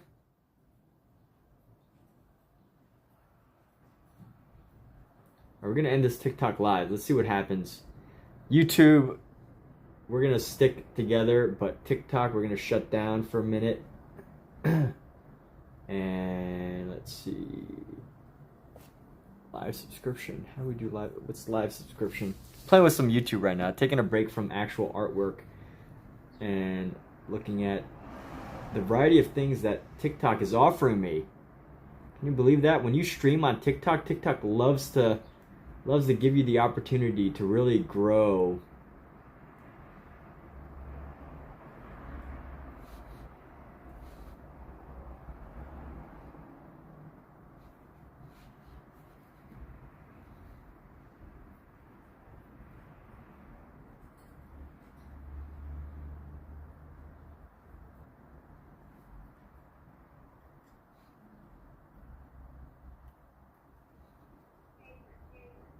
Okay. Guess I have to ask to join other people's lives, or should I just create a live?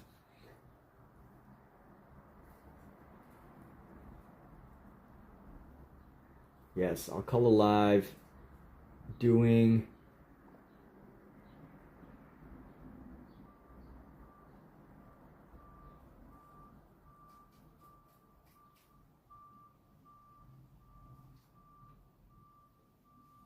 I'll draw quick portraits. I'm drawing quick portraits. I'm drawing quick portraits. And let's add a live goal. I can add a live goal now. So, what's my... I want to do...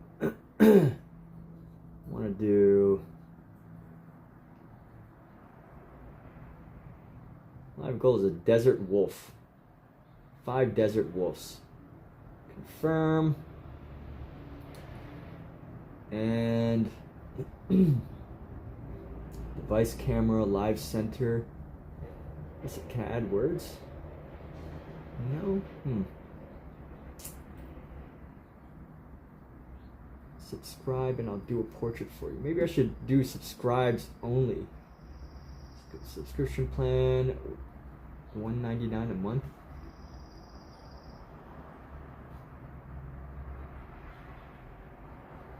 It's not bad. $2.99.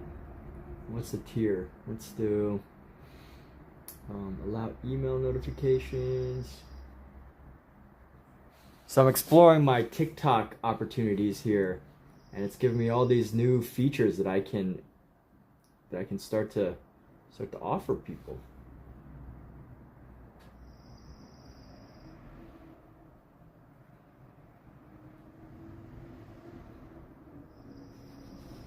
H-U-Z-A.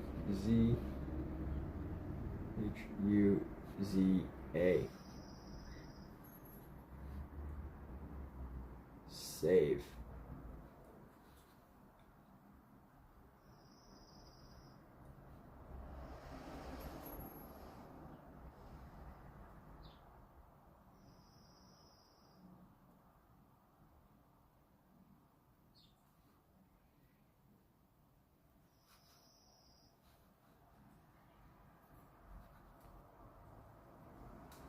Alright, well, you know what? I'm just going to go live. This is the first time doing these, so we'll offer these for now. Let's see. I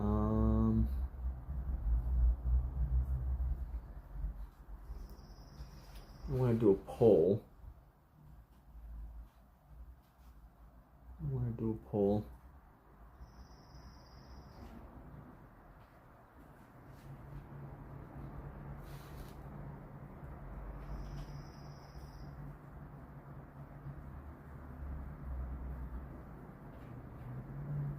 Quick portraits of your, what do you call it, the main image?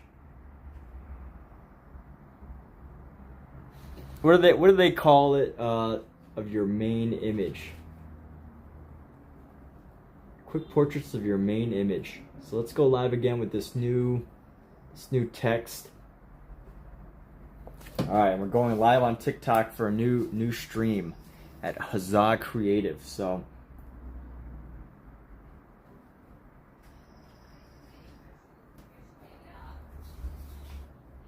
let's grab this piece so we have an example here. Maybe I should cut the eyes out and just wear this on my face. What do you think? Hold on one second. I guess I gotta poke the eyes. It's too late now. I guess I can't just poke the eyes out right now, but how can I leave this so that people can see it? So what's up, TikTok? If you're here, if you're alive and here, we're doing live portraits. How do I make this stand? Maybe I use the book like this. Here we go. So if you're tuning in and you say hello, I'm willing to do a live portrait. So we got Arroya Rose. What's going on, Arroya? If you say a message, if you leave a message, I will do a portrait like this of you. Yes. We'll do it in a specific color, of course. So let's see. So who's here? Who is here right now? If you leave a comment, if you leave a message, the first person to either like, share, or leave a comment, you'll show me that you're here, and we will do a portrait for you. So I will do a portrait of your main photo, and that's what we're working on. So this is for anybody who decides to leave a message say hi or just comment or wave. I can't tell if you're actually in here, so like if you're leaving and I do a portrait, I'll feel like it's a waste of time. So this is open for anybody. If you're tuning in, we will do a fun, exciting portrait of your main image, which I'll pop up here. And let's see, so Slove Da Vinci, Lisa Jones, Brooklyn Chick, MDM, Josh. What's going on, everybody? Hope you're all fantastic. And right now we are working through this idea of doing a portrait day, which if you say hello, I can know you're here. But we're doing a portrait day. Chance R10, Maddie, Corey Katz, Forever Krista. Who's here? Who's ready for a portrait? Let me know. I can't just make it of everybody who joins, but those who interact will get a free portrait. That's right. Let's see. We got Griselda. Are we living in AD? Yes. Jada, Ori, 10-11-30. Brian Brock. What's going on? Shout outs and shout outs for going on and on. We got here. Let me invite Arroya Rose. I guess we can invite people now. People can join my live as a live streamer. Oh, how great is that? Let's see who's actually. Oh yeah, I can just see who's here now. Before I wasn't able to see who was actually here. So, all right, Tem N is here. Let's go, Tem N. Well, you don't have a photo. Tem N doesn't have a photo for his thing. So I'm gonna look at my guests. I'm gonna pick a random one. We got Nini, Melissa Mack, and Dev Funny ASL. So I can't actually look at the chat at the same time when I do this. So the lucky person is Melissa Mack 2. I'm gonna do a quick, fun portrait of you in this style that we have right here. So hold your horses, people, as I work this piece. And I'm only looking at the very small default photo that you have. Just the small default photo that you have here. So I can't really see too much. But I can see enough that gives me an idea of who you are and what you look like. And we're gonna do that. Just keep this fun and exciting to try to capture your image based on what I see in this very small photo here. And we got Melissa Mack. So let's go, Melissa Mack.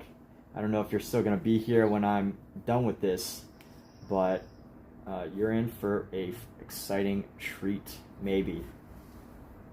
So let's go. I can see some eyes. I don't know what color they are. So we're just gonna go with some dark. Let's go with dark blue. Dark blue seems like a good color. And keep these lips. Add some red here. Actually, we'll go with a pink. And here we go.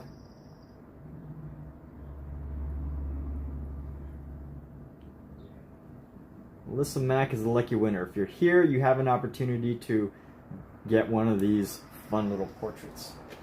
And here we go. So there we go. And wonderful. Here we go. All right. So Melissa Mack 2. I'm not going to do the whole name, but M Mack 2. Melissa Mack 2. Here's your portrait. There you go. So Melissa Mack 2 is number 1. It guy. Now let's see who's next. Let me see the next live person here. You do have to be in the room so that I can see your portrait long enough on the guests page. But let's see, Dev Funny ASL. This is recommend me to invite this guest. So if I invite you, feel free to jump in the live. Oh yeah, by the way, those of you on YouTube, I'm just doing fun live portraits, quick live portraits of people as they jump in. So who's the next guest that's in here right now? We got, let's see, I'm gonna think of a random number 4. And number 4 is Auroya Rose. So I'm going to pop up Auroya Rose's photo here. And we're going to do a quick portrait of Auroya Rose just based on her one photo that I can just barely see right here. And we're going to go with some rose gold here for Auroya Rose. So I see a lot of rose gold colors on this photo mixed with like black hair, I think. I don't know exactly, but we're going to go with that. So get some very wonderful dark transitions on the eyebrows and lashes, and then let's go ahead and make this portrait here. Make this fun and exciting. I can't really see again what's above it, so we're playing around with a lot of these designs and everything. So here we go. Get some lips. Everybody needs lips, right?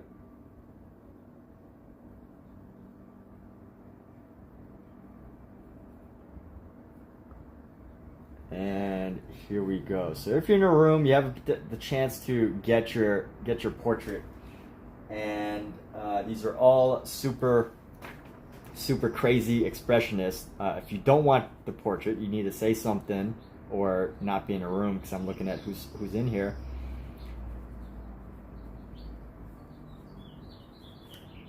And you also have to have a profile photo. So if I can't see your profile, if you don't have like a profile photo that's like a human being, then obviously I can't do it.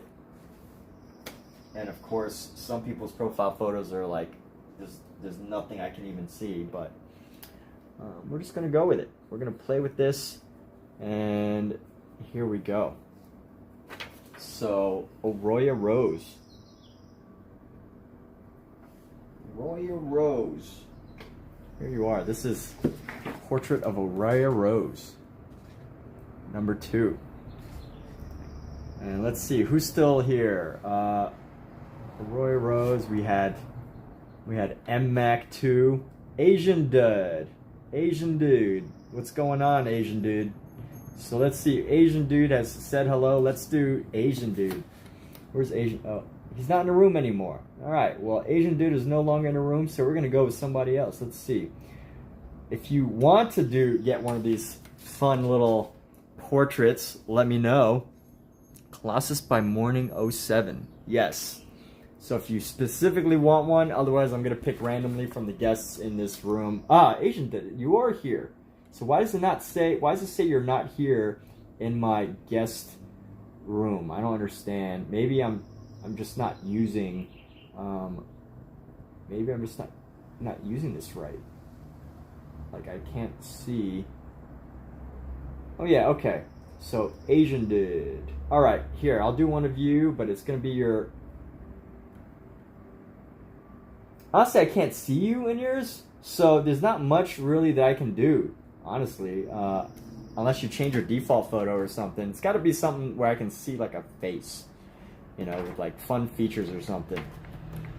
Otherwise, I mean, I guess I could do one since you ask. I will take on the challenge of, you know, working with whatever portrait you have. Since you ask and, you know, you've been around, I've seen you before. Let's just do this. So we're going to go like this. And then...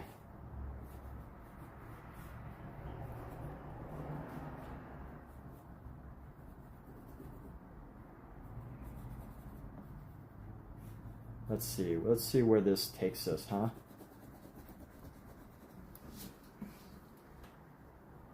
And then we're gonna go, again, I'm doing this very small image that I can just barely see on my screen here. I don't even know if there's even, I can't even see much of the features, so I'm just gonna have to make this up, but that's okay. Sometimes making things up is the fun part. As do. Alright, so Asian dude. Here we go. That's Asian dude. Got Asian dude here on that piece right there. So let's see who else is here and waiting. If you don't say anything, I might not know. But it looks like Aqua 3467.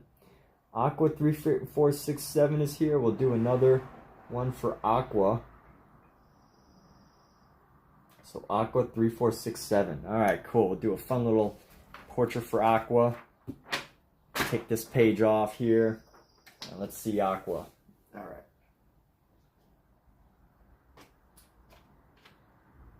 And let's see. All right.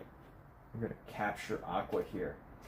And I can't see chat right now. So if you are saying things or waiting for conversation, I really can't see it. But I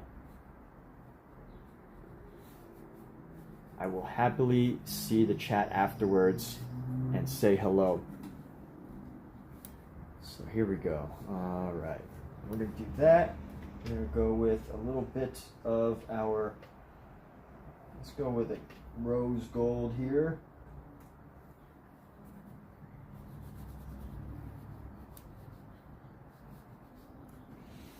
And let's pop this right here.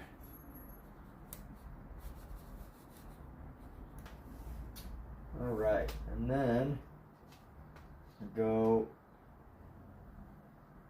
pull out the right colors. Let's do the right colors here. And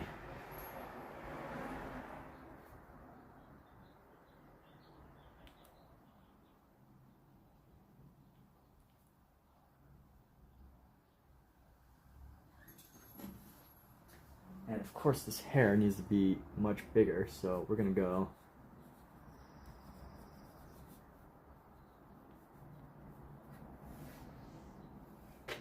let's add some more hair.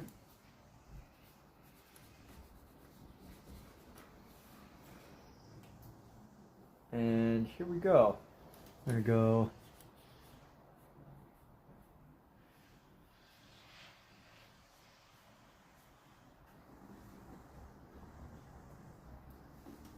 let's use a different color for some teeth.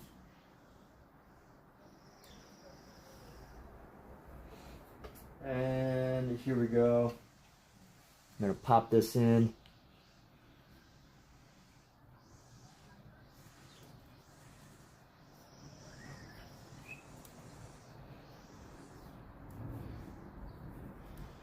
And there we go. Add a couple little extra details. Oh, we have a couple of people that want to join the live, but this is Aqua AQ. We're just going to call this AQ. So AQ, Aqua 3467. Let's see. Who else? Who wants to be next? If you are in this room, you have if you're in this room, I might just pick you. So if you don't want to be picked, you're probably going to want to leave. But yes, so we've done a few so far. Let's keep these right up here. So this is my self-portrait. And then this is a couple other people that have been in here so far. Let's keep this going, huh? This is exciting. Who's having fun? Who is having fun today? All right, so right now, this is Aqua. We're on our next page here.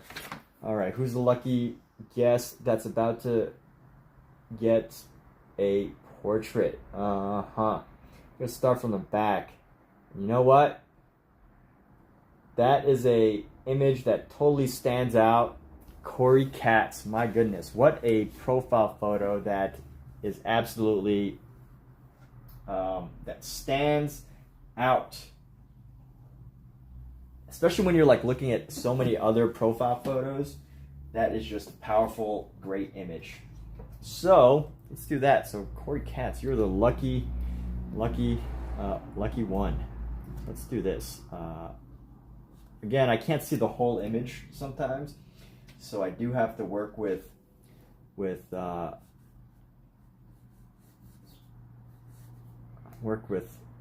what I know, what I can see.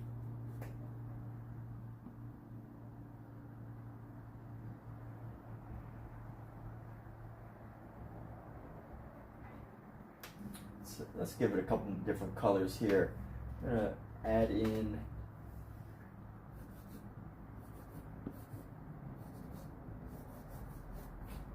and then nice bright smile.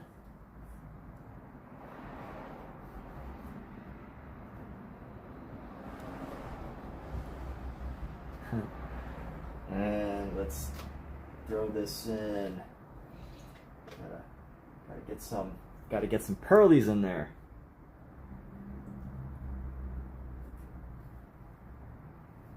And here we go. Let's look for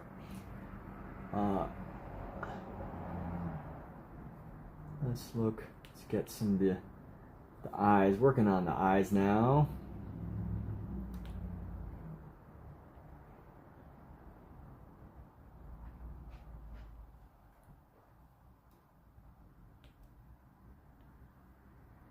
All right, here we go. And let's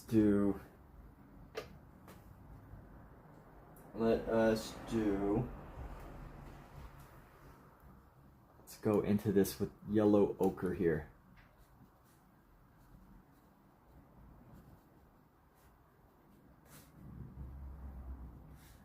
And color in around the chin. So we're gonna go pink. We're gonna go pink.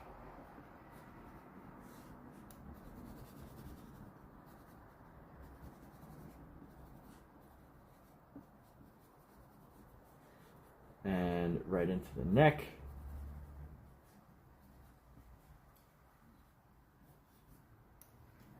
And that will be CK. Only, I won't put your actual names on there for privacy or whatever, but only those who have viewed. So we got CK, Corey Katz, and I forget the other, Aqua? Is it Aqua? Aqua 347, Corey Katz. But let's keep going. So again, if you're in the room right now and you want one of these, definitely say so. But definitely say so. If you don't want one, I suggest leaving the room, because I'm picking these at random, since it's definitely harder to wait for people to say something. So let's see. So who else is here? We've got other guests. Who else is still here? Fire BZK Girl. All right, Fire BZK is an art instructor. So let's, if you don't want it, definitely speak now or forever hold your peace. Or you can just leave, you don't have to speak at all. But anyway, let's do this. All right, so Fire BZK Girl, let's do this. What color should we start with? Ooh, I'm gonna go with purple. Start with some purple. And here we go. I'm gonna go.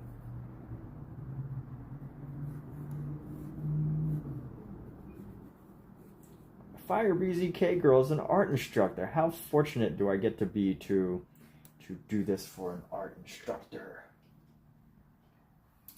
We're gonna go here. Draw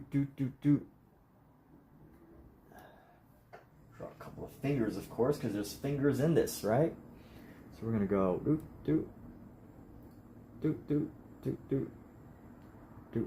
All right, I gotta make noises, because if you don't make noises, the colors don't come out right.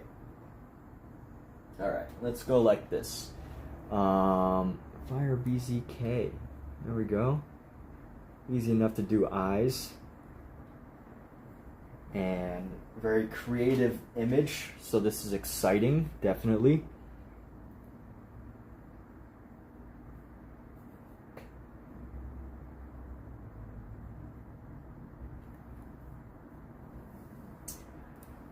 And let's go. All right.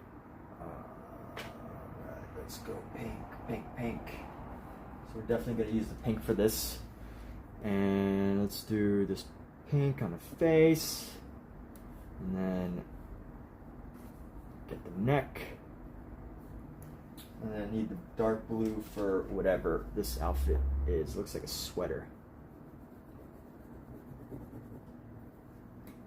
Let's go here.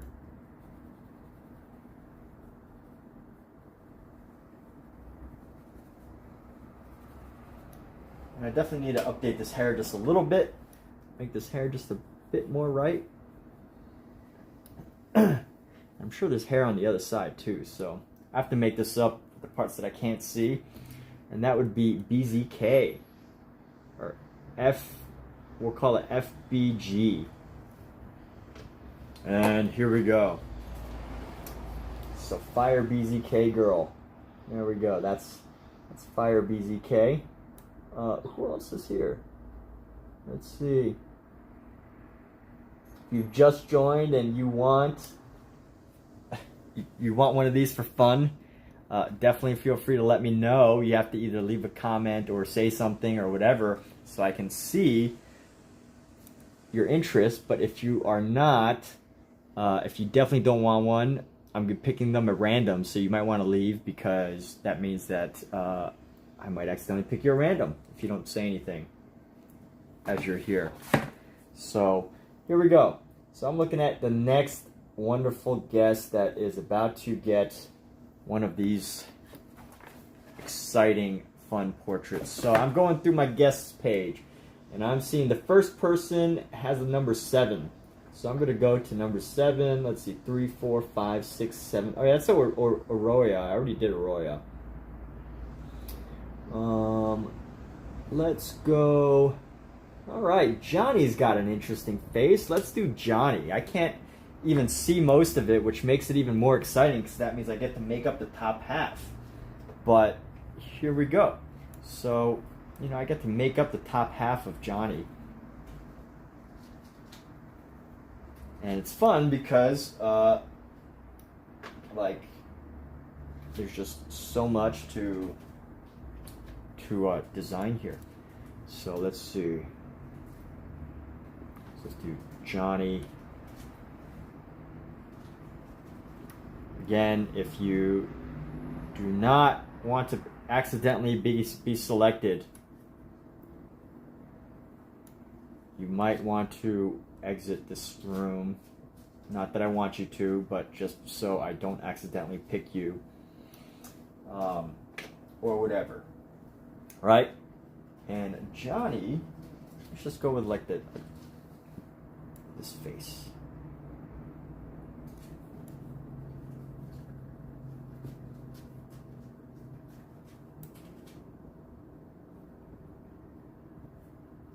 It's gonna go by J.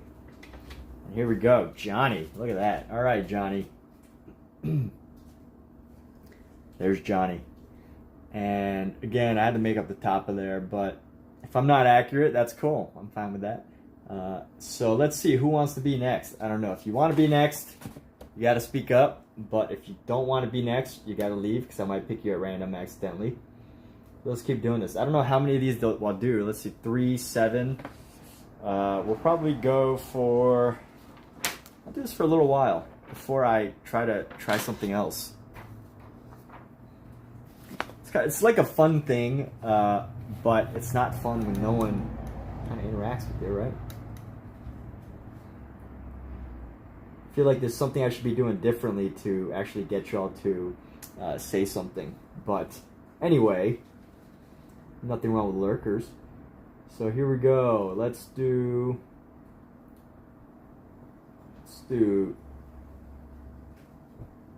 Karen McDonald. Karen McDonald. You are the lucky number 8. Oh, that's a coincidence because 7 plus 1 and you have number 8 in your name. All right, well, let's do this. Glasses make it easy because you can quickly start with glasses and you just you just get it. Glasses are just simple. Glasses, you get straight to it, and then that's it. You got it.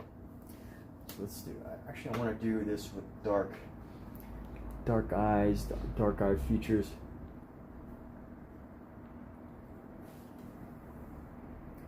Dark eyes with dark rimmed sunglasses creates very dark features. And let's go right here.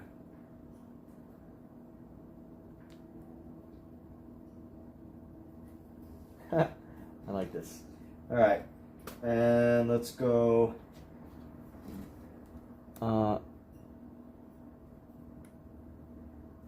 Let's see.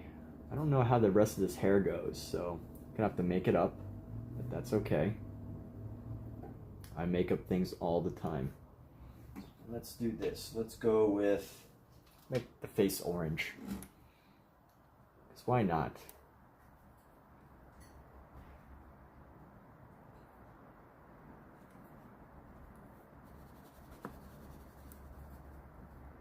Let's do this, and then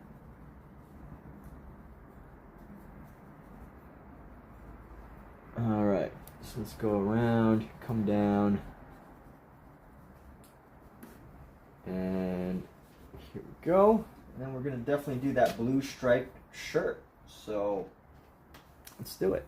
Blue striped shirt. Here we go, here we go, here we go, here we go, here we go, here we go.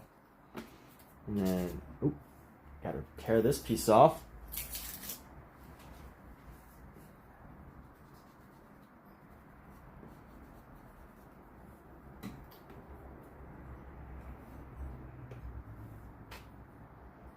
And what's this? Oh yeah, that's one of those.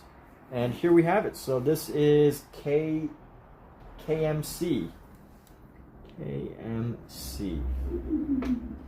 We use these secret code names for these. So KMC. We'll all know who that is here because I said it earlier. All right, one new person. So what we're doing here is we're doing these fun portraits. So if you want one, feel free to speak up and just say hello or leave a comment or something. So we got a bunch of y'all, the people who have visited this room, the very, very many wonderful people who have joined in our room. And I'm picking a random. So if you want one, say something. But if you don't, I ask that you leave because I might accidentally pick you. So let's see. Who's here? Someone wants to join the live. All right. So people are here on the live, but they don't want to show their faces. How am I supposed to do a portrait? Oh, wait. There you go. What's going on here? All right. Cool. All right. Well, you got to stay on the screen for like 10 seconds for me to do a portrait. Come on now. Let's see. Are you the one? All right, here. I'm gonna do a portrait of y'all or one of you. Just give me. You got to stay like that for like 45 seconds. I'm gonna use the color blue. Huh? Yeah. So we're doing these like fun portraits. So here we go. Give me a minute. Let's see. Huh? All right, there we go. You gotta stand like that. I can't see the top of your head, and it's fine if I can't, but that means that I'm gonna be making stuff up here. Okay. All right, here we go. I'm doing it. It's gonna be so bad. It's fine. That's the whole point, right? All right, here we go. So I literally. This is how it'll look like when people don't stop moving. So it's all good. Hey, what's up, Secret? What's going on with you? I hope you're doing okay. Hold on one second. Let me. Oh, Oscar's on it again. All right. Let's see. Let's create some lip right here. I'll do you next, Secret. But for now, let me finish up with blue over here. You can kind of see what I'm doing, right? No? Oh, yeah, you really can't, but that's okay. So... What are you doing? I can still at the top.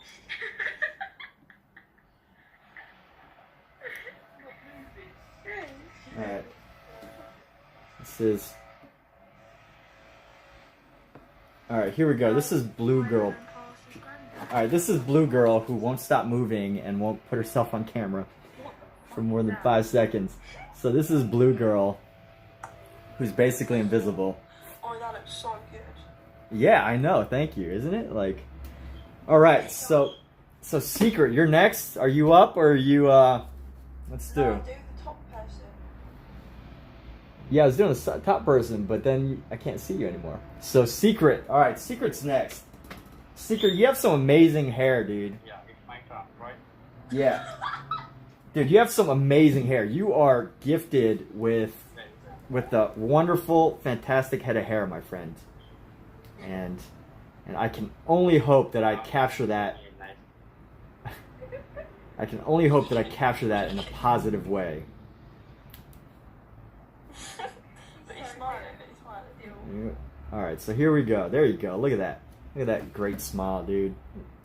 Alright, here we go. So we're gonna knock out this. We add some eyes here.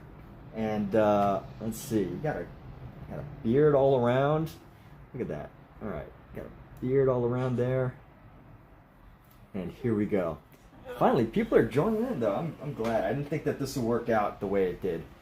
So here we go.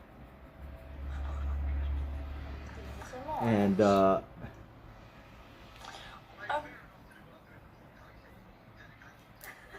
and oh yeah, you need the hand. You got your hand here.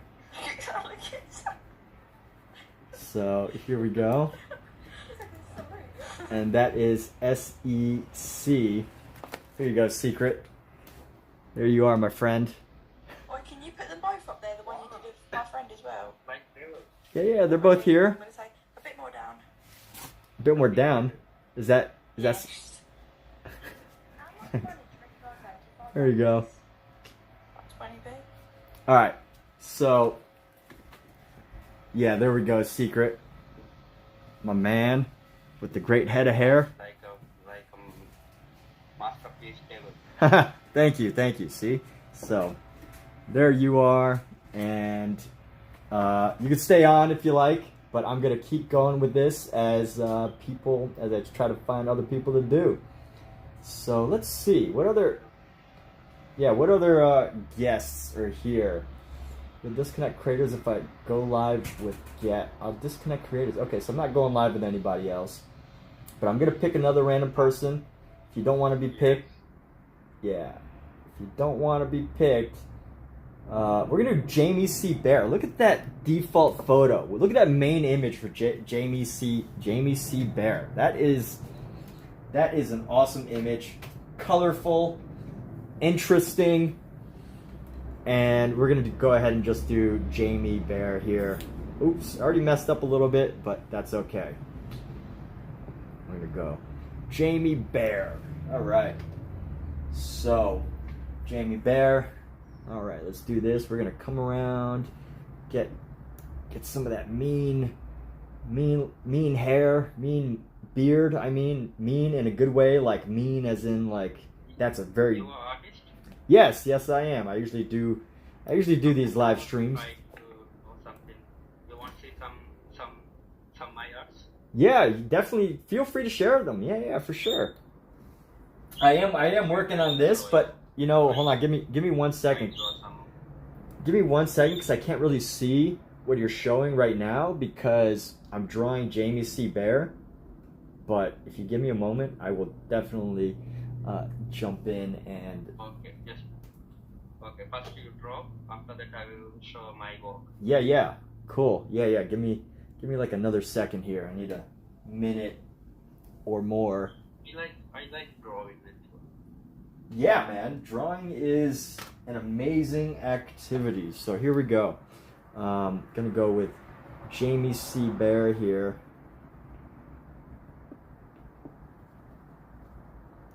And let's see, let's get a little bit more body.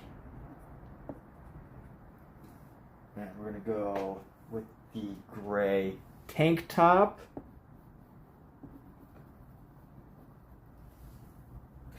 And I gotta tighten up this nose a little bit. Let's make sure that this nose is more clear.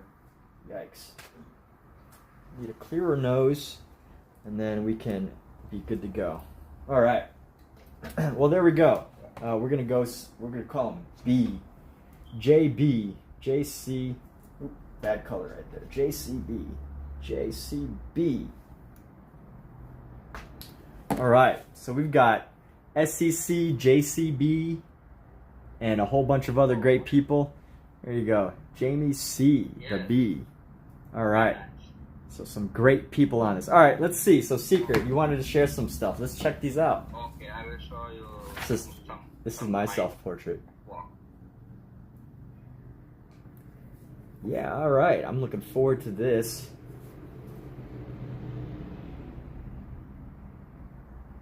All right, C liked the live, which means I feel like I need to do one of C. I didn't quite see... Oh, you're not even... That's a cat. That's not even you, so I can't really do one of C. But in another lifetime, maybe if you didn't have a picture of a cat, I could do you. I mean, I could do a picture of a cat. I'm just choosing not to. Yeah. Is that your art? Yes. Nice. So it's digital. You do digital art. Yes. I draw with my phone. That's awesome, dude. Like, what do you have, a Note 9? And one more wait, I will show you. Yeah, I'm waiting. I will wait. The world is waiting. 5 million people are waiting to see your work.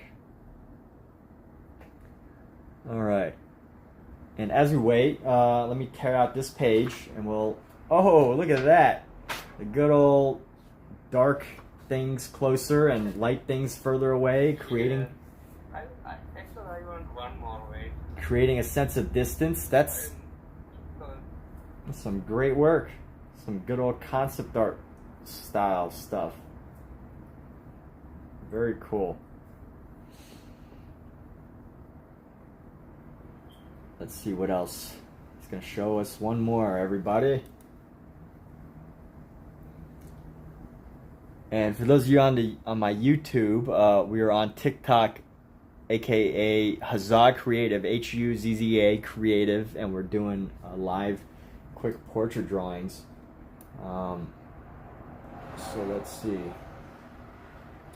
While we're waiting, I'm gonna do another one. Let's see. Somebody's been popping up over and over that I've seen that I'm like, whoa, their image actually stands out. But I don't know if she's still here. I don't know if they're still here. I'm looking through the names, but I don't see them. Oh yeah, they've left.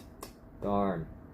All right, so we're gonna have to pick another one. Let's see, something somewhat random. Oh, is this another artwork? Hold on, let's look at this. Okay, all right, getting those nice getting the line work in. Very cool. Yeah, all right. So you aren't quite the... me.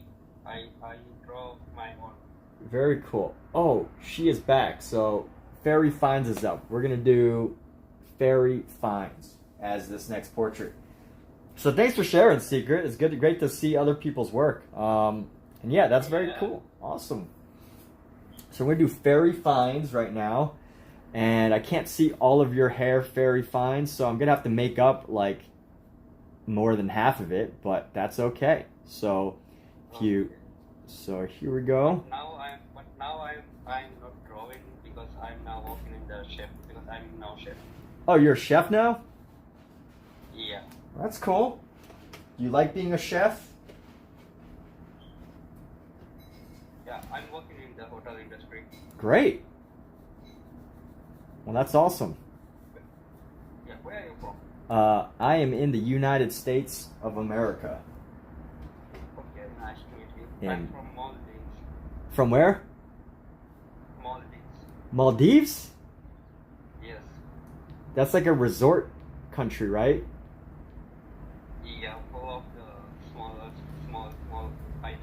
Like everything that happens in the Maldives is like a resort. It's all just tourism, right? Yeah, the most depends on the tourism and fishing industry. And Only fishing. Yeah. fishing industry and tourism industry. Yeah. That's great. So we're working on fairy finds here. We're doing fairy finds, and this is a portrait of fairy finds in this style that we've been doing. So let's go like this.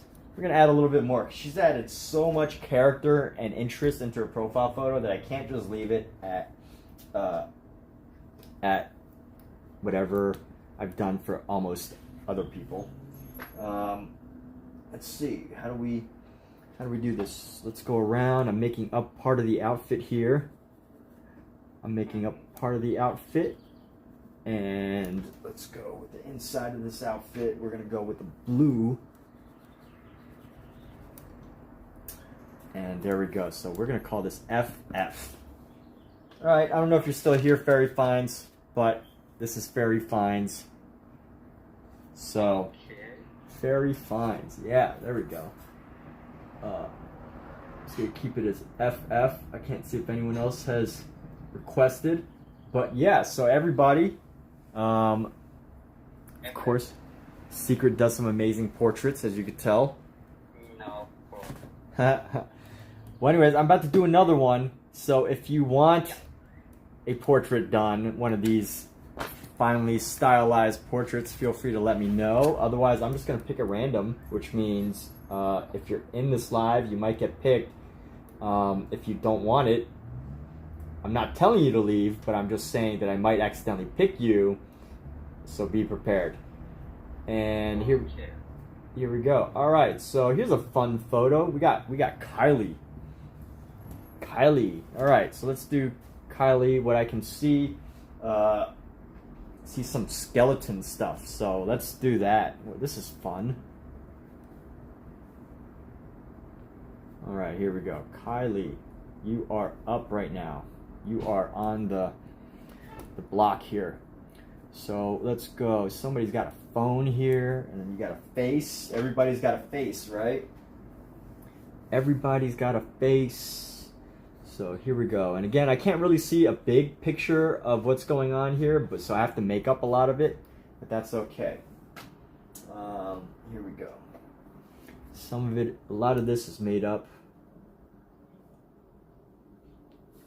based on what I can see, because I'm only using this small default photo about the size of my pupil, so it's hard to really get a good view of everybody and capture the really fine details. But I can capture the subtle details, just not the really super fine details. So here we go. We're gonna go Kylie. We're gonna go with the pink down, straight down for the nose here.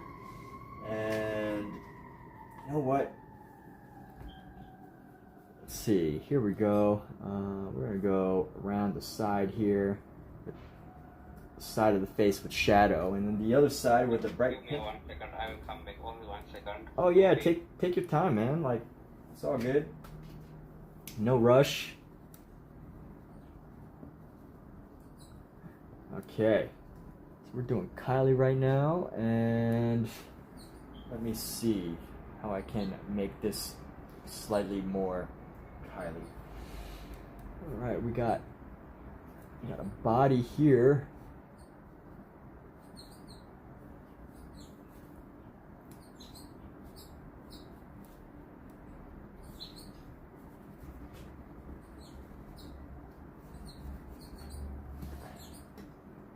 And let's turn this, make sure we capture the black outfit.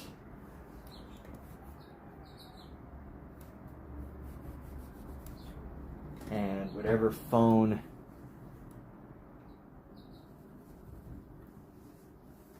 spending a little bit extra because there's so much to play with in this photo. Alright, let's go. Boom, boom, boom. And a phone. Let's do this phone. What color? Let's get that phone in this.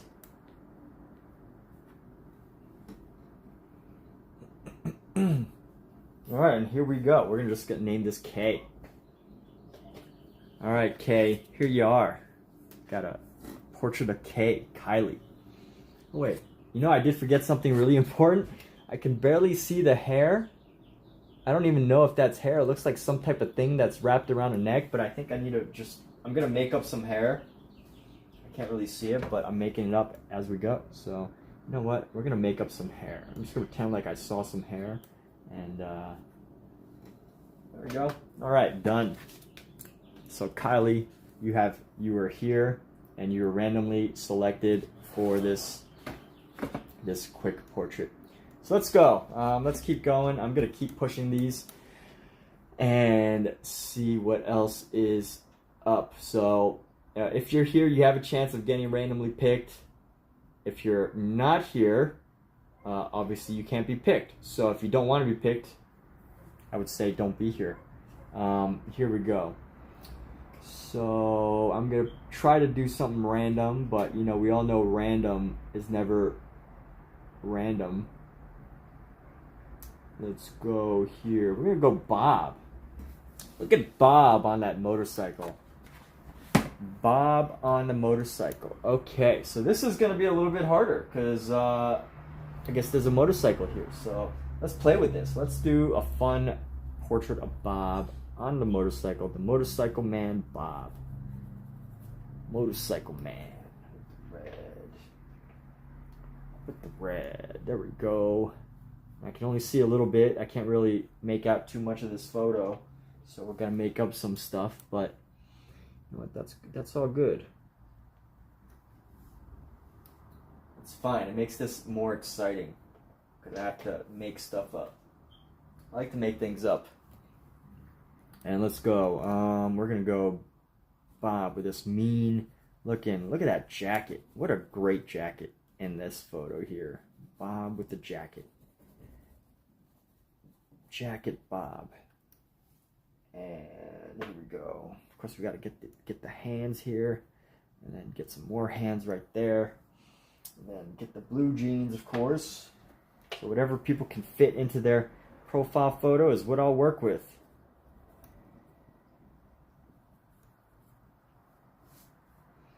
And now let's go. These motorcycle handlebars come up like so. Go across like so. Get these huge wheels right there. Get some, whatever I don't even know what this consists of. But there we have it. So this is our portrait of, we're just gonna call him B.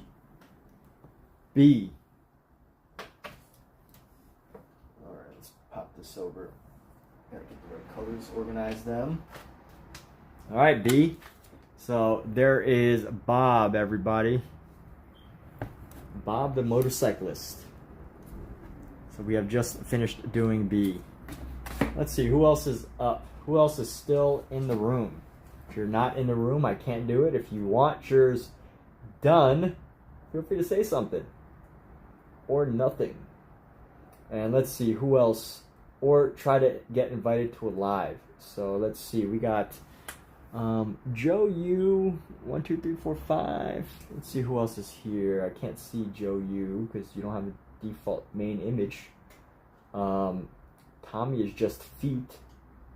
So if you don't have a main image, I'm guessing you're just here for the entertainment. All right, we got Lady Tay. Let's do Lady Tay. I like it. I like the turn over the shoulder, the dramatic, turn over the shoulder. What a great default photo. Who snapped that for you? Who did that photo for you? Because that's a great photo. That turn over the shoulder. Wow. That's great. So here we go. Going with the hair. Everybody's got hair. We're going to go with the eyebrows. The eyes. Let's go right here. The other eyes. And here we go. So, alright. We're going to go with, let's do this color. Let's go with this. Let's do this. Yeah, alright.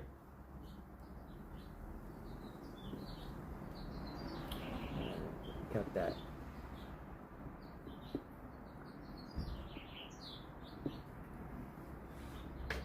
And here we go. So here, I gotta define this nose here. Define the nose. And add the rest of the hair around the side that just comes around the side here. Oh yeah, I need the body. Can't do much without the body.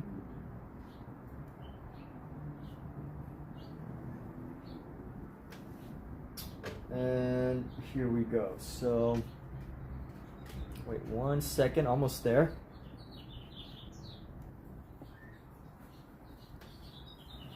And we're gonna say this LT. All right, here's our portrait of LT. And Lady Tay, everybody. So there we go. Got a fun little portrait right there. We're gonna do one more page. We're gonna do the last 4 before we call it a night here. So if you want one, say something. If you don't want one, I'm gonna pick at random, so you might get picked. And that may or may not be, you know, something that you want. So there we go. Making some updates. So let's see what's next. Who's next? We're gonna do 4 more. Who is in here? KBZ. All right, KBZ is next. I can just barely see features, but I like it when I can't see features because that means I could just make up a lot of stuff and just kind of play with whatever is happening. So whatever is happening is what I'm going with. Oops. All right. That's okay. Gotten here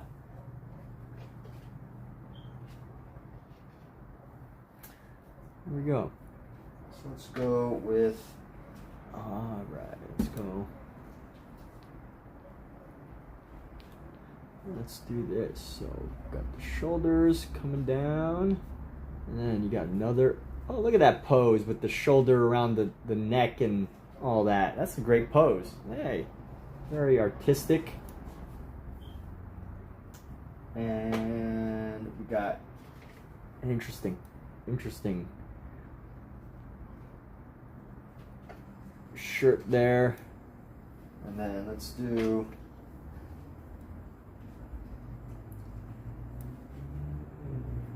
like that, like this, and then pop this down.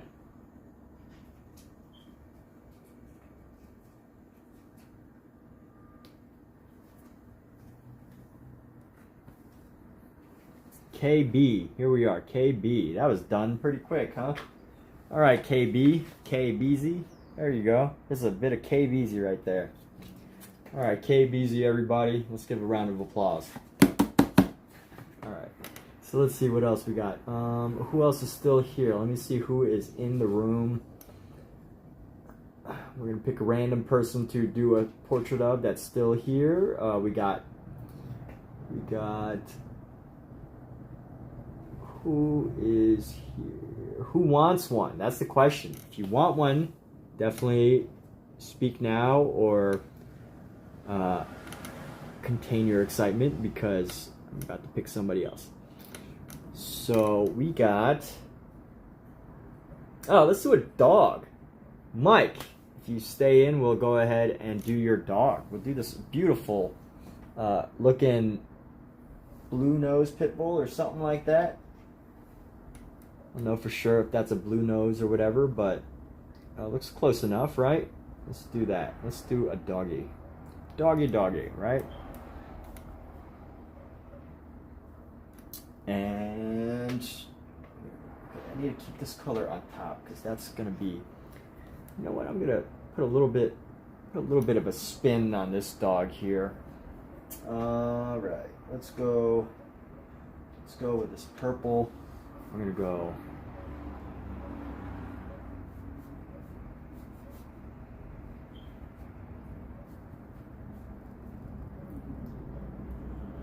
Again, I have to make up some of the head because I can't see the whole photo, but you'll get the idea. You will get the idea that this is, in fact, a doggo. All right, so here we go. Got the blue eyes right there. Funny blue eyes. Got the blue eyes on this other side. And definitely got to get some of these lips here. And then get that beautiful golden coat. I don't know, or not golden coat, but however I'm gonna figure out this coat is what we're gonna do. So knock out this pink in the ear before we do anything else. And then let's go straight to the rest of the color. So, let's see. Let's get this purple. We're going to get this purple here.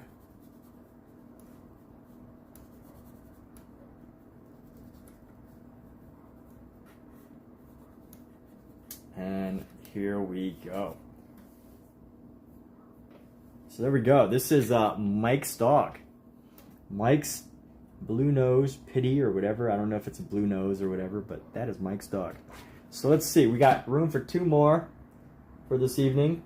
If you want to be the one who gets basically your main image doodled, let me know. You just have to leave a message here, but otherwise I'm just going to pick a random for whoever's still in here. So let's see.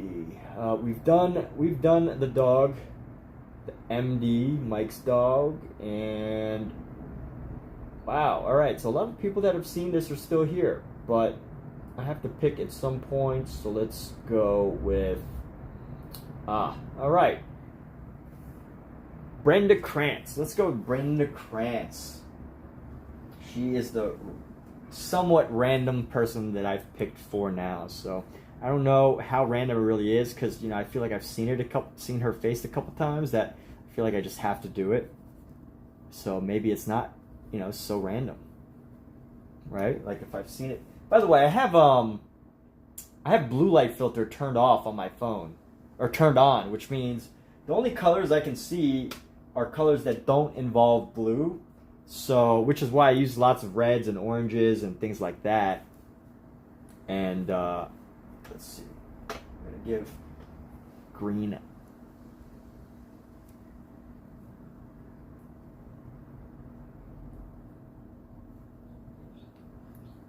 And then let's go with this.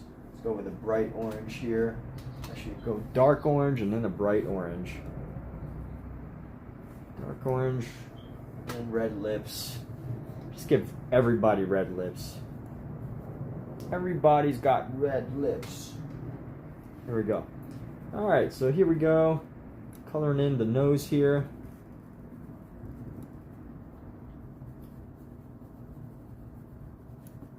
And M dog. And then this is BC. Brenda. So Brenda, here is Brenda, and we got room for one more. So if any of you wants a portrait, quick, rapid, stylized portrait done for fun, definitely speak up, because we're on our last one. So, but if you don't, we're picking one at random. Wow. All right. So Asian Dada shared my live. My goodness, what a guy. But I already did one of you. I can't do another one of your dog. I gotta pick somebody else. So, thanks though. I do appreciate that. Just letting you know. And with that, let's do one more for the evening.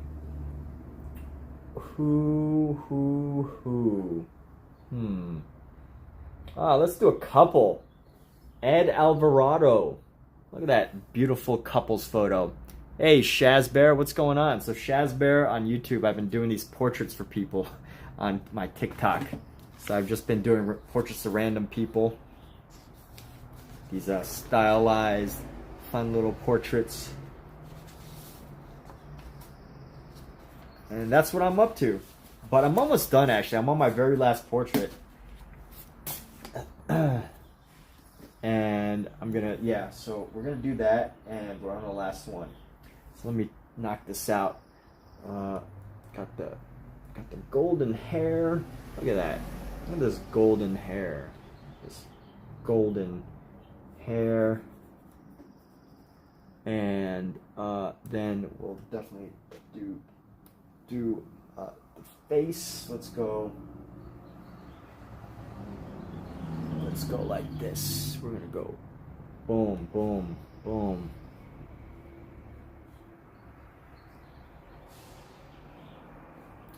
Now we're gonna color around. I can't really see what color hair everybody has, but you know, we're just gonna make it up.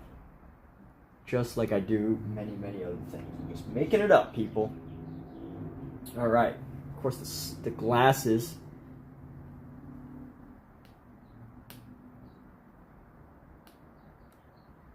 Got to get those glasses. Get this this nose. And then we're gonna color this in with a red. Let's use a red here.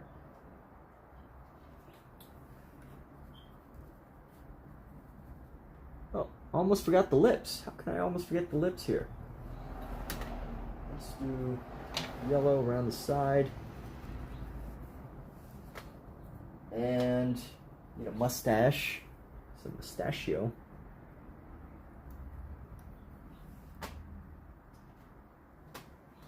And here we go.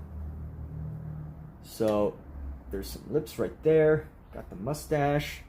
And then let's fill in the other side. The other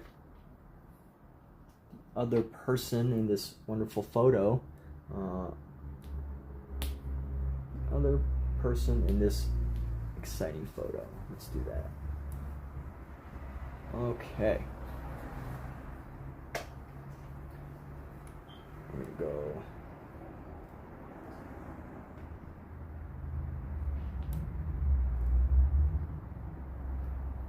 Let's do that and pop in some teeth, the smile, and let's go with a little bit of, let me create some more definition for the eye. I'm gonna add in, maybe make a better eye here, and we're gonna go, let's see, get this orange, go with some red, mix in the orange, red, and pink.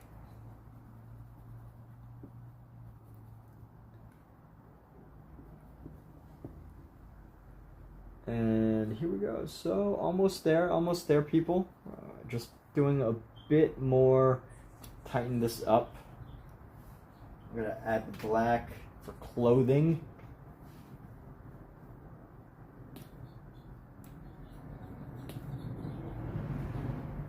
Have to make up part of that, and here we go. And that's EA. All right, so Ed, you've stuck around long enough. This is couple's portrait here, just for fun, and there we go. So Asian Dud joined through Asian Dud. Wow, what am I doing this summer? Doing this, a lot of art and a lot of streaming. So there we go. Am I into Gundam? No, I did have a phase where I did build Gundams over quarantine. I built like 2 or 3 of them, but I'm not necessarily into it as much as somebody who would do that type of thing might imagine. But TikTok, for those of you that tuned in, thanks for being a part of this. All of these portraits are for sale, so if you want to message me about getting yours, let me know. And with that, you can have the entire sheet. And with that, we have captured a moment in history, a moment on May, is today 27th? Alexa, what's today's date? May 28th. I think today is the 28th. May 28th, 2024. And we're going to go ahead and sign off of TikTok now. But for those of you that joined, thanks so much. And hope you all had a good time. Take care.